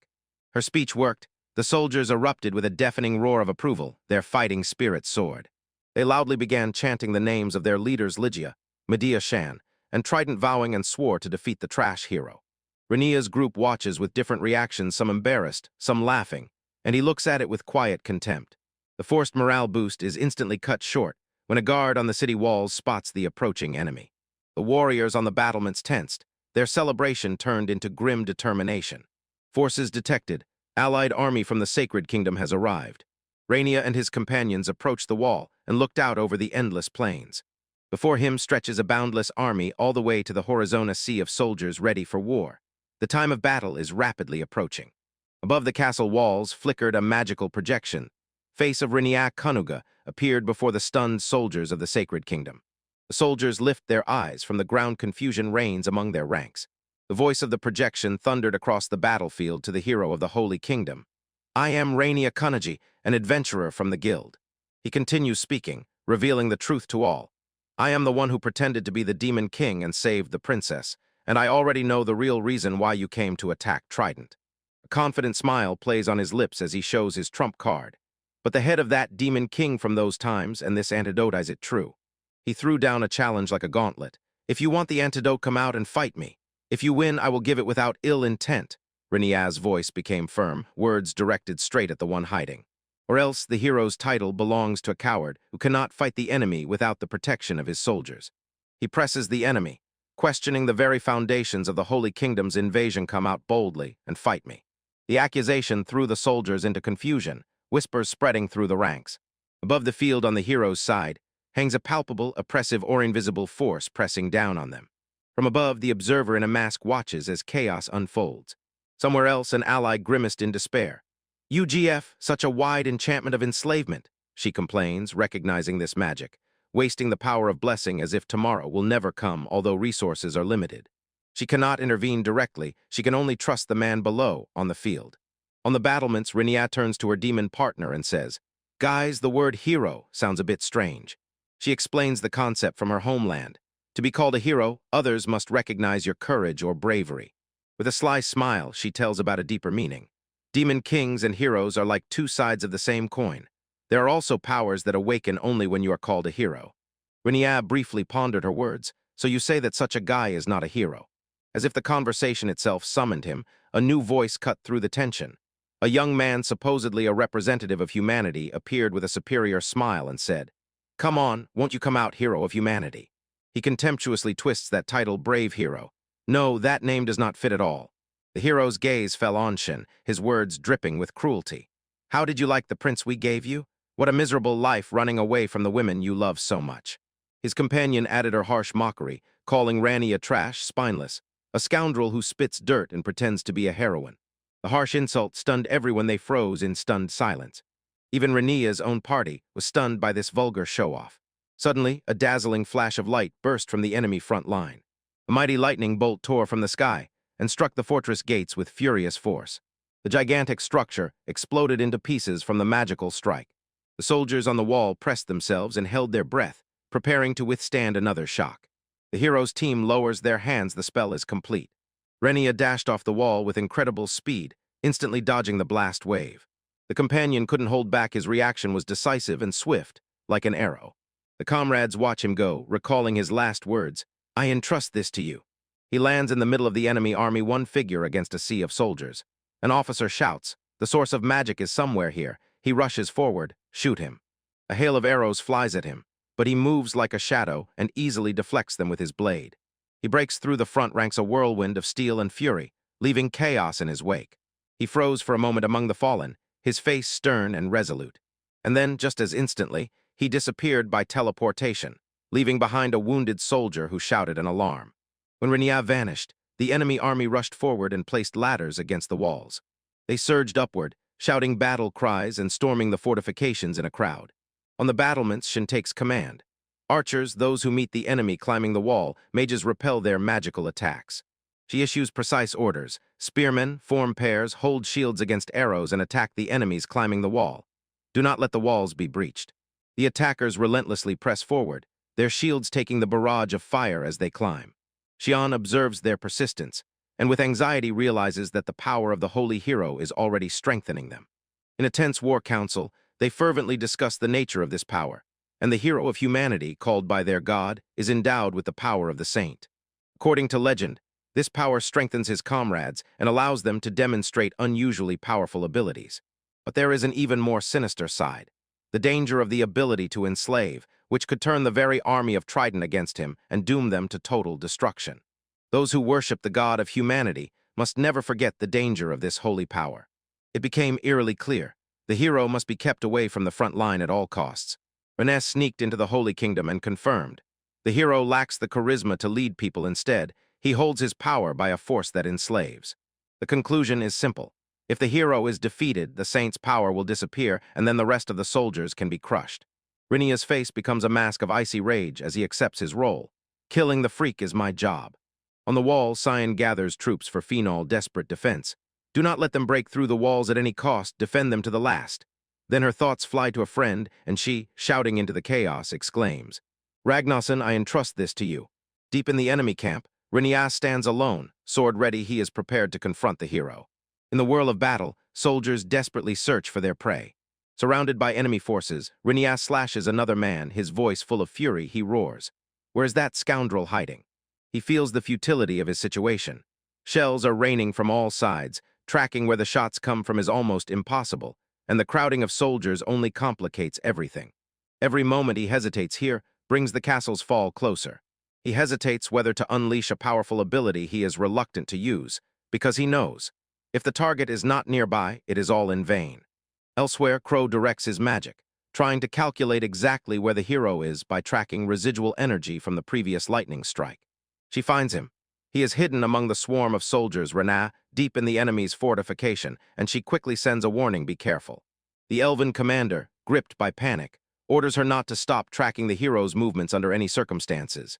Despite the pressure, Crow says it is her duty, and a slight blush plays on her cheeks. On the battlefield, Renia understands the vile, cowardly strategy of his opponent. The hero uses the soldiers around to create a blind spot and waits for the perfect moment to strike.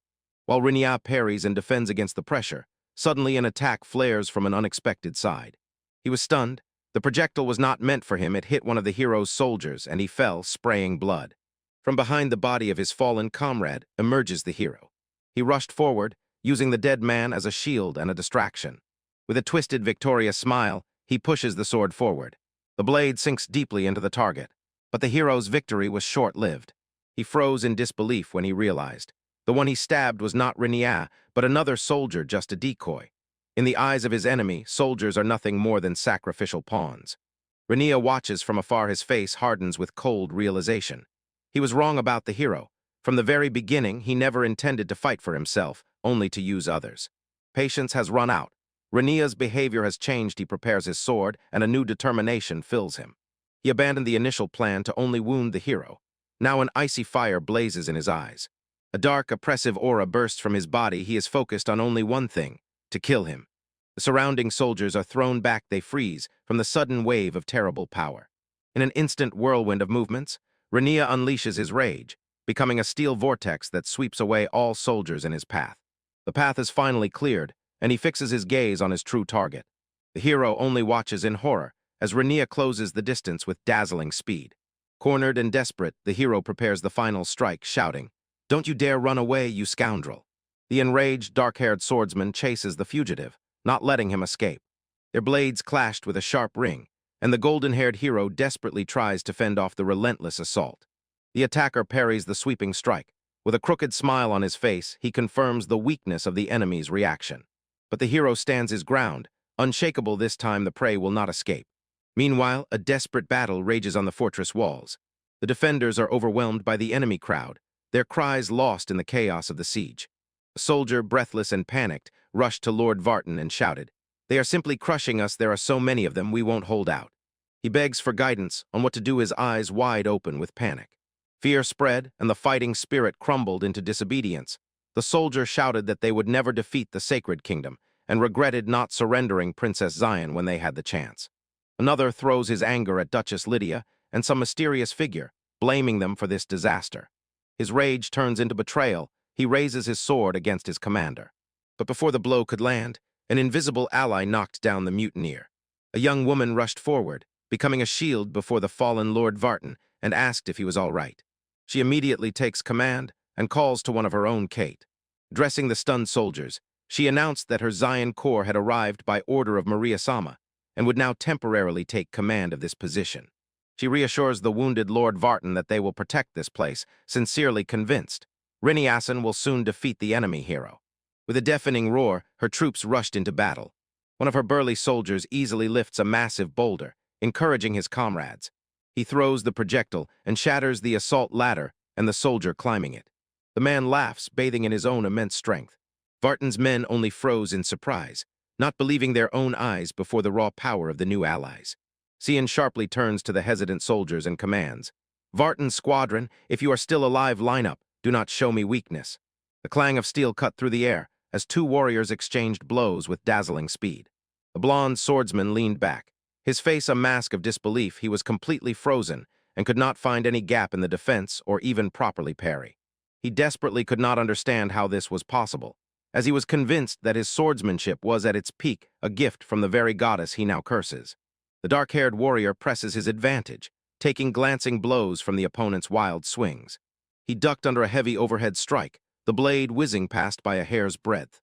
With a smooth motion, he turns, and the course of the clash is reversed.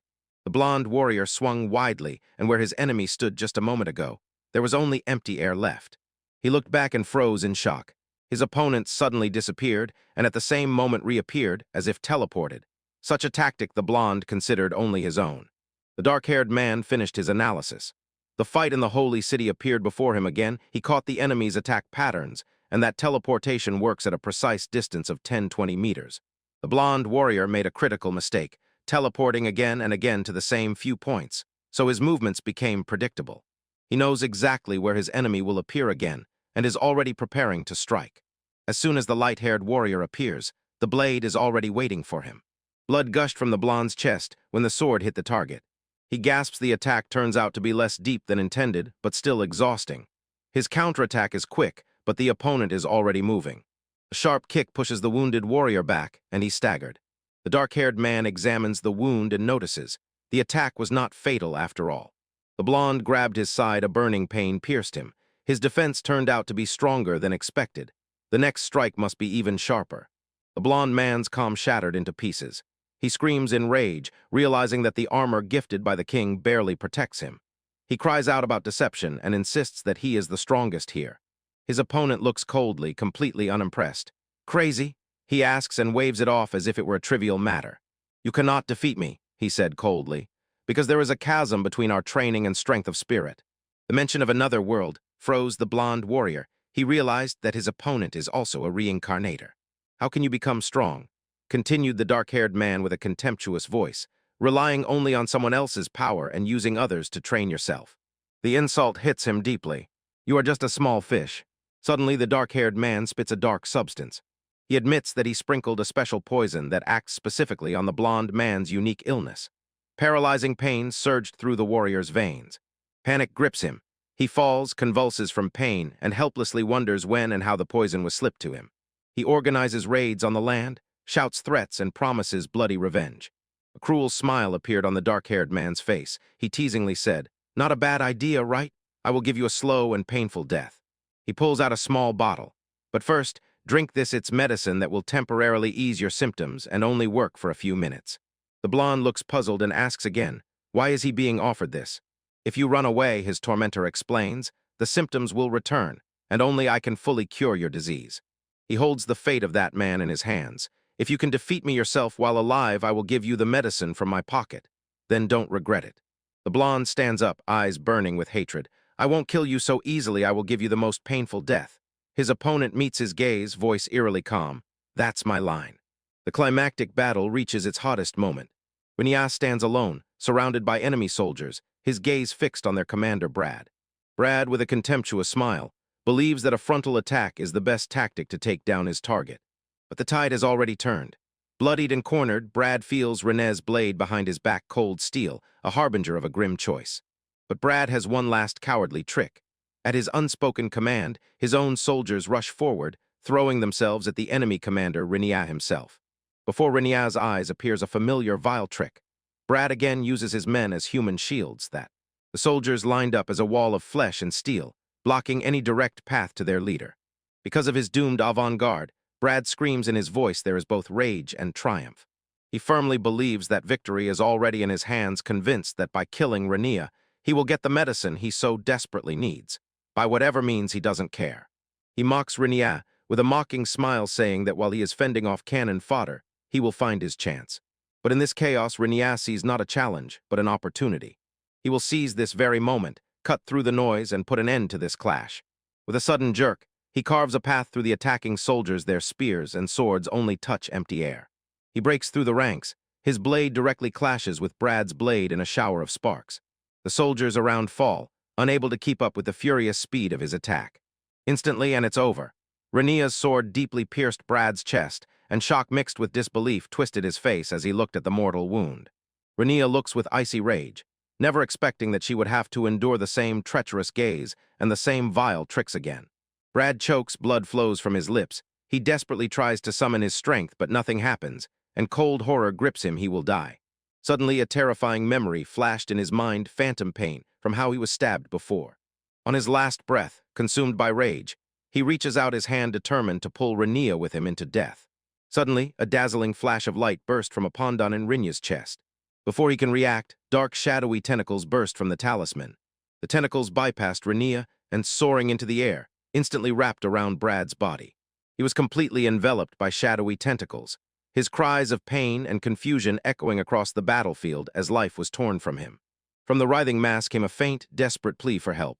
From the darkness emerged a bodiless voice, screaming in terror at its own demise. The tentacles suddenly retracted sharply, pulling their victim back into the spell until nothing remained of him.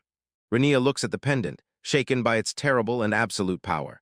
Suddenly, Shaeon appeared and explained that the true power of the talisman was quite different from what the merchant claimed. In fact, it was a prototype created to stop the opponent's skills and mitigate damage. She exhaled with relief. The device works, but she worries about how Renia will react to this uncoordinated field test. When the rest of the soldiers halted their advance in confusion, Renia decided to postpone her questions, for now the conflict had finally ended. Men look around, exchanging glances, making sure the fight is over, and their eyes are fixed on the lone warrior standing among them as the victor. The fortress gates are under assault. The enemy army pushes forward a huge battering ram, their collective shouts echoing from the effort. Suddenly, right in front of them, a large sack-like projectile crashes into the ground with a roar, throwing the soldiers into chaos and panic. On the walls, despair grows. The defenders fear the gates will not hold, and their fear is heightened by the appearance among the attackers of a powerful figure resembling the king of demons. Amid the chaos, a female knight tries to encourage her frightened comrade, reminding him of his family's honor in the face of inevitable death. From the sky falls a deadly hail of arrows, threatening to wipe out the defenders. But a lone rider, mounted on a huge winged beast, rushes across the battlefield, his figure a shield against the deadly barrage. He calls to the soldiers below, his voice like a beacon of hope, assuring them that even if the gate falls, he and his dragon will protect everyone. His bold declaration deeply impresses the very young knight. He can only stand in awe and look at his teacher. Somewhere else, the harsh reality of battle continues. Medics desperately try to save the wounded, but their healing magic strangely does not work against these wounds. At a strange moment, an elf archer tries to explain to his companion a psychological phenomenon, the suspension bridge effect. He recounts an old legend. Supposedly, when a person faces mortal danger, deep feelings often awaken toward those nearby a primal urge to create offspring. The archer realizes with horror that this effect could affect Rona, who is surrounded by enemies, and decides to protect her at any cost. He sees Rona fighting several opponents, and his heart tightens. His bow is useless in close combat. He decides he must get closer to support her and prepares to eliminate the nearest enemy to clear the way. But even before he could do anything, Rona quickly and brutally deals with her attackers, her mace and armored boot instantly knocking down 2 soldiers. 2 elves who abandoned their posts to help her simply froze in shock and silently watch what happened. Rona turns to them, a deceptively sweet smile playing on her face, and asks why they abandoned their positions. The archers froze without words, trembling under her gaze. Nearby, another elf Kva vents her irritation on Rania, then sharply asks if his plan is already in action. Rania shakes off fatigue and says he has dealt with the immediate threat. The brainwashed soldiers are beginning to come to their senses, and the enemy's advance seems to weaken. Kva instantly rushes to inform May. May, however, looks completely exhausted after all her efforts. At that moment, a powerful voice interrupted the noise of battle. From the ramparts sounded Lydia Femme Fatale, Duchess of Trident, and she addressed the commanders of the invading forces. Enemy soldiers raised their heads, frozen by the unexpected address. Lydia announced that their ally, the hero, had been defeated, and their entire offensive proved futile. She demands an immediate ceasefire. She offers a deal, acknowledging that the hero provoked the clash, and swears that Trident will not pursue their forces if they retreat right now. She extends her hand, proposing to hold peaceful negotiations with the Holy Kingdom in the future. But her proposal is followed by a grim ultimatum. If they continue this senseless battle, she swears Trident's elite forces will endure and eliminate their commanders. Her words still hung in the air when a squad of Trident soldiers began descending the fortress walls on ropes. They land in the midst of the enemy with eerie confidence. A wave of unsettling laughter burst from the squad, further confusing the hostile army.